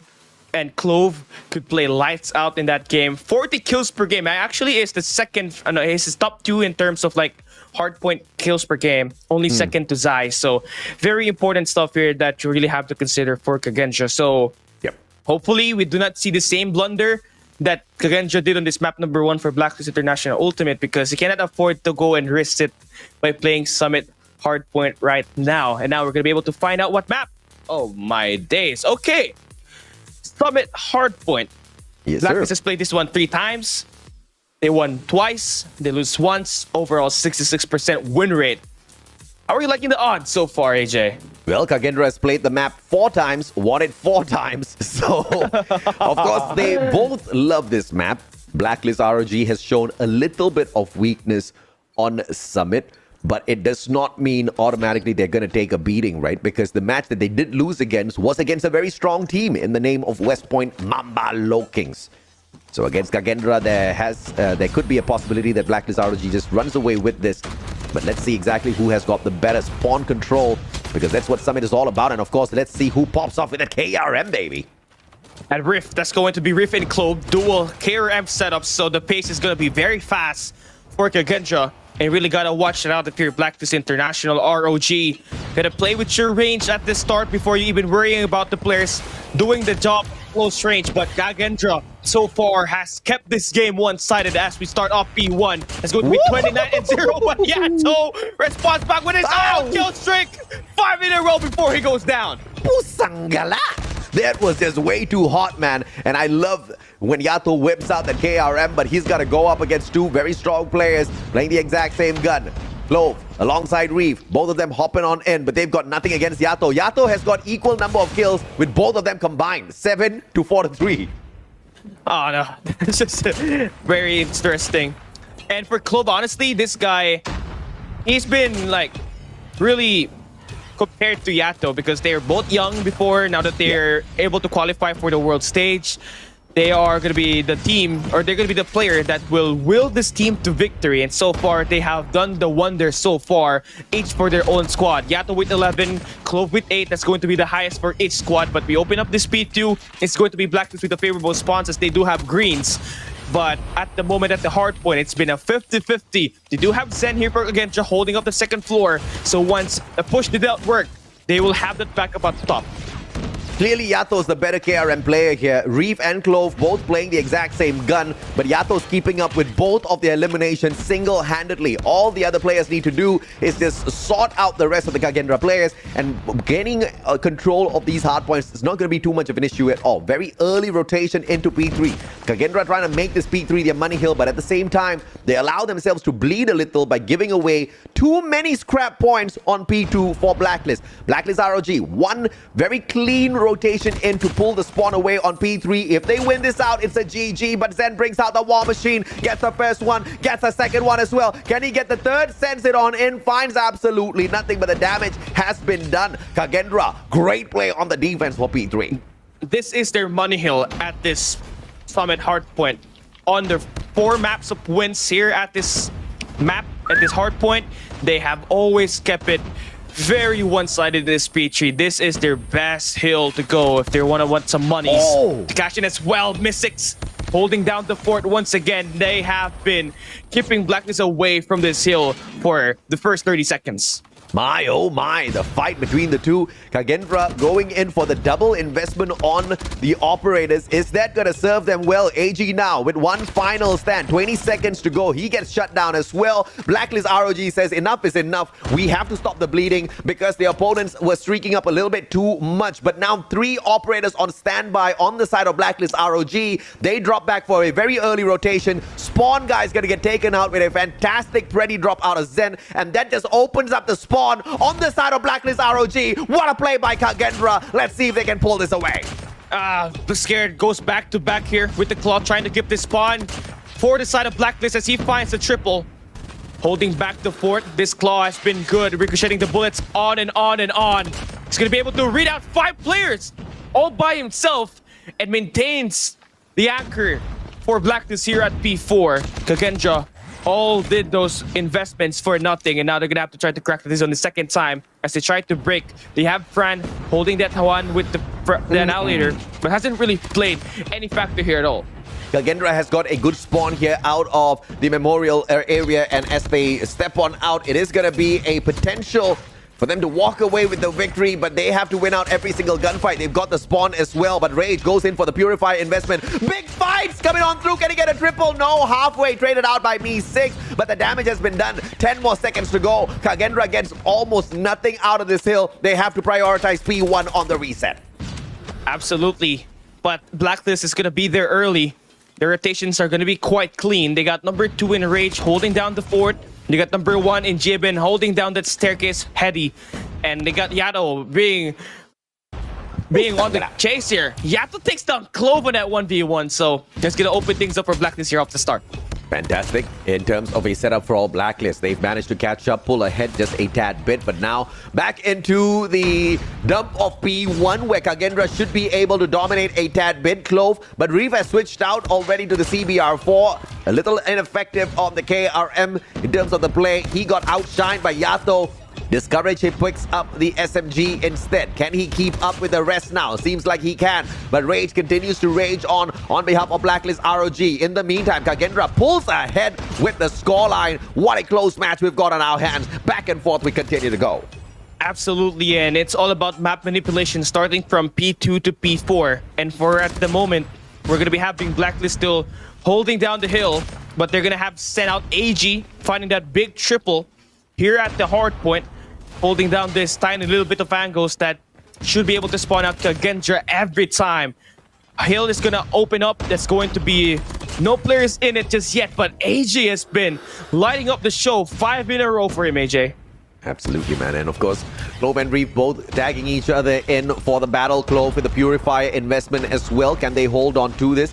On the defense, swings on out, finds AG halfway through, gets tagged up, but does not get taken down. Clove with a double for himself. The pressure now coming through from the other side. Reeve holding down the fort. In the meantime, everybody forcing the players of Blacklist ROG to spawn far off on the Gorilla base. But now from up top, Friend slaying them out as well. Second floor, bottom floor, all controlled by Kagendra. Blacklist ROG finds no ingress. Therefore, they decide to abandon mission and go in for the early rotation onto P3 instead. The Indonesians have woken up.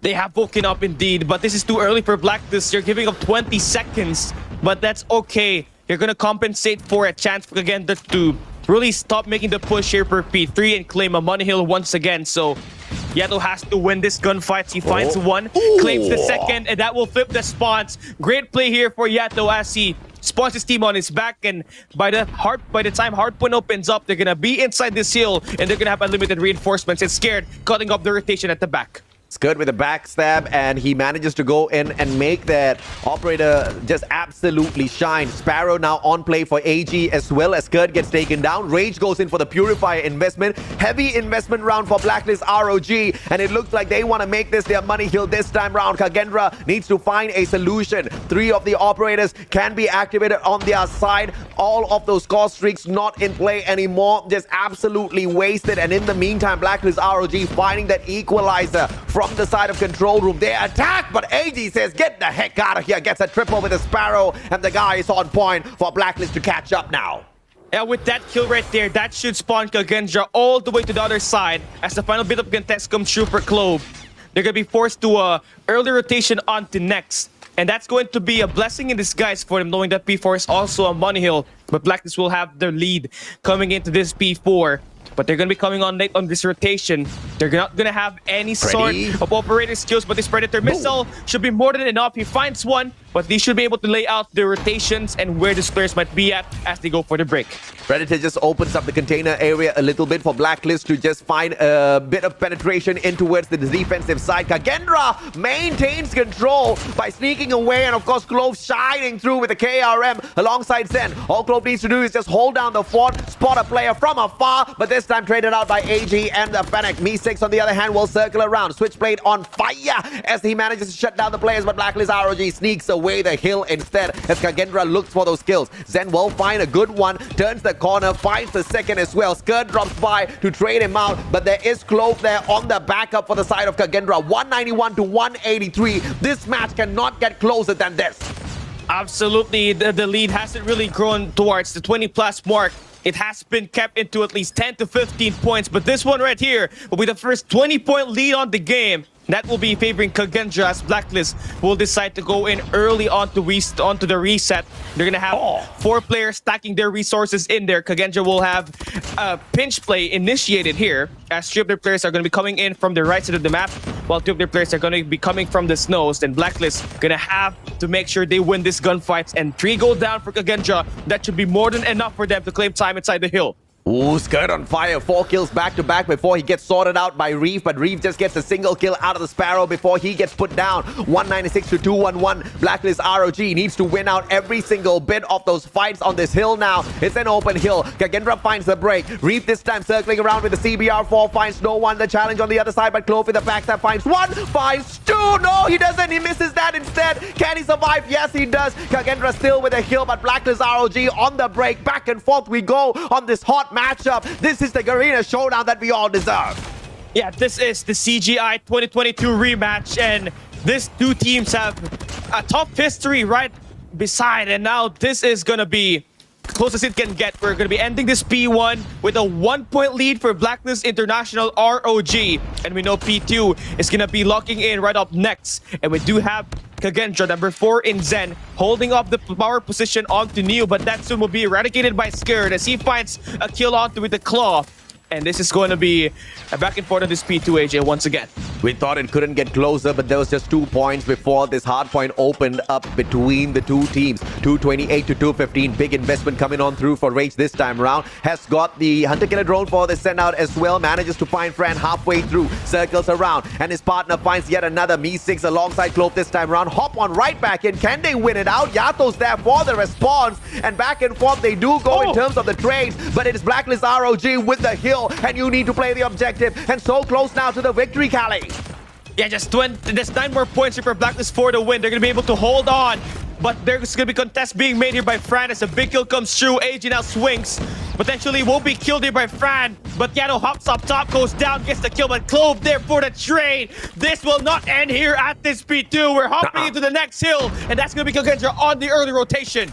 Kagendra now needs to win out every single point. Blacklist ROG just needs only 4 to their side. Early takeover of the hill, but the spawns owned by Blacklist ROG. Things are not going the way of Kagendra. They have 2 operators. There is an operator on the investment purifier, but the guy gets taken out instantly. They do have the Annihilator and the Claw on play. Reef brings out the Sparrow as well, but they're too far away, and Blacklist ROG wins that matchup.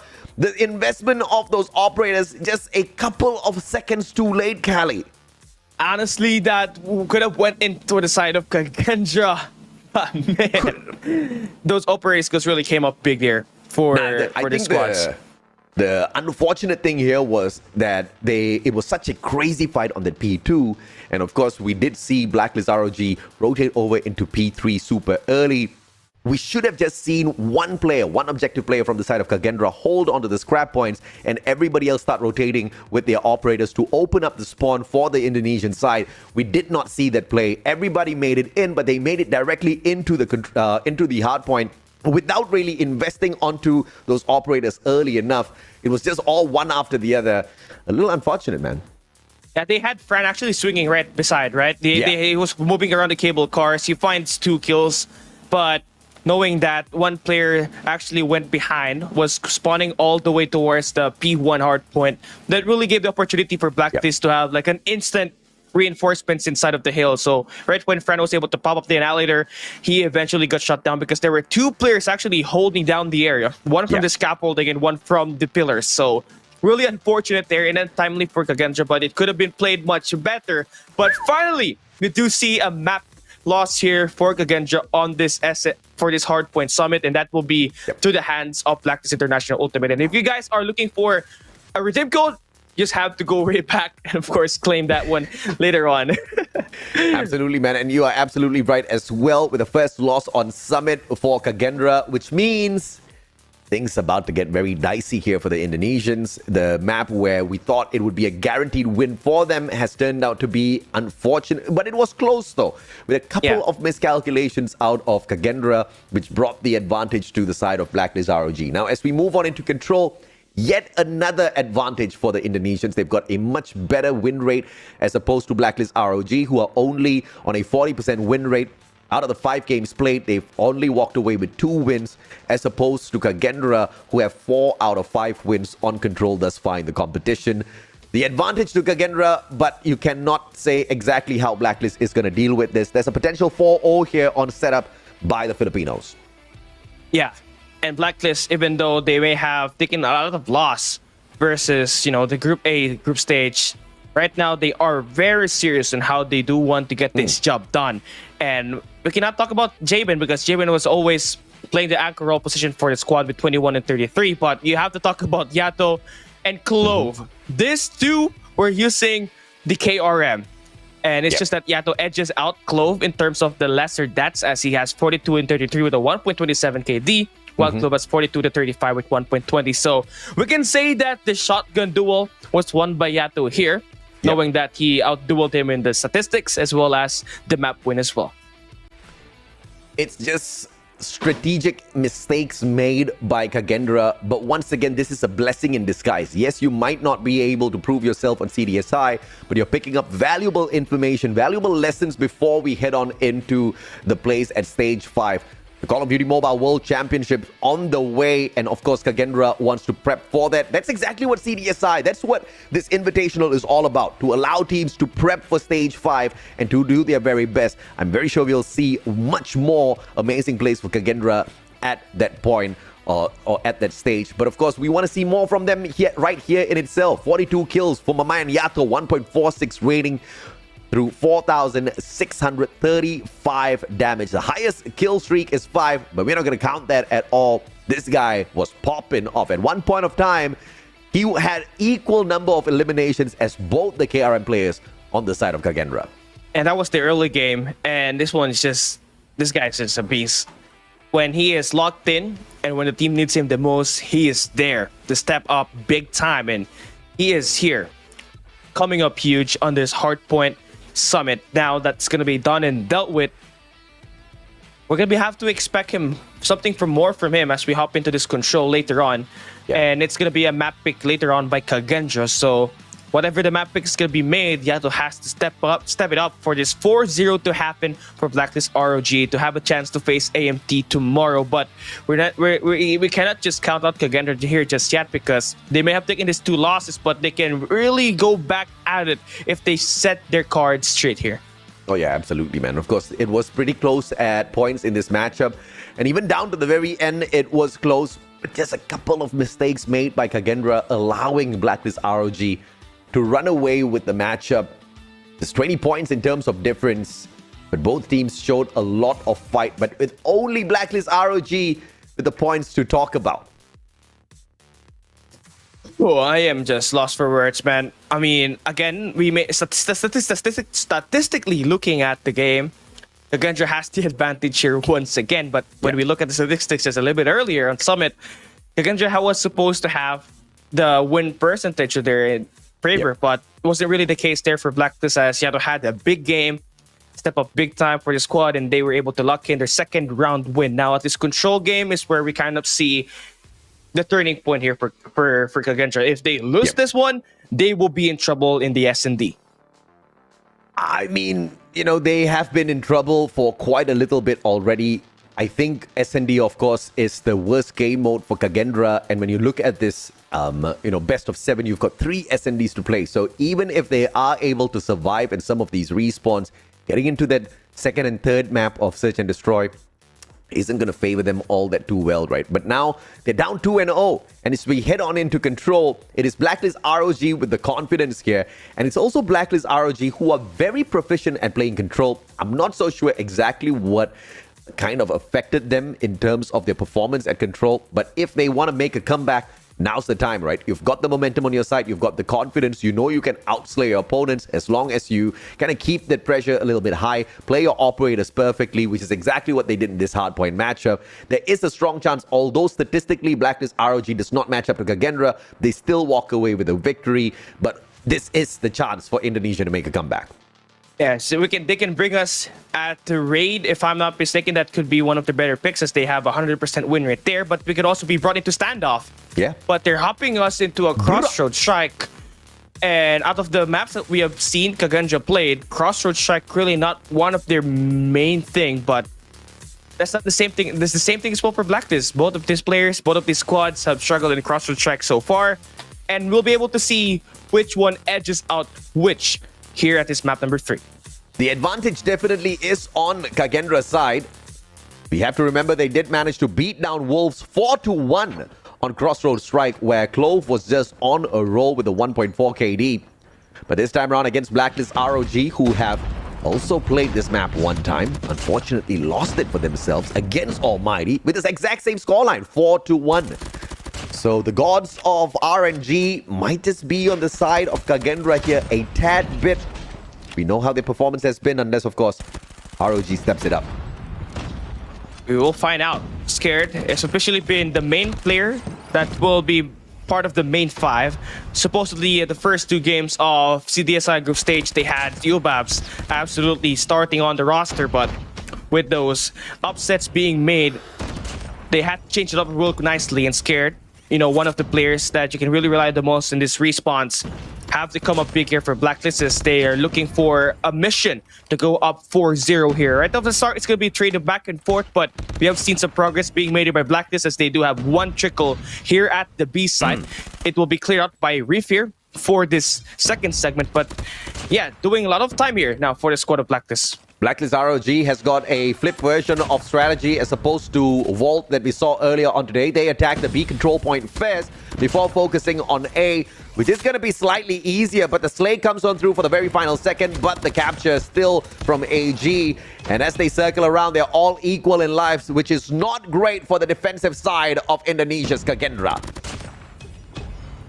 All right, here we go, man. This is going to be 15-14 on the life count. Clove finding those big double kill. We're just about a minute and 36 seconds left here on the time.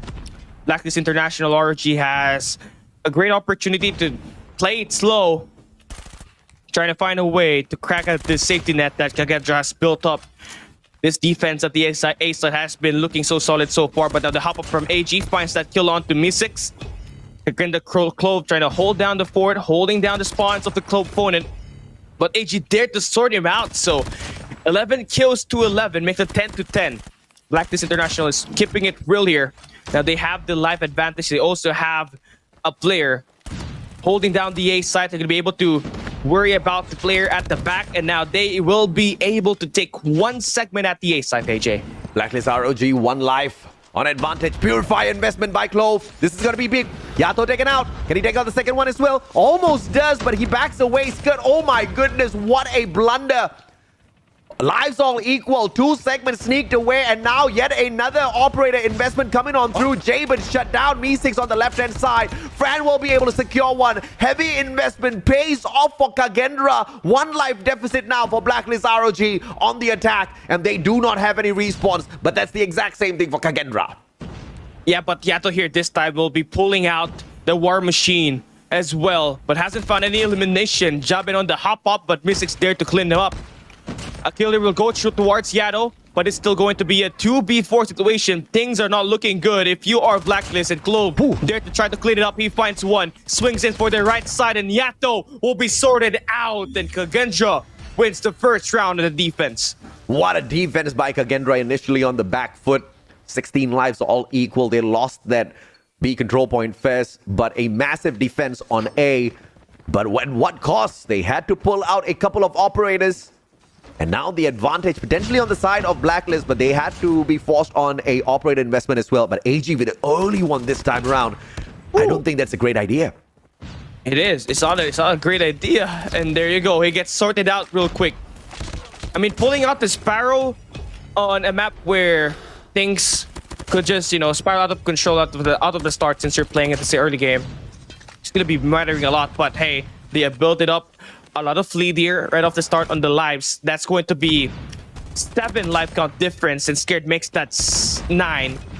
Oh my god, everything's just going through the hands of Blacklist, man. They are just coming in aggressive. They're winning their close range gunfights, and Kagendra just struggling here at the attack. Yeah, but also we have to acknowledge the fact that Black has already had 3 of those operator investments in this round. Kagendra still holding on to the R's. And they are on the attack, of course, with that B control point now slowly being pulled away. Can we see a survival play here? No, Clove gets taken out with a beautiful God nade, and that A control point is going to be focused this time around. Kagendra has an opportunity to turn things around in terms of the slays. They do have 3 operators to play around with. It's going to be the smoke popped out first by Yato as he circles around. 7 life deficit for the Indonesians. And this is now crunch time for Kagendra. They need to win out a couple of gunfights to stay in front. Yeah, just now, they have to play it slow. Yes, you're on the attack side. You just need to worry about one more Kelly's flag might died at the again. moment. It's okay. We will continue. Clove with a double. 9-13. A side being captured already. Kagendra getting the deed done. 2 players on the prowl. Me6 circles around. Will be able to find AG through the smoke. The guy ice in his veins. No doubt whatsoever. As he circles around, it's going to be Rage with the engagement as well. And now 3 life deficit. Just like that, Kagendra has managed to sneak back into this matchup. 1 minute, 20 seconds to go by the looks of it. Skirt circles around. Backstab. Finds Glow. Fran sorts him out. 5 more lives left. No more respawns for the Indonesians, Cali. Absolutely, man. Japan gonna have to like find a way to keep this one close in terms of like pressuring the players on the long range. He's gonna be watching out the back lines. But Kagendra now, knowing that they're gonna have only 5 lives left, you can see that they're in line to push here at this B site. But Jabin is gonna be all the way to that long B. And if one player decides to push out, he can just go for the prowl and get those eliminations. And that's why you see Kagendra really hesitating to push here right now. Yeah. I think the smart idea here would be for Fran to take the flank from the right-hand side at armor. You can play those long-range eliminations with the Annihilator, get the advantage for your side, and then walk away. Reef manages to trade one out, not before getting 1 player dropped out. And what in the world? Zed and Reef both step it up. 24 seconds to go. Finally, Fran, just the play I was talking about. Annihilator flank from the right-hand side, but that gets quickly diffused. Blacklist ultimate now. Will have to rotate around. It's Clove that finds AG. 3 lives on each side. 12 more seconds to go. Prade gets dropped down. Jabin shut out. And it's going to be Kagendra with 2 rounds won. What a way to save that round. I mean, they were on a deficit. They were on an 8 life deficit right from the start of the game. And then they just pulled out that Annihilator at the end, came in clutched, and the Predator missile as the icing off the cake. The cherry on top. That's gonna be it, and now they're gonna be investing their operators here. There's going to be 3 operators gonna be in use, and it will all lead down to a massacre off the start. 6 players go down at the side of Blacklist. If there's something Blacklist ROG Ultimate, Blacklist Ultimate ROG needs to work on, it is the timing of their operator investments. It has been a little weak, and that has given away the advantage to Kagendra. Kagendra, on the other hand, playing it absolutely perfect. He's going to drop the Preddy, gets a double for himself. Absolute solid defensive round, only losing a single life, and the rest of it has just been an absolute slay. Kagendra back and forth they go, but they only take away lives from the side of Blacklist ROG. Yeah, this is very efficient if you tell me. I mean, your opponent's already down to their half of their lives here at this round number 3, and you just kept coming. And you won't stop coming as you go in for the attacks. Just 28 seconds left here for Blacklist to try to set up an attack. And there's no way you actually come right back at it, knowing that Clove has successfully extended out with that Purifier. The Super Soaker gonna get that attack to come true. 14 seconds left. And this should be a round for Kagendra to win if they play their cards right here. Once again, Kagendra did manage to get the 4-1 victory over Wolves. And if they can do that to Wolves, they sure as hell can do it to Blacklist ROG, baby. 13 seconds to go. Blacklist ROG putting the clock on pause just for a little bit before the nade took them out of the equation. Rage finds Zen. 6 more seconds for play. Nobody near the control points just yet. Blacklist ROG about to drop the 3rd round in a row in this control, and they do exactly that. Oh, very solid job. I think Kagendra can go for the 4-0 here, knowing that they have been very coordinated in terms of finding those trades here at the map right now. And not to mention the way they are able to spawn trap Blacklist International as soon as they can get the opportunity to do so. But here, Blacklist trying to find a way to come right back. They respond with an early 3 kills, and they're going to be responding with their own 3 operator skill investment here as well, AJ. You mean 4, sir? There's a 4 operator investment. Blacklist ROG desperate to take 1 round back for themselves. But brothers, these guys are playing for a little bit of respect to be regained in this matchup. But the way they're doing it, technically a 5-man operator investment, all wasted by Blacklist ROG for an extra 5 kills over Kagendra. Even if they win this round, it's an absolute loss if you ask me, because they're going to have no response for Kagendra in this next round. Yeah, especially when you're going to be on the defense, on the attack side later on. And it's going to be quite problematic knowing that the map control for Kagendra has been quite pure at the moment. Predator missile is going to be invested here by Zen. AG gets shut down. Blacklist trying to hold it down at both of the sites. They do have 2 players going down at the moment, as Zen will be able to find a good kill. Try to open up this B site for the side of Kagendra. 15 to 18 on the life count. 27 seconds for Blacklist to make a play. Zen's not going to need to bring that operator out just yet. 20 seconds to go, and Kagendra might just leave this in the dust. 3 operators stand by for activation. 4 life deficit. This could just be a winnable round for Kagendra through the investments, but they don't need to force the case. But if they do allow it to push into an extra round, could be the advantage of Blacklist, because those operators might just come back in activation. Second segment now captured at that B control point. Clock on the pause, being reactivated by a fantastic defensive push out of Blacklist. 8 lives left now for the Indonesians, Cali. Yeah, and Blacklist can potentially close this one out. Rage doing a hell of a job there at the B site. Nice. Yeah, will be shut down on the site, and that should be it. 0 seconds left. And Blacklist finally able to win a round, but it costed them 4 operators kills. And you can see on the other side, that's going to be 4 operators for Kagendra. They can go for the ultimatum and take these players away right off the start if they time it perfectly. The only reason why Rage has an operator is because he couldn't activate it earlier. If he could, it would have been a 5-man operator investment. That shows the desperation out of Blacklist ROG to close out the Indonesians. But Kagendra, they've got life, baby. They've got life. And there's pun intended for sure on this control point where lives do matter. And now a double investor coming through in terms of the operators, but of course wasted.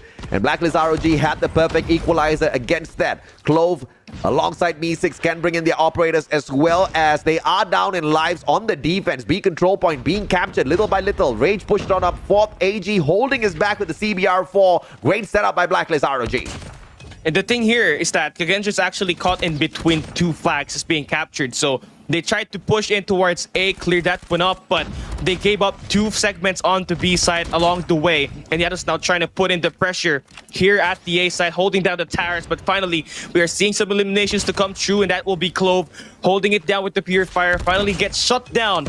And Fran finding this big kills at this B side to secure the 3rd segment away from Blacklist ROG. That's going to be big, as they now have finally able to get right back to the game. Just a 2 life count deficit here, AJ.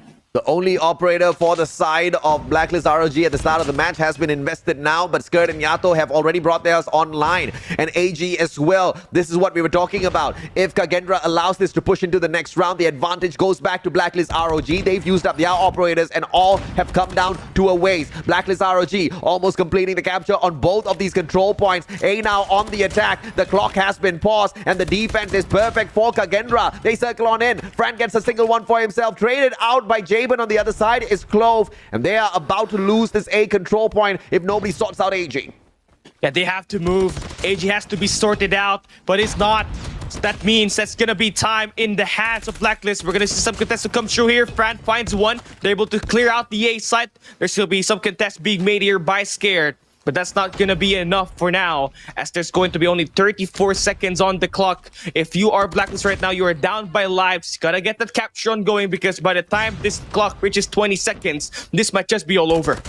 I mean, I think the players of Kagendra should have cleared off the markers on both of the control points. They leave B wide open, and that gives the advantage to Blacklist ROG. Extra minute on the clock now. Filipinos have got a lot of time to dance around, and now with a 3 operator on the stack for the side of Blacklist ROG, they can put the hurt on them. Investment comes on through for Jabin. This is the advantage now for the Filipinos, and this is going to end up with a 3-2 by the looks of things, as Kagendra dropping lives.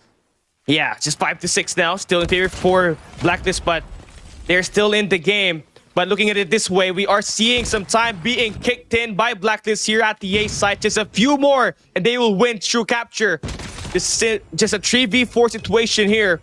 Me6 will have to come up big with his kill. Scared will be losing that gunfight, and the hard point is still tightly contested, but the kill through Clove should clear it out. Blacklist, fighting their way back, has won back-to-back maps, back-to-back rounds.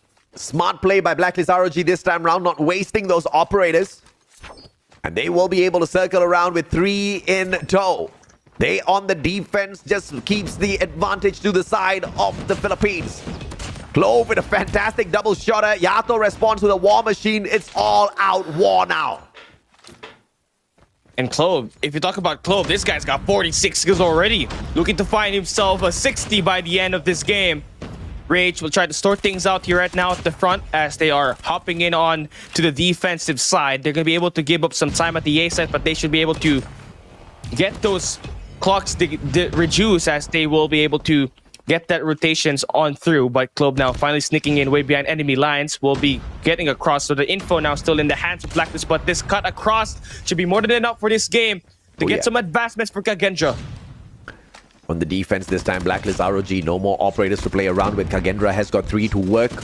They might just be whipping it out in this game for a 4-2 victory over the Filipinos. 2 life deficit though for Kagendra. They need to play this smartly. 2 players jumping onto the objective. Zed is going to be on standby. War Machine on toe. Doesn't whip it out just yet. He wants to play around with the switchblade and finally goes in for the investment. Now behind the barrels, tries to play the War Machine. One more pop and he doesn't get it. Jamin from afar finds him. That kill right there could just turn things around. Cali, fix your mic, man. Fran, Annihilator circles around. It's going to be scared. This found this time round. This was the play that we were talking about for Fran earlier on. Jabin, can he respond with a sniper? He has got the CBR4 this time round in the hands of Rage. Meese sorted out. But Kagendra, with 2 segments now completed on that A control point. 2 life deficit. They might have a chance to pull this off. But look at this. Rage brings in the Purifier as well, Cali.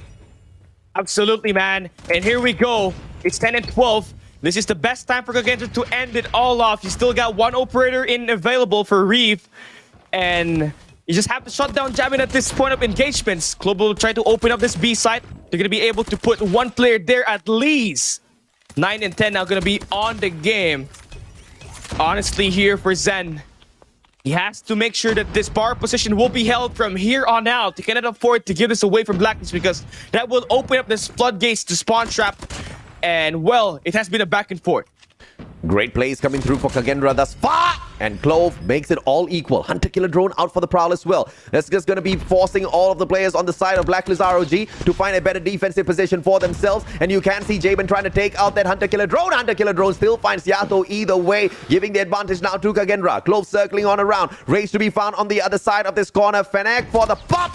And oh my goodness, Rage just did not see that coming. 5 lives left now for Blacklist ROG. Jabin can invest the annihilator here. Oh, it's gonna get caught 1. So Yato will be shut down, but this looks to be a Kagendra victory. Just 1 more player to worry about. It's gonna be Rage. Gonna hop on top, finds 1. The spray transfer not gonna be that pure. And the numbers inside will be dominating Rage on the altercation. And Kagendra wins their first ever map win here at this best of 7 series versus Blacklist International ROG. And of course, it's not over till it's over, and Blacklist ROG just could not close out control. Multiple mistakes made, very careless investments of those operators. And Kagendra, on the other hand, just perfect timing with all of those operators, kind of just pacing it out perfectly, making sure round after round they did have a little bit of an OP weapon to depend on when push came to shove, right? And at the end of the day, it was just well calculated for the Indonesians. Blacklist ROG, at one point, there was a 4-operator investment that showed the desperation of Blacklist ROG, but that desperation also kind of overshadowed their outrageous play, right? Managing to pull 2 back-to-back rounds from their hands, from the clutches of Kagendra, shows the fight in Blacklist, but they were just not going to take away that control from Kagendra, who were desperate for a win after taking or losing the first 2 matches. Absolutely, man. And, well, that is going to be a big win here for Kagendra. Now they have an opportunity to get right back into this game, although the next map is going to be a map picked by Blacklist International Ultimate. They can still turn things around if they have a great start. What's wrong with your mic, Cali? No, my mic's okay. My mic is okay. Volt mic. Honestly, man. Yeah. My mic's okay, actually. I can see the input going in and out. So maybe it's Discord, man. Maybe it is Discord. I'll have to reconnect. Look at the massive number of slays coming through from Clove, man. You guessed a 60. The guy almost got that. 58 on the prowl. for Clove. He was not kidding around. A 2.17 rating through a 1.76 KD for Kagendra's Clove.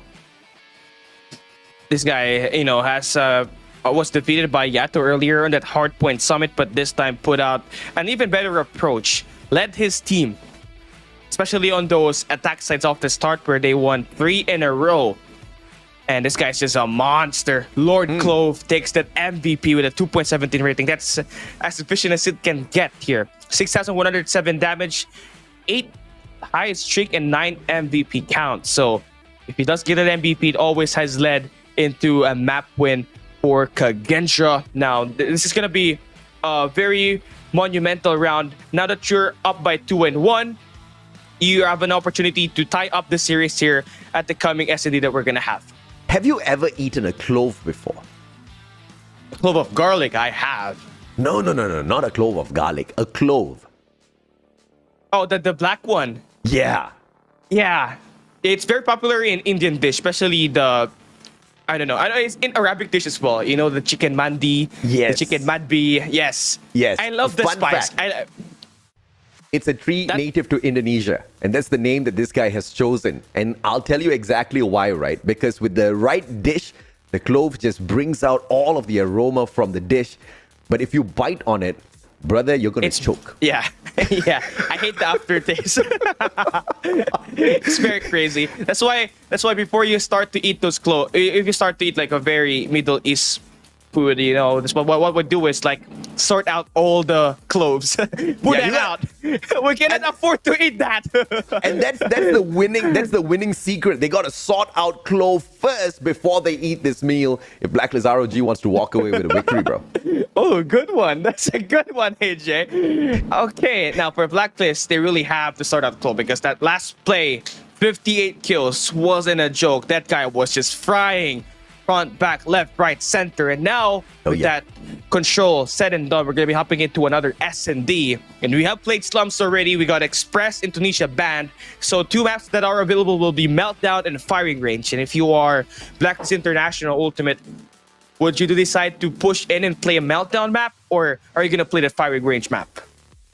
I think Blacklist ROG thus far, they have gone into firing range once. They have faltered at firing range, but that in no way means they suck at firing range, right? It was Almighty that beat them down. We've seen Blacklist ROG on firing range in the past. We know Jabin is absolutely goated on the snipes. He's going to be able to hold on to those long angles. And you have got players like Yato who are going to be able to circle around. AG is on point in terms of the engagements this time around out of his CBR4. So there's a high probability we do get dragged into firing range, but not have the match go the way of Kagendra because Blacklist, although statistics do not say that they are the most feared in CDSI on that map, they still will be able to hang with the best, right? Now, if you look on the flip side at the place of Kagendra, firing range, 4 games played, on firing range S&D, 3 losses. So in every single way, the statistic has to be falling on the side of Blacklist, and firing range has to be the map we get dragged in here for the advantage for the Filipinos. It has to be, knowing that we have, again, the map bans here. Tunisia Arsenal for Kagendra, you got Express and Apocalypse for Blacklist International Ultimate. And we only have Tunisia and, of course, firing range. No, Tunisia's banned. Firing range and Meltdown as the map picks. You can really not go wrong with the firing range map pick, knowing that Jabin has been consistent so far in giving you the shots at the S&D. I think he had like 16 kills on Slums S&D just a little bit earlier. So if we can put that performance here once again and just have a little help from Scared or from Yato, they might have the chance to go up 3-1 here at this series. And now if you are, Kagendra, you have to make Mystics get involved in those gunfights early. But from what we saw just a little bit earlier, Reef has to make sure that he is involved in the gunfights as well, because on that S&D Slums, he only had 5 kills, and this is your second best player for Kagendra. So if he's not there involved, things will not go in your favor. Absolutely, man. Of course, if Kagendra does manage to drag this back to their side, that by no way means they're going to win out the series flat out. We still have to drop by into Hardpoint a little bit later on, and we kind of saw how close it was, but it was only close because it was at Summit, right? That was their best bet in terms of a victory. Right after this, there is no possibility of us dropping back into Summit yet again, and that's going to put them on the back foot. We do know that Arsenal as well as Apocalypse has been banned out already. So without Arsenal and Apocalypse and Summit taken off, it's either Takeoff or Hacienda later on for the hard point. And of course, Blacklist ROG does fantastically well there. So Kagendra, regardless of anything, desperately needs to win this meltdown. Somehow find a victory on either Takeoff or Hacienda to remain alive and very happy in the series. Or else, we're going to see a couple of tears. Yeah, man. This is the last hope of Indonesia here at this playoffs here, CDSI 2023. So, gotta make the most out of it. Now, we're gonna be starting it all off with Kagendra on the defensive side. Blacklist will be on the attack side, and that will be a bomb plant happening through here at the A side. Very sneaky. So, now that's done and dusted, you can actually see a nade from Clove connecting for Yato. So, that's gonna be a 4v5 here on this retake. Yato out from the very start. Kagendra with the advantage. 32 seconds to go to find the plant. Blacklist ROG, they circle around the bomb. Nowhere close enough to find this just yet. Blacklist needs to find a way to shut down these players. Instead, they play team deathmatch. And Skirt manages to find Zen. Clove sorts out AG, circles around. Can he find Skirt as well? Reef instead will be found by Skirt. Information given away. And from the backstab, Clove with a fantastic shot. And it's now 1v1. Clove going up against Jabin. If there's a little bit of a distance, Jabin should win this out. He shows up at the right time. And Jabin clutches it out for Blacklist. A great play there for Blacklist Jabin to just hold it down, wait for Kagendra Clove to actually put in his position, expose himself from defusing that bomb. And when that happened, on the last 4 seconds, he just had to come in with the elimination. So that's what you want here for Blacklist. You have attacked that A side aggressive for sure. There's going to be an adjustments being made by Kagendra at the A side. So now they're going to try to hit us with a B take here this time. And that's only going to be Mystics as the primary defender there for the side of Kagendra. So the bomb will go down once again. And you cannot afford to let this happen if you're Kagendra. Let's see if they do allow it to happen though. It's an early plant for Blacklist. They back away towards the left-hand side of the generator aisle.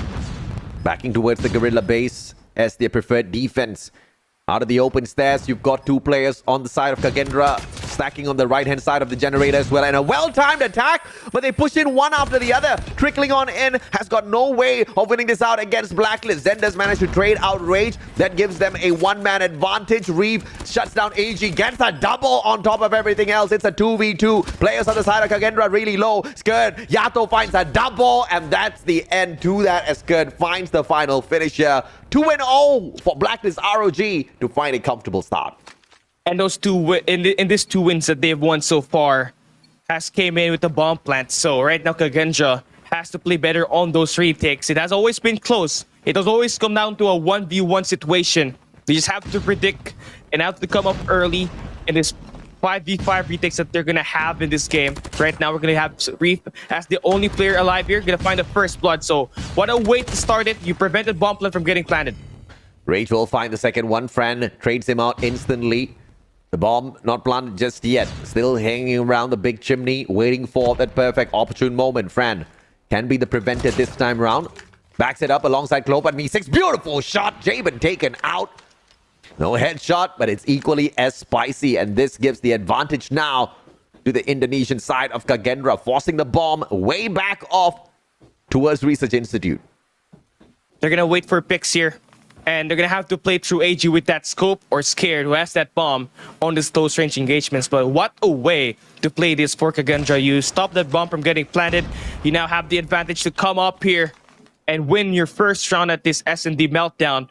And you do have the info on where these last two players will be at. So you send down your teammates, you call for reinforcements, and you just have to go for the pounds. Clove circles around. AG did manage to find Fran initially, but Me6 finishes that off. One Skirt finds a frag. 1-2. Kagendra slowly but surely inching their way back in. This is great. Now, I think they have found the adjustments. They just have to continue on doing that up against Blacklist, who loves planting that bomb and initiating those post-plant retakes. So now we're going to be having another full-on blast attack at the A site. That's going to be full force here as well for Kagendra. This is how your tactical utilities work here inside this matchup. Zen finds one, gets the second onto AG. I meant Scared. So a 3v1 right off the get-go, AJ. Zen and Fran, it is going to be an opportunity for them to equalize here unless Jabin finds some goated shots. Back-to-back finds one. but it is Me6 the one that gets the shot. It's 2-2 now as Kagendra equalizes against Blacklist, not allowing them to run away just yet. Yeah, and I love the read there. They completely predicted that Blacklist will put on an attack at the A site. Now, with that one successful, for sure, these players might go towards the B site. And Kagendra just going in the exact same lineup here. They got Me6 as the front man with the scope and the long-range engagements. And they do have Reef, Clove, and Zen waiting at the flyover. So once the bomb does get planted, their retake is gonna be quite clean. How will they pull this off? Yato finds the plant. Pressure on Kagendra. They circle around. Big fight by Reef. Finds AG. Who wins it out? It is gonna be AG. Advantage to Kagendra, potentially, if they can win out a couple of more fights, but the answer is no. Yes! Me6 and Fran. Fran finds the shot out of nowhere. Me6 finishes that off. Yato, head taken off. Fran now with the final engagement. AG goes down. And Kagendra will pull in front. They have found a way to really start this one out. Their retakes has been a lot better. And this is the first time that they won a 5v5 retake. So honestly, for Kagendra, they just have to do the exact same thing over and over again here as they start the first half. You got Clove putting in that pressure on those close range engagements. You got Me6 hitting his shots early with that sniper at the B site. And once you get Reef actually involved, you can really tell that Kagendra can stand a chance winning these S&Ds up against Blacklist International ROG. But here this time, a wrong prediction for Kagendra, which will give them a late on rotation. So 5v5 retake once again here, AJ. Earlier retake was successful for Kagendra.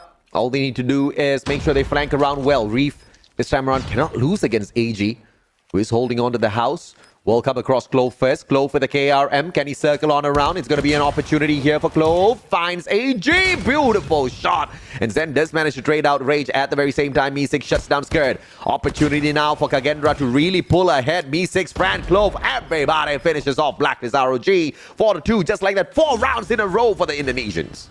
Yeah, I mean, as soon as they found the strategy of Blacklist, which is just try to put the bomb down as fast as possible in these rounds, they have managed to found a counter. And I love what happened there at the back. As soon as the bomb gets planted by Blacklist on that round number 6, we actually had 2 players from Kagendra going in for the flank way behind the chimney. So once they had those 2 players, they immediately got that flank locked in, and Blacklist got cleaned off very, very fast. And this time, going to be the exact same thing. Kagendra predicting wrong, but as far as we all know, these guys have managed to perfect this retake here, this B side. Yeah, I don't think they mind being wrong here, because the hardest side to defend is that big chimney because of all of those pillars, etc. And that's exactly where they decide to stack on men from the very early start of this match. And they decide, of course, to play the retakes on an easier side. But look at this wraparound coming on through. AG, big fight. He does not find anyone. Kagendra, everybody's pulled away already. Me6 will get tagged up. Information gets sent right back through. Zen will know to turn around to the right-hand side. Does exactly that. Zen gets a double for himself. Can he get more? It's only a single player. Jabin left in the mix. Finds him. On for the nailing. Jabin gets the beautiful secondary slay. Is there time enough? Jabin! And Zen still finds the clutch. But the time, though! If only Zen had hopped up the bomb before that last 6 seconds, it could have gotten this clutch defuse. But again, Blacklist Jabin putting in God's work here for Blacklist ROG, saving them from a potential disaster, from giving Kagendra that 3-point lead here at the rounds at S&D. Now you're still going to be in striking distance, going to have to find 1 round win here before you switch sides on the attack side. You're going to be putting that bomb here once again, but you got to have to work with AG, who's under the flyover. Should he get his kill onto Clove, you're going to be able to come up big, but Clove wins the first blood, and that's going to be a 4v5 retake. 4v5 retake indeed. Bomb planted already. God Nate, Yato, do you play? Yes, he does most definitely play. With his trophy, Fran does manage to find Rage either way and gets a double for himself. Jabin taken out of the equation as well. Zen finds Yato, leaving only 1 player, make that no player. As Kagendra takes the defusal. Looks like we are in for a long series here. Yeah, I mean, Kagendra just looking revitalized here at this S&D. And knowing that they have gotten their strategies to work on the defensive side. And like what you said, you know, they have managed to put in 3 players at the A side every round, and they don't really mind it at all, knowing that the B site is easier to retake. So I love that attention to detail that KAGE put off. And now this time, they're going to be hopping in as the attackers as we switch the sides. And it's going to be Riff as the bomb holder. They're going to have 4 players inside the big chimneys. And as soon as that bomb gets planted, it's going to be quite hard for Blacklist to come up with the rotation, knowing that they're going to have to trust their utility so at least connect with their nade shots. But that's not going to work at the moment as the trophy system cancels everything out. Reef. Nade outside, down mid, does manage to clip Rage. No elimination just yet. Nobody follows up, but it doesn't matter. Just scares away the players on the side of Blacklist a tad bit. Reef will be able to find one beautiful shot. Can he find yet another? Good slide, but AG trades one out. Skirt finds Clove as well. Fran finds AG. Back and forth we go. 2 more lives left here for Jabin, who manages to shut down one, but B6 turns the table on Skirt and finds the secondary shot onto Jabin as well. Back and forth. We did go initially, but KAGE now truly waking up in this match. Yeah, it all starts with Clove with 12 kills. He's always been the first Blood Reaper for this squad. But you really have to give it up for Zen as well. He had like 5 kills during that S&D slumps. This time he has 9. Reef hasn't really go way past behind that 5 kills for him right now. But this is a total major upgrade right now for KAGE. That attacks at the defense earlier the first half played a huge factor in why they have a 3-round lead here up against Blacklist ROG. And now this time, they will be trying to take an attack here at this A site. They're going to have to play through Mystics and get that info to put that bomb down here at this area. And as we look at it this way, Blacklist just waiting for this bomb plan to happen. AG. Good ADS in already, waiting for the opportune moment. One does get it. Zen. Wild shots, finds nothing just yet. 5v5 on a great attacking side this time for KAGE. Early attempt on that bomb, and it gets planted. Jabin finds Reef on the other hand as they circle on around. Concuss who will be able to slow them down a tad bit. Skirt, panic shots, Fran still found halfway through. That's Jabin, Rage, Care, just finding 1 kill each. Clove trying to clutch this one out. He finds 2 players, finds 1 more, but the bait and switch there going to be working out for Blacklist as they do have a lot of numbers to overwhelm Clove in that game. And they have sorted out Clove and they win the round, AJ. Earlier, the video was faster than the audio. Now, sorry, the audio was faster than the video. Now the video is faster than the audio. Just having an interesting day here. Shoutcasting this match. 6-4. 3 more rounds for the finish here for KAGE. And they rush on in towards the B bomb side. And looks like Blacklist has got the exact same ideation here. Storming the big chimney first, preventing the plant at the A site. But the B side will be found. And now big plays here for Rage. God Nade coming on through. Trophy will be played. Plant will be executed by the looks of it. And Zen does pile on the pressure.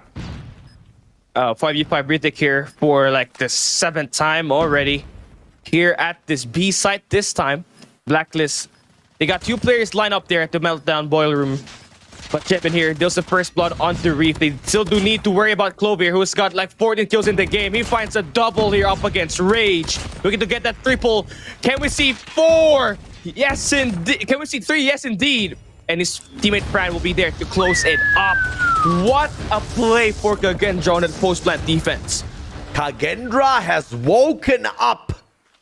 And this meltdown map that we wanted for the initial game did not get delivered. And if it had, can you imagine KAGE with the lead right now? Yeah, it could have been 2-1, man. Yeah. But with just a blunder of a pick, it is still Blacklist with the lead. Maybe it happens for a reason. Maybe they just want to sort that map out away already, knowing that they're confident that they can win in the long game, in the long distance. So I think that could be played out pretty well here as well. Oi! What a bounce on that nade, Clove! But now it's going to be HE. Beautiful shots onto B6. 3v3. Clove gets the plant now. And it's inside of the big chimney. This is a defensive advantage for KAGE. If Clove does not get taken care of, this will be nightmares for you. Yes, he does get taken down. Zen is the last man standing. There's still 29 seconds left. Yeah, they're trying to clean up, but Zen finds the double. Jabin still searching for this last player. He will not find Jabin at the moment. Gonna try to play time and milk out the clock. Jabin holding down the fort. Is going to try to back the right. I love this play. I love this play. He's trying to buy time for the squad, and he will be able to find the kill. That's a 1v3 there made by Zen, and now they're at match point. Great plays, and this should be an easy finisher now for Kagendra. They've got the bomb, they dictate the pace, and what a fantastic comeback, holding Blacklist ROG back to just 4 points. The target of 9, match point now for Kagendra, and the advantage, not just the advantage, but the pure confidence of overtaking Blacklist now. For the equalizer in the series as well, 2-2. Big chance for Kagendra now. They just have to settle down another attack side win here. And the B side has been doing them wonders so far. And it all starts with Clove taking those first bloods. Then Fran or Zen following up with those mid-games attacks. But Zen here this time finds Jabin. Good read off of that rotation. They're going to open up the flank here. And Blacklist are in trouble. Zen, can he find it yet another? Yes, what a timing with the rotation around the generator aisle. He finds it. Reeve will be able to find one for himself as well. Traded out by Skirt. Can he get another for himself? Yes, Skirt most definitely can. 2 more players, both tagged up. Can't really rush on in. Good grenade! And he manages to take Skirt out of the equation. What a grenade out of B6. The anticipation here is just killing it. And now a 1v2. Can AG save the day? Or will Clove just once again rage on? He does exactly that. 19th kill. And Kagendra finishes off Blacklist ROG. Oh man, this guy is just insane. 58 kills. Now a 19-point game. How is this guy what a game able to get away with it? And not to mention, Clove, his actual highest skill on S&D so far is 22. So this right here is just his second best. Yeah. So very important stuff here. A map that they had to win and a map that they were able to get. Crazy stuff as we head on into S&D meltdown. This was something that we kind of predicted earlier on already, that Kagendra stands a good chance to take the win, and they prove that they can most definitely win. And back into Hardpoint we go now, Cali. This is going to be a tough one. It's either going to be Takeoff or Hacienda, both which Blacklist ROG have proven themselves on. Takeoff, on the other hand, for Kagendra, 2 matches lost there on Hardpoint. Hacienda, they've already had 2 games played, but only 1 win out of the 2. So it's not going to be very easy pulling this victory away from Blacklist ROG. Yeah, and the best way for Blacklist to actually take this is go with their comfort pick, which is going to be Takeoff Hardpoint. This has been a mainstay from the squad, and obviously we have seen Yato, Jabin play this one all over, and this is the best map that they had to bring. That's why they were able to qualify for the Eastern Champs back in 2021, which was 2 years ago. So they are going to be playing that later on. We will have to find out, though, if that's going to be the case. But right now, we're going to be looking at the results. Kagendra, 60 kills compared to 40. 1.50 KD compared to a 0.67. Kagendra has dominated the boards. And I can't wait to see what's the KD of Clove looking like, because that man, he's a legend. Oh, yeah, absolutely, man. And of course, Blacklist absolutely stunned in this matchup. We did see Me6 not getting the most kills, but very valuable eliminations from afar. And he was able to shut down Jabin one too many times. Jabin just could not react quick enough against Me6 this time round. And of course, Clove with the 19 kills was just on fire. The rotations were perfect for Fran. Reef was there to kind of balance out some of the engagements. But a lot of downplaying here from Yato. Just 4 kills all throughout that matchup. Something that you don't really see out of him all the time. Yeah, he just doesn't look enthusiastic when it comes to playing that game. Maybe it's not really a map that he's very confident at winning at gunfights, and you really hate to see it. Uncharacteristic for Yato, and on this duel, it's going to be Kagendra Clove winning it by a mile. 19 kills to his name, a 1.9 KD, and his 10th MVP for the day, 2.17 rating once again. Kagendra now has managed to win 2 in a row. Can we see them go up big here? Hardpoint is their best chance at winning everything, but we're gonna have to find out how will this pan out first. Hardpoint is a 50-50 game mode. Earlier on, even on Summit, it was 50-50 with just a 20-point difference in terms of Blacklist ROG picking up that victory. But if Kagendra can make sure they are on those decent rotations this time round, which is crucial if we do get dragged into takeoff, then there is a high probability we see the Indonesian smile and the Eastern champs absolutely ball out of the competition. Yeah, and we're looking at Scared needing to find a way to get his momentum back here at this hard point. Yeah. But Yato, after that bad performance here at this SND meltdown, has to turn it around because that 4 kills is unacceptable, and you're one of like the players that expected to put up big numbers for Blacklist Ultimate and give those team the win. But at that one, he failed, and he has to turn it around here. Has to play great at this coming hard point that we're gonna have. So what's your vote? Is this matchup Savadi as well?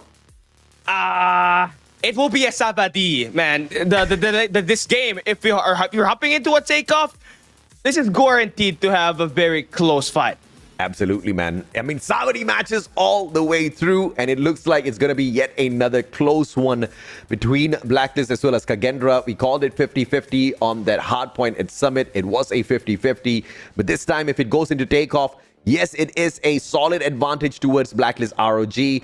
Kagendra has managed to turn the tables in this SND in a fast-paced matchup. I do believe they stand a strong chance, especially in those closer hard points, right? When we look at the capability of Clove, maybe bringing in the KRM onto takeoff, it's going to be a long shot, but there are those, hard points where if you can get close enough, the KRM is going to be able to rip. But I don't know if or not it's going to be willing to take on such a huge risk like that, Cali.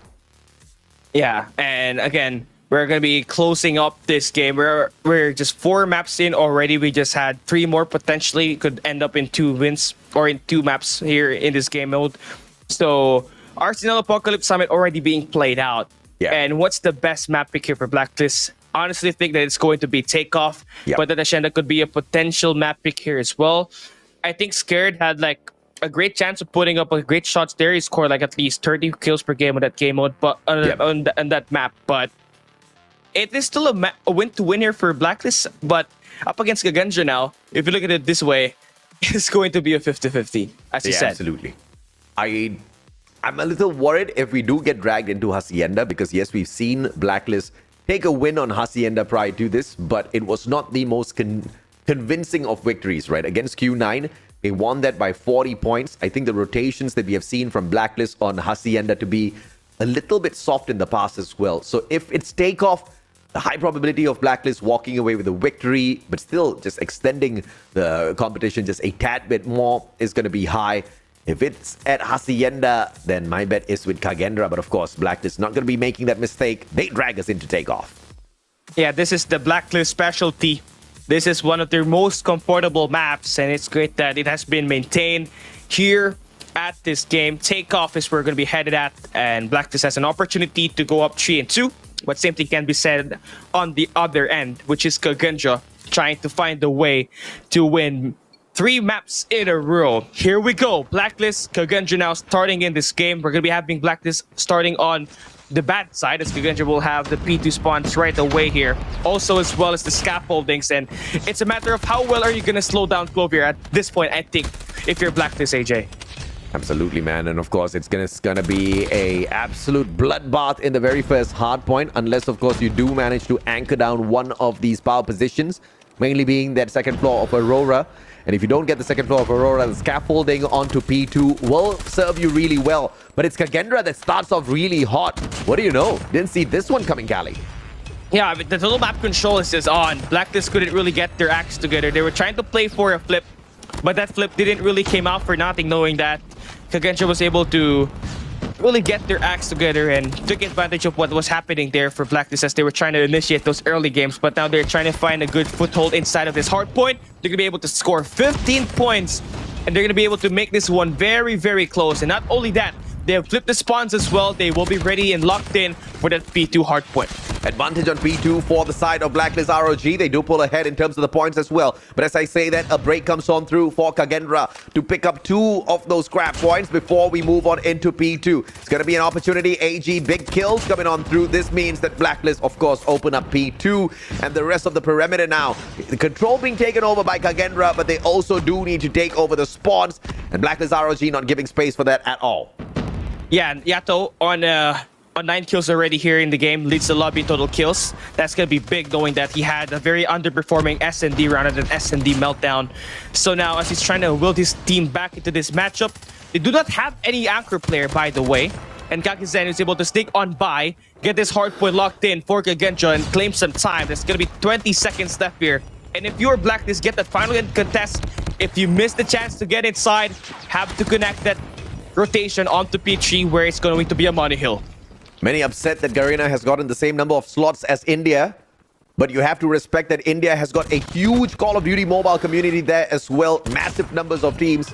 They most definitely do deserve the number of slots that they have on their side. But the question is, of course, going to be, what can India do with those numbers of slots? We have to wait, because the last time we did get into the World Championships, Cali, wasn't a big amount of noise that they brought out. Yeah, I mean, Godlike as well as Team Vitality exited out, placing top 16. But with the recent roster changes, Alex, I was actually trying to keep track of these teams in India, and they had a roster change. Honestly, the best players from Godlike and the best players from Team Vitality has decided to team up.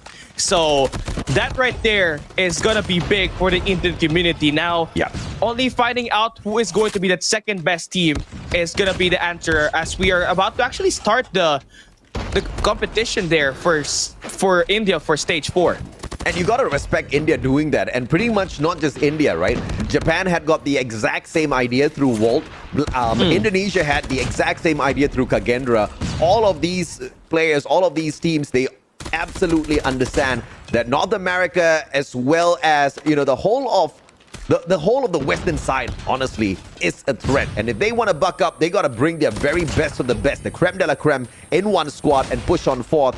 And we can see Kagendra, having done that, is able to stand toe-to-toe with the Eastern champs. Yeah, they have a sizable lead here, moving on to P4.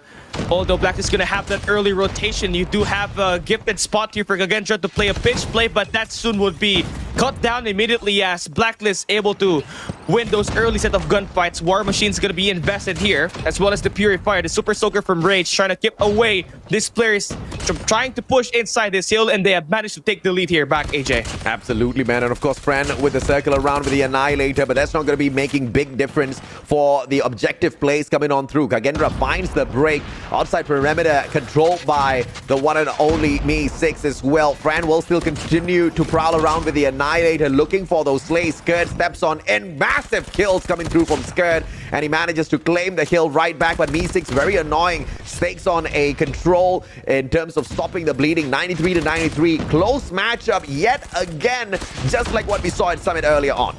And this is what we live for, right? All these hype moments. Everything is unpredictable, and you have to go down the distance to find out who's going to win this matchup. But as we start off on the reset, it's going to be very close. 97 to 96 is a 1-point lead for Blacklist, and that soon would be narrative down by Kagendra as they find themselves inside of this hard point to claim a 2-point lead at the moment. But you can see here Blacklist starting this P2 reset, this P1 reset, with a player holding down the left side of the map, so they're going to be ready for the P2 rotation next time. But Kagendra still putting in a lot of pressure, AJ. Very smart angles played by Fran here. 4 kills in a row because of his positioning. And in the meantime, Clove is going to be sorting out all of those scaffolding plays as well. From up top, it is Clove that makes the biggest of difference for the team. Back and forth, but it is still Kagendra with the better control on P1. And I'm very, very impressed with what Kagendra's pulling off here. I think it's the angles that Kagendra Fran was doing a lot earlier. It was earlier at the P4 corner. Now this time it's gonna be at the scaffolding, and he's been able to land those good shots to help Kagendra get some time in this P1. But now as we approach into this P2, we're gonna be looking at Blacklist, who has that early rotation and the early spawns as well. Kagendra though will have an operator to use, and we'll find 2 players inside, and they will break it right in time before the hard point opens up. Beautiful Sparrow play from Reef. Fantastic. Finds the break. Sends out the Hunter Killer drone as well. But a War Machine response comes through from Yato. Through the window, connects. And just like that, Blacklist ROG finds the break on the hill, claiming it for themselves. Back and forth, we continue to push this matchup in a 50-50 game mode between Kagendra from Indonesia and Philippines representatives, Blacklist ROG. 30 seconds to go. Blacklist wins out a couple of gunfights down at the bottom, but Zen will find those trades, only to be traded out by Skurd himself. And of course, this will be the play that brings Blacklist in front again. Yeah, this is the last set of gunfights that Kagendra has to pull off. If you're not going to be able to get that hold here at this P2, you're going to have to set off for next to get this money time in your favor. You can see Blacklist doing the contest inside the hill and also setting up for next. And if you are Fran, you gotta win your gunfights here. Maybe use an ally to break these last three players that are going in for the push on the second floor. But Cloak finds a double, make that tree, and he's gonna shut down all three members in Blacklist that's on the early rotation. That's gonna be big for Kagendra as they open it up. As they enter, they're gonna be able to claim time. Fantastic plays coming through from Kagendra this time around, Fran. Beautiful Annihilator plays. Finally gets annihilated by AG, but that play is more than enough to have Kagendra hop onto that hill and play the objective down to the T. Zen's going to bring out the War Machine as well. This is the money hill, and they are cashing it in. Indonesia on fire, but they haven't broken away from the Blacklist players just yet, and the fight comes on through. But the battle's still on here as Kagendra finds the hill, takes their claim on it. P4 has to be the rotation for Blacklist. 25 seconds to go. They have one more attempt for a break. They find a break, but Zen sorts them out. Blacklist ROG Purifier failure from Zen, but Rage does manage to catch him out. I mean, even if the Purifier was invested there by Rage, it was not a good value knowing that Kagendra still gets to contest the final bit of scrap time there for P3. And not only are they going to try to set that one up, they're hitting a pinch play here at the mid-map. Number 4 in yellow, that's going to be Zen, trying to make a play here at the middle at the fountains, and looking like pinch play is going to outmaneuver Blacklist here. He fights one, he fights two, and he opens up Kagendra's point here at P4. Rage usually is the game changer for the side of Blacklist ROG, but the guy's struggling with only 12 kills so far in this matchup against the Indonesian Kagendra. This does not serve them well at all. Clove going in for the hunt, does not find a player on the Purifier, and Yato will be able to sort him out. That's a big play coming through from Blacklist ROG. Yato managing to undo the Purifier gameplay. Yato from up top now. Power position on the spray, and Skurd manages to get the double for himself. Blacklist ROG slowly but surely inching their way back into this match. Should they get this final 20 seconds, they will be back in striking distance. Just a 10-point lead in this final 16 seconds as we prepare up for this next hard point reset.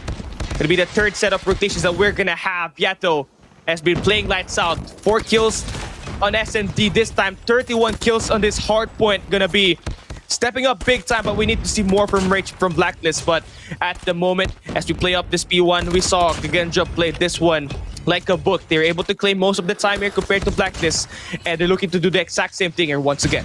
Both teams playing for their lives, because remember, ladies and gentlemen, boys and girls, the losing team is kicked out of CDSI instantly. Blacklist ROG does not want that to happen. They are gonna be representing Philippines potentially all the way through. Indonesia, only one representative in the name of Kagendra. 175 to 184. This match cannot get any closer than this. But the last time I said that at Summit, we were at a point, just 2 points between the two. And I won't count that out just yet. 182 and 184. And it's the exact same 2 points. But Blacklist ROG breaks it and pulls ahead. A better map control now at this middle of the map. They also have the spawns for next, and this trap time gonna be a 50-50 battle between AG, the OBJ player, as well as number 3 in Klo, which is trying to contest everywhere.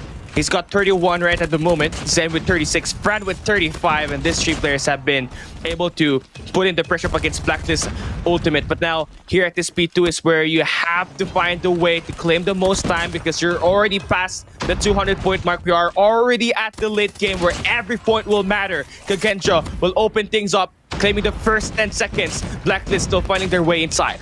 Such a smart play, and this time it's going to be the Sparrow investment coming on through by Reef and everybody else from the side of Blacklist ROG. They quickly push away from the defense, and Reef will continue to provide. And it is going to be the Hunter Killer Drone on the prowl this time round, and it does not take down anyone at all. AG responds with a Sparrow, claiming the hill back for Blacklist ROG. 5 points in terms of difference. Zed responds with a War Machine. Back and forth we go, but it's Blacklist ROG still on the hill. Meeseeks with a God Nade out of nowhere. Steps on in, will find the back of the player, and he will continue to spray down everybody that steps up in front of him. And Kagendra with the hill will be trying to win out this match, but it will not end on P2. Look at Blacklist already on the rotation for P3, the money hill that they expect to win the game on.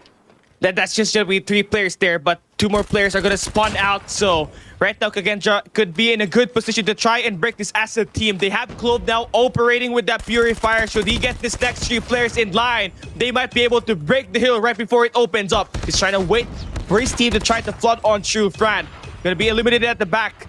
Friend Zendo finds a big one onto the chimney. So that's going to be them now trying to find a way to break in multiple angles here, AJ. Absolutely, man. 218 to 220. Absolutely close. And now Blacklist ROG with the lead. This is their money hill investment coming on through. But Fran with the Annihilator from the back. Can he connect yet another? Needs to circle on around. Take the generator spawn for the rest of Kagendra before he steps on in. And with the Annihilator, he'll continue moving on. Finds 1. Can he find 2? Yato right in front. But Fran slays him out. And now Kagendra with the hill. 25 more seconds to go. But nobody holding on to the generator spawns just yet. And that gives the opportunity to Blacklist to find the re-break in. 10 more points to finish this off. Blacklist ROG in the fight of their lives. Kagendra dropping like flies, and that Blacklist will not find the connection through the Hunter Killer Drone, but it does not matter. 3 more seconds and Blacklist gets the victory in a close match against Kagendra. 250 to 226. That's the score of the game. This hard points does not disappoint. Dude, this is so close. Way too close, man. I love it. I love the plays from both teams. It was just, once again, the smarts out of Blacklist ROG. Early rotation into this money hill. And this is where they invested all of their operators, and it served them extremely well. And Kagendra didn't play it bad. This was just so close between the two, with just Blacklist ROG a little bit better than the Indonesians. And you really have to highlight the early rotation that Blacklist made. Although they will be losing those final 20 seconds at those P2 hardpoint, they made up for it at this P3. They made sure that they had the hardpoint in their favor by taking over the generators. And right when that happened, unlimited reinforcements inside the hill. So no matter what break Kagendra tried to put on Shu inside, they always have a player stacking that hardpoint, and that resulted to a win, AJ. Absolutely, man. But, you know, props to Kagendra. I think they have improved tremendously from the group stage into the knockout stages. It's just that it's not enough to knock out Blacklist ROG just yet. And once again, the advantage in terms of match wins goes back to the Filipinos. It's currently a 3-2. 3 being on the side of Blacklist ROG, 2 matches won thus far on the side of Kagendra. And if Kagendra wants to win this, if Kagendra wants to stay alive, they need to take control back. But we have hope, because the last time we went into a control matchup, it was Kagendra that was so impressive on that game mode.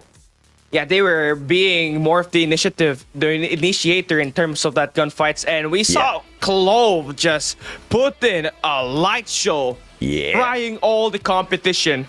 But that soon would be locked in. But for now, let's take a look at our results. Kagendra, they had the kills, they got the KD, they got the they got 2, but Blacklist at the end of the game had more time inside the hill, and that resulted to them having this victory locked in. Let's take a look at our player results, see who was able to find a way to get these attacks to come true. For Blacklist, that's going to be Yato with 39, 30 deaths, and 16 assists. That's going to be a 1.30 KD for him. That's going to be the best. So we asked for him to step up.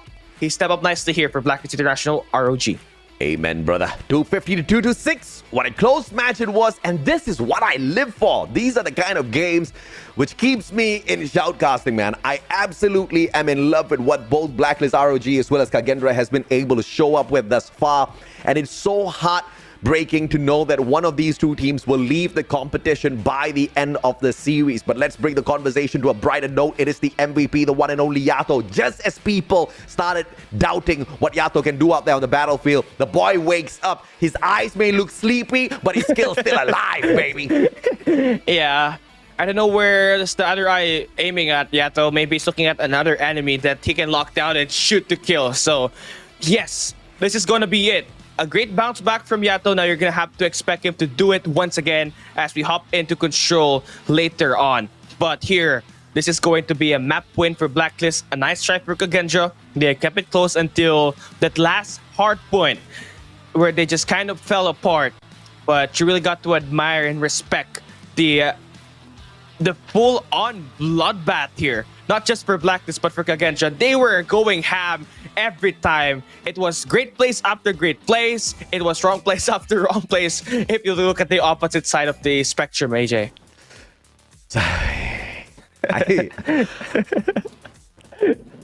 I cannot believe we are watching such a beautiful series between the two. This is grand finals worthy for sure, but that's exactly what CDSI is all about. And if we are already getting quality like this at this stage in itself, imagine what we are going to be able to watch later on at the Garena qualifiers, later on at stage 5 as a whole. A lot more crazy Call of Duty mobile action coming up in this year in itself, and CDSI is just giving us a beautiful preview of the different engagements between nations, different engagements between servers that I'm absolutely in love with, Cali. But there's a lot on the line now for Kagendra. They desperately need to win control, and if things kind of go their way in terms of how the series has been panning out thus far, they lost SND, they lost Hardpoint, they took control, they took SND, and if they can do that exact same thing again, taking control and SND, those are the two final matches left.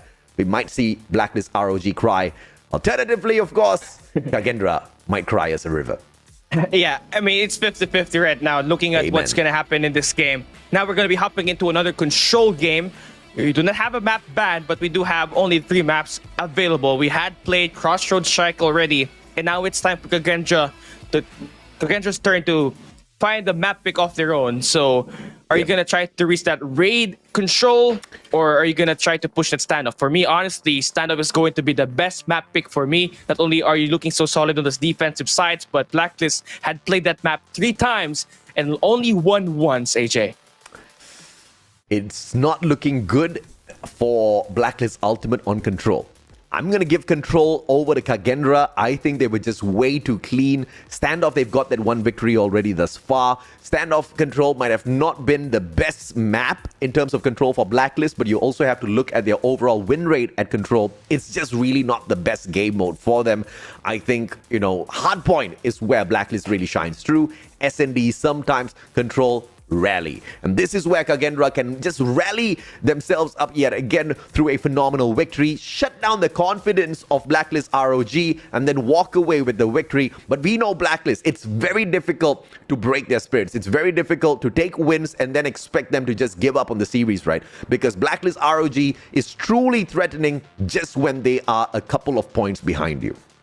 Yeah, they are very experienced. They have been there at the world stage on the 2021 World Championship Eastern Finals, but you can really highlight the way Jabin has kept the control on the emotions of this team, because he's the captain and he has managed to make sure that things are going the way as planned as it is. So right now for them, they're hopping into a standoff control. Okay, we have ourselves a challenge here. Kagendra, this is their second best map pick. Blacklist, not really their map pick to use, but honestly here, you gotta have to look at Clove with that Purifier. That man was frying the last time we went into a control game mode. 58 kills, AJ. I mean, insane stuff, but I do not expect this game to be one-sided at all, even though Blacklist ROG had struggled in the control match at Crossroads Strike earlier on. I'm expecting a little bit more of a better performance from them in this game, Cali. Right, here we go. We're going to start it all off in the control. Kagendra will be starting on the defensive side, as they're going to be able to find the first pick, make the second pick as well. Blacklist are trying to find a way to get that opening at the gas station, and so far, it hasn't turned out well for Blacklist. Kagendra has shown signs that they can spawn trap here, AJ. Spawn trap? Are we going to see an execution here? Perfectly done. 23 lives on the side of Blacklist. Kagendra looking like they are absolutely ferocious, pushing up forth towards the convenience store. They want to execute the spawn trap and make sure Blacklist ROG is nowhere near the control points. And just with that positioning and convenience, they're also able to hop on into Hotel Yard and play a beautiful defense. Hunter Killer Drone will be able to hunt down one. And that just keeps the numbers on the side of Blacklist ROG a little bit on the back foot. Kagendra starting things off hot. Look at that.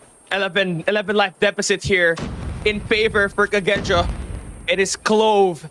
It is everyone here for Kagendra right now as they maintain full map control at the backside. And that's going to continue forward as we do see them finally able to get shut down here. Blacklist trying to find a way to get back into the game by putting in the resources inside of this A site, trying to stop that time from trickling in. And now they're going to be able to go hop up.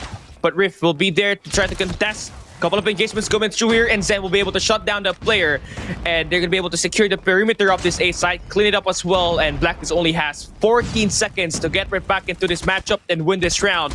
It's starting to look like it's impossible. 17 life counts to 7, 6 seconds left, and Blacklist, this is not looking good as we start the first half, AJ. It looks horrible for Blacklist ROG, but fantastic for Kagendra, who wants to equalize on the series. Looks like we are gonna go all the way down to match number 7 in this best of 7, and I will not have it any other way. Both of these teams deserve the slot in the next stage, but only one can make it through. And I really will not mind casting all of the 7 matches because they deserve all of the spotlight. But who's going to shine a little bit brighter? Me6 with the God Nade to open things up. Fran on the aggressive attack as well. Blacklist ROG hasn't woken up just yet.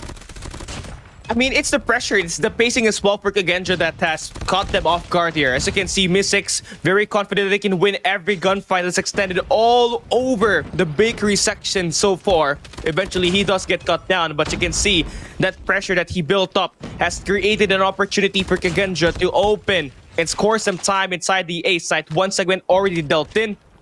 And the confidence so far for Kagendra when they play control, unmatchable, AJ. Want to know? 22-20. Kagendra on a prowl. Clove now with a purifier, but does not manage to get more than 2 as Yato trades him out from afar. CBR4 popping off now, and a big Pretty will be dropped. Only takes away 1 as the second player manages to sneak away from that drop. 18-15 lives. Kagendra on a good attack on that A control side this time around, but traded out by Yato, who brings in the War Machine for the play as well. Very good stuff here for Clove, 15 kills to his name, but it has been very close here on the second round. You can see Blacklist having a better traction compared to that first round, and they're definitely doing a great job keeping away Kagendra from stepping at the objective point at the moment. But this big kill here from Rift will be stopping that spawn trap being pursued by Blacklist, and Zen already pushing out at this P2 warehouse. That will provide this team some grounds in terms of control on that grannies, but they haven't made any moves so far. Oh yeah, it's gonna be scared now. Beautiful shots out of the claw, and he will manage to get to that A control point, clear off all of the second segment. Clock runs down, and it is gonna be Blacklist ROG walking away with a round for themselves. Very great advancement there for Blacklist on the defensive side. I love the adjustments that they made, despite the aggression that we saw from Kagendra. We saw them multiple times going in for the push way behind enemy lines, but they have continued to shut them down. So we know that the gunfights are going to be locked in right now for Blacklist here at this round number 3. But Kagendra now once again going back at the defensive side, responds back with her early triple kill. Make that 4. Make that 5. Going down in the first 20 seconds. Make that 7, AJ. This guy's automatically on a spawn trap already. Absolutely! And they will continue streaking themselves up. Shot after shot after shot after shot. All going the way of Kagendra. Finally, Blacklist ROG waking up. But is this going to be too late? They now have 55 seconds to complete one of the captures on these flags. And Reef is not going to get them anywhere near the hotel yard just yet. Now the flank comes on through from the hotel shortcuts behind convenience store. They all stack up. 3 players on the stack. Blacklist ROG needs to win out this gunfight and find the backstab from the back. But the Hunter Killer Drone goes in for the prowl. Cloud now finds AG, steps on in, but Rage manages to straight him out. It's going to be Fran with the Annihilator on the pop as well. 13 more lives left here for Blacklist ROG, and Fran manages to get taken out. And this is the opportunity now for Blacklist ROG to make their way back in. But 27 seconds left on the clock. Time's running out, Cali. that they're trying to push out here at this tanks, get some mid-map control to get over at the A site, and they have successfully done so as they're able to claim some time inside the A point. But that's not going to be all just yet, as we are going to see one player still in the top floor. That should be Zen, hopping back down, finds that kill, clears out the A point. That should buy some time for his teammates to get back inside the hill, and they're gonna be flooding the gates once again. AG gonna be the only player alive here for Blacklist. Does so get a lot of kills to come true here, and Wow. this 4 kills right here is big. Big indeed, and now a 3-man stack. Make that a 4-man stack, and they get an extra minute on the clock. Blacklist ROG refusing to go down to Kagendra, who most definitely started off absolutely hot. But now 4 more lives left for the Filipinos. Can they circle around? Can they show us exactly what the SMP server is made up of? As the players of Kagendra, they circle around, showing the dominance of Indonesia, not one to be trifled with. Clove holding on to this A control point that's already been lost just to catch out Skirt, but it is going to be Skirt that catches him off guard. 5-3. Life's not a lot to play around with for ROG. Ooh, Zen now finding this exit kills. AG shot down. Just one more player to worry about, and that's going to be Scared. On a row, a 1v1 will be won, but Clove there for the trade, and Kagendra has won 2 of their defensive sites, and now we're going to be switching sides here once again, and this is where things could be monumental.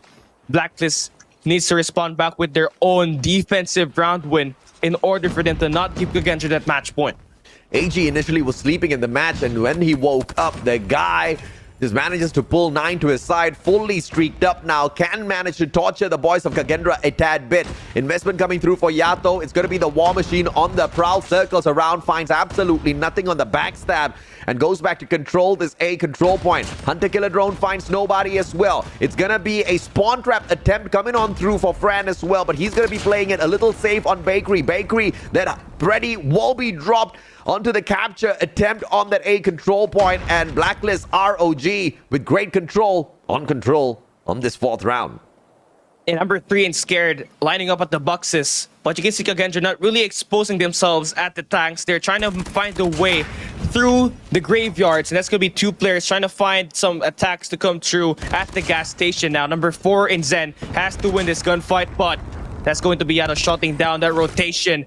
But Fran able to sneak on by, but only to be met by Blacklist, AG, and Jabin. So this is going to be an even better defensive approach for Blacklist. It seems like they're going to be able to win through time expiration, knowing that there's only 20 seconds left here at this round number 3. As long as there's still time on the clock, there is still hope for Kagendra. 18-22. Can they hop onto one of these hills? Yes, they do. Timer has been paused. The B control point now being sneaked away by Kagendra. 17 lives to play around with. Scared can bring the claw out for the push as well, but decides to not do that just yet. Yato on the spawn trap, on the other hand, will continue to punish the Kagendra players. And Fran, second segment will be completed, but AG steps on in. One more fight comes on through. They prevent that. A control point now can be the savior for Kagendra. Can they hop on? They do exactly that. 9 more seconds is on the pause on the clock.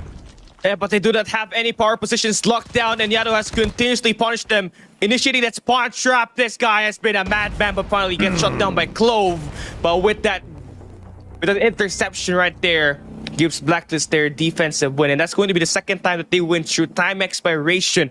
Definitely doing a great job on this defensive side here by both of the squads. And now as we switch the sides once again, Kagendra now will have 4 operator skills available here at this round number 5. It's just a matter of investing it properly. And they managed to get a couple of knocks coming on through. Jabin, on the other hand, responds with the Annihilator. Reef brings out a Sparrow.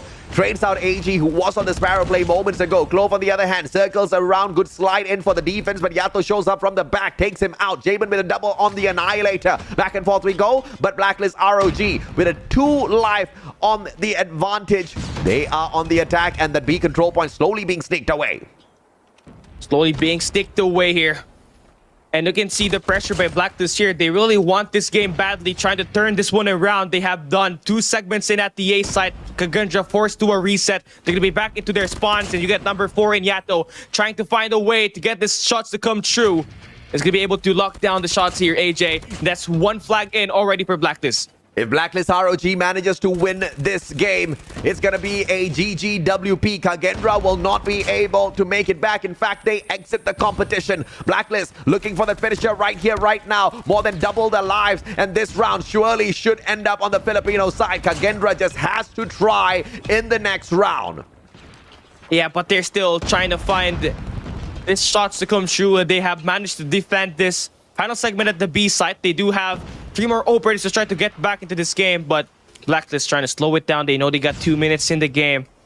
They're going to try to find a way to not just push in only one angle, but to try to encircle these players by pushing around the gas station. You got number 1, that's going to be Jabin, along with Yato, to try to circumnavigate the players to the P2 warehouse. And Kagendra has to be prepared for this next gunfight because they will not know what will hit them, as this is going to be a 2-angle push, AJ. It's a smart play coming through from Blacklist ROG, slowly circling around. Player 1, you can see Jabin shows up, but then sorts him out instantly. No spawn trap capable here for the players of Blacklist ROG. Yato, they can depend on him, but it's just a tad bit too far. And a 3-man push comes on through, but they all get slain out, and Kagendra, just like that, will hold on to their match. 8 to 15 lives, almost half of what Blacklist ROG has. Indonesia has to be very, very accurate with their shots. This will be a hold of a lifetime if this does so happen to work. Clove will be stunned. Blacklist now on the floods. Clove will be still alive, but will get dropped down by Yato with that war machine. Only 4 more lives left for Kagendra. Blacklist going in for the initiation. They're trying to go in for the capture. Reef trying to go for the contest. They will still stay alive, but with only 2 lives left. Blacklist looking to go in and initiate this victory here at this round number 5 on the attack side. 48 seconds left. They should be able to flood it here. Yato finds 1, finds 2, and that's going to be match point now for Blacklist here at control standoff.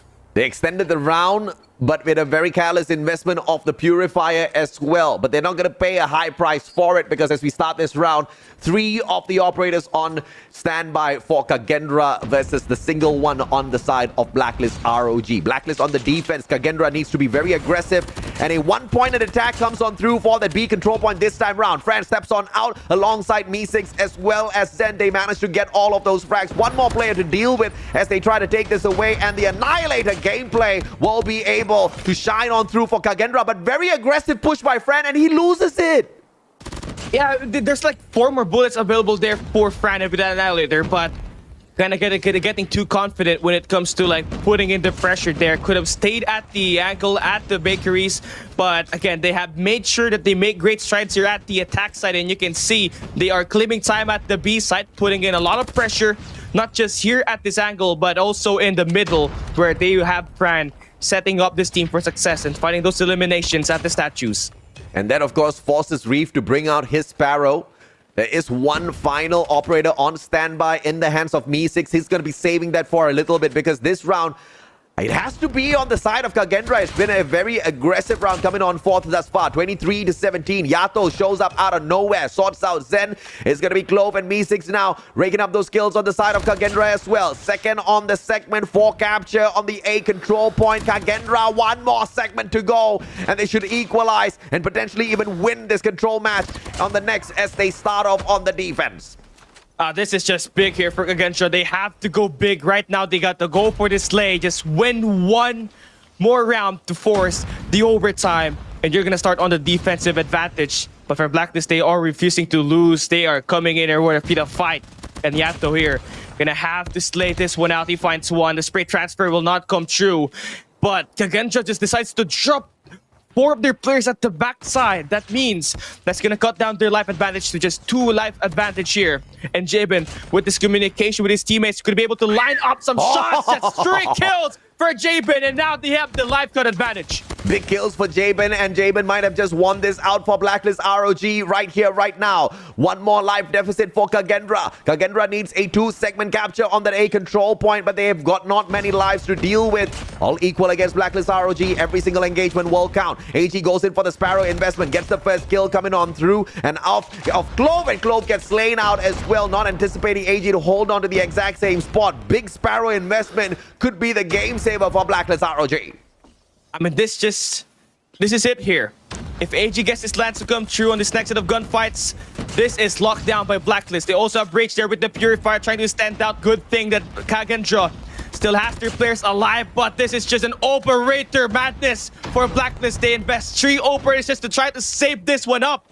1 segment more for Kagendra to win this game. You get Clove coming in for the back attack. He fights 2 with the nade, and that's going to save their chances here. But AG finds 1 kill at the corner, making this a 2v3 situation.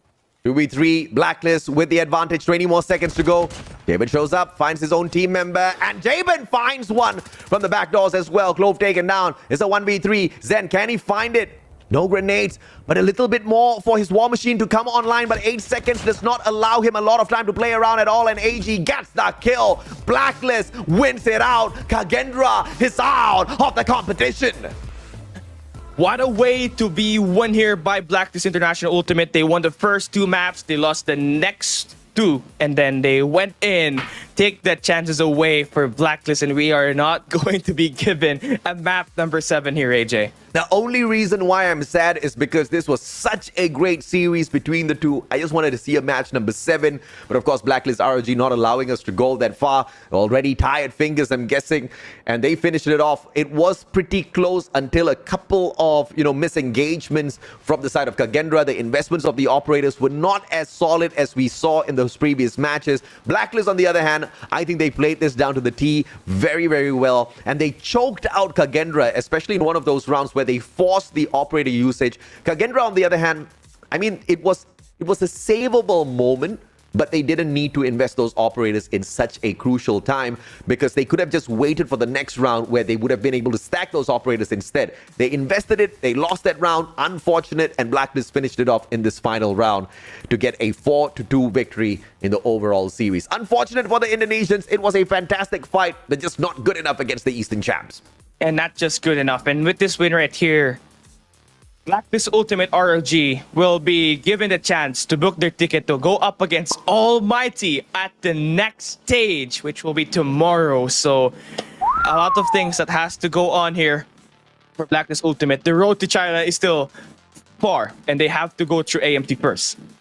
And for anybody who wants to pluck the stats of a 3-1 victory on behalf of Almighty over Blacklist Ultimate, I would not count on that because I think history will tell us very, very well. It's usually the case where Almighty gets the first win and then they happen to meet later on in a more crucial part of the competition and Blacklist ROG steps it up out of nowhere. So there is a huge potential that Philippines will be able to rise up to the occasion tomorrow as well. I think we've got blockbuster matches lined up for tomorrow, and guess what? Cali and I will be there as well. So make sure you guys join us for that one as well. Crazy matches today, but they do not hold a candle to what we can expect for tomorrow, Cali.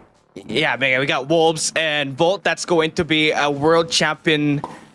It's a world championship rematch. Yeah. Then you got AMT and Blacklist. Well, we all know that's the 2021 Eastern Finals rematch as well. So Amen. Here we go. Match results now for this game. 149 to 137. 46 is going to be tied on the assist rate. But for Blacklist, going to have the edge on the KD with 1.09. Kagendra has a 0.92. And despite the great efforts and the strides that have been made by Clove and the crew, it is still not enough here as Blacklist ROG able to edge them out with the captain Jabin turning into a J-God here at this game. 42 with 27 deaths, 1.56 KD and a 1.58 rating. Jabin only plays 2 modes, J-Bot or J-God. And this time it was the latter. Absolutely busting through the players of Kagendra. But I have to say, fantastic, solid team effort from everyone all around. And just when you thought Yato was sleeping, no, he wakes up not once but twice, back to back, holding the squad together. And Blacklist ROG nails down Kagendra 4-2 in the overall best of 7. And that's it. Kagendra will have to wave goodbye on their chances of hopping into the next stage as they will be here at the lower bracket getting eliminated. And you got MVP here. That's going to be Jabin. 7 MVP counts, 42 kills to his name, 1.58. And I just saw a play. I think I saw a viewer actually having his name as J-God in the comment section just a little bit earlier. I don't know if he's still in, but definitely the buff that Jabin really needs here as Blacklist continues their hopes up to advance to the next stage. J-God, J-Goat, you can call him whatever you want, but the captain, this is one of the most well-respected captains from the server of SMP, mainly because of his capability of I never think we letting lost his AJ spirits... here this time. I think AJ's mic is wrong this time. Really? I'm out? Okay, you're back. I can hear you again. Sangala. Okay, anyway, I'll say J-Goat, crazy guy, one of the best captains out there in the region of SMP, hands down. Yeah, not to mention his ability to hold down these positions at the anchors for hardpoint, definitely one of the best as well. And that's the reason why we got Blacklist winning 2 hardpoints up against Kagendra, who absolutely dominated the Group B hardpoint stage. And they just broke the pod. They just broke the code here once again to go up against AMT tomorrow. But you know, Kagendra might still have an advantage. They now know exactly what they're dealing with. They've played against Blacklist ROG on a very serious stage, you know, toe-to-toe. And if at all this engagement does happen once again later on in the Garena qualifier, I do believe Kagendra stands a strong chance to play all of those counter strategies. We did not expect them to take away that control in such a dominant fashion. They did exactly that. SND at Meltdown was a phenomenal show, you know, showing up for Kagendra as well, where they walked away 9-4. And you don't expect a team like Blacklist ROG to get taken down in an SND matchup in just 4 rounds to their win, especially after they've shown up really well against the team, right? So Kagendra showed a lot of signs of life here. Just not enough to get all the way through. Just a couple of mistakes once again kind of played against them, especially in that control at standoff earlier on. I'm just sad we didn't get a 7th match in either one of the series today.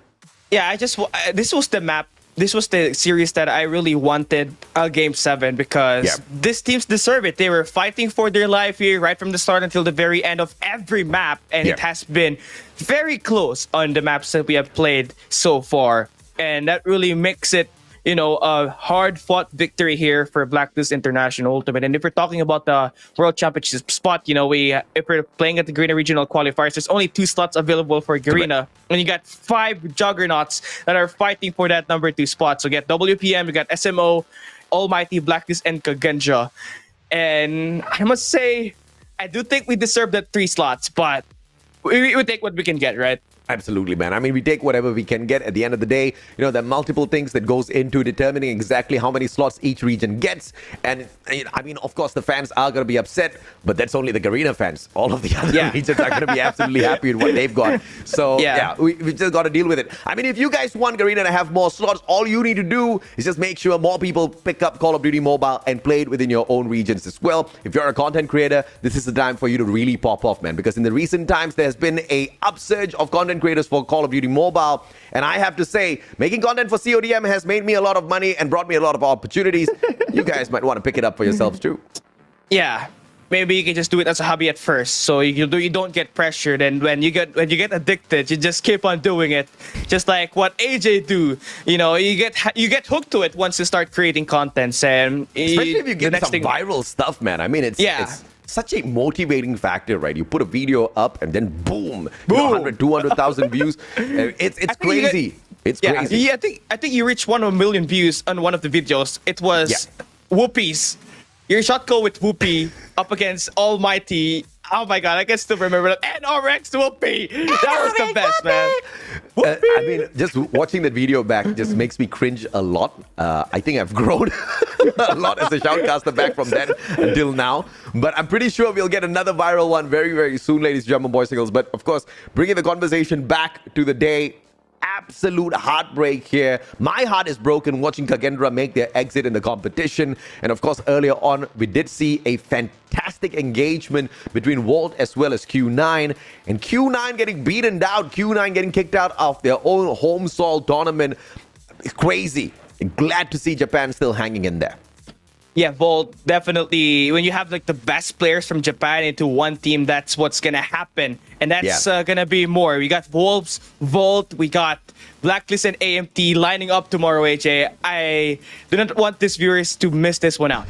Absolutely. Don't miss it out, guys. Cali and I, once again, are going to be here tomorrow as well, rocking the mics for you guys. So we'll have to see you then because the day today has come to an end. Thank you so much for tuning into CDSI. If you haven't hit that like just yet, please do so. Share the broadcast out as well so that the rest of your friends can catch it. Cali and I will catch you guys tomorrow. Thank you very much. Good night. Goodbye.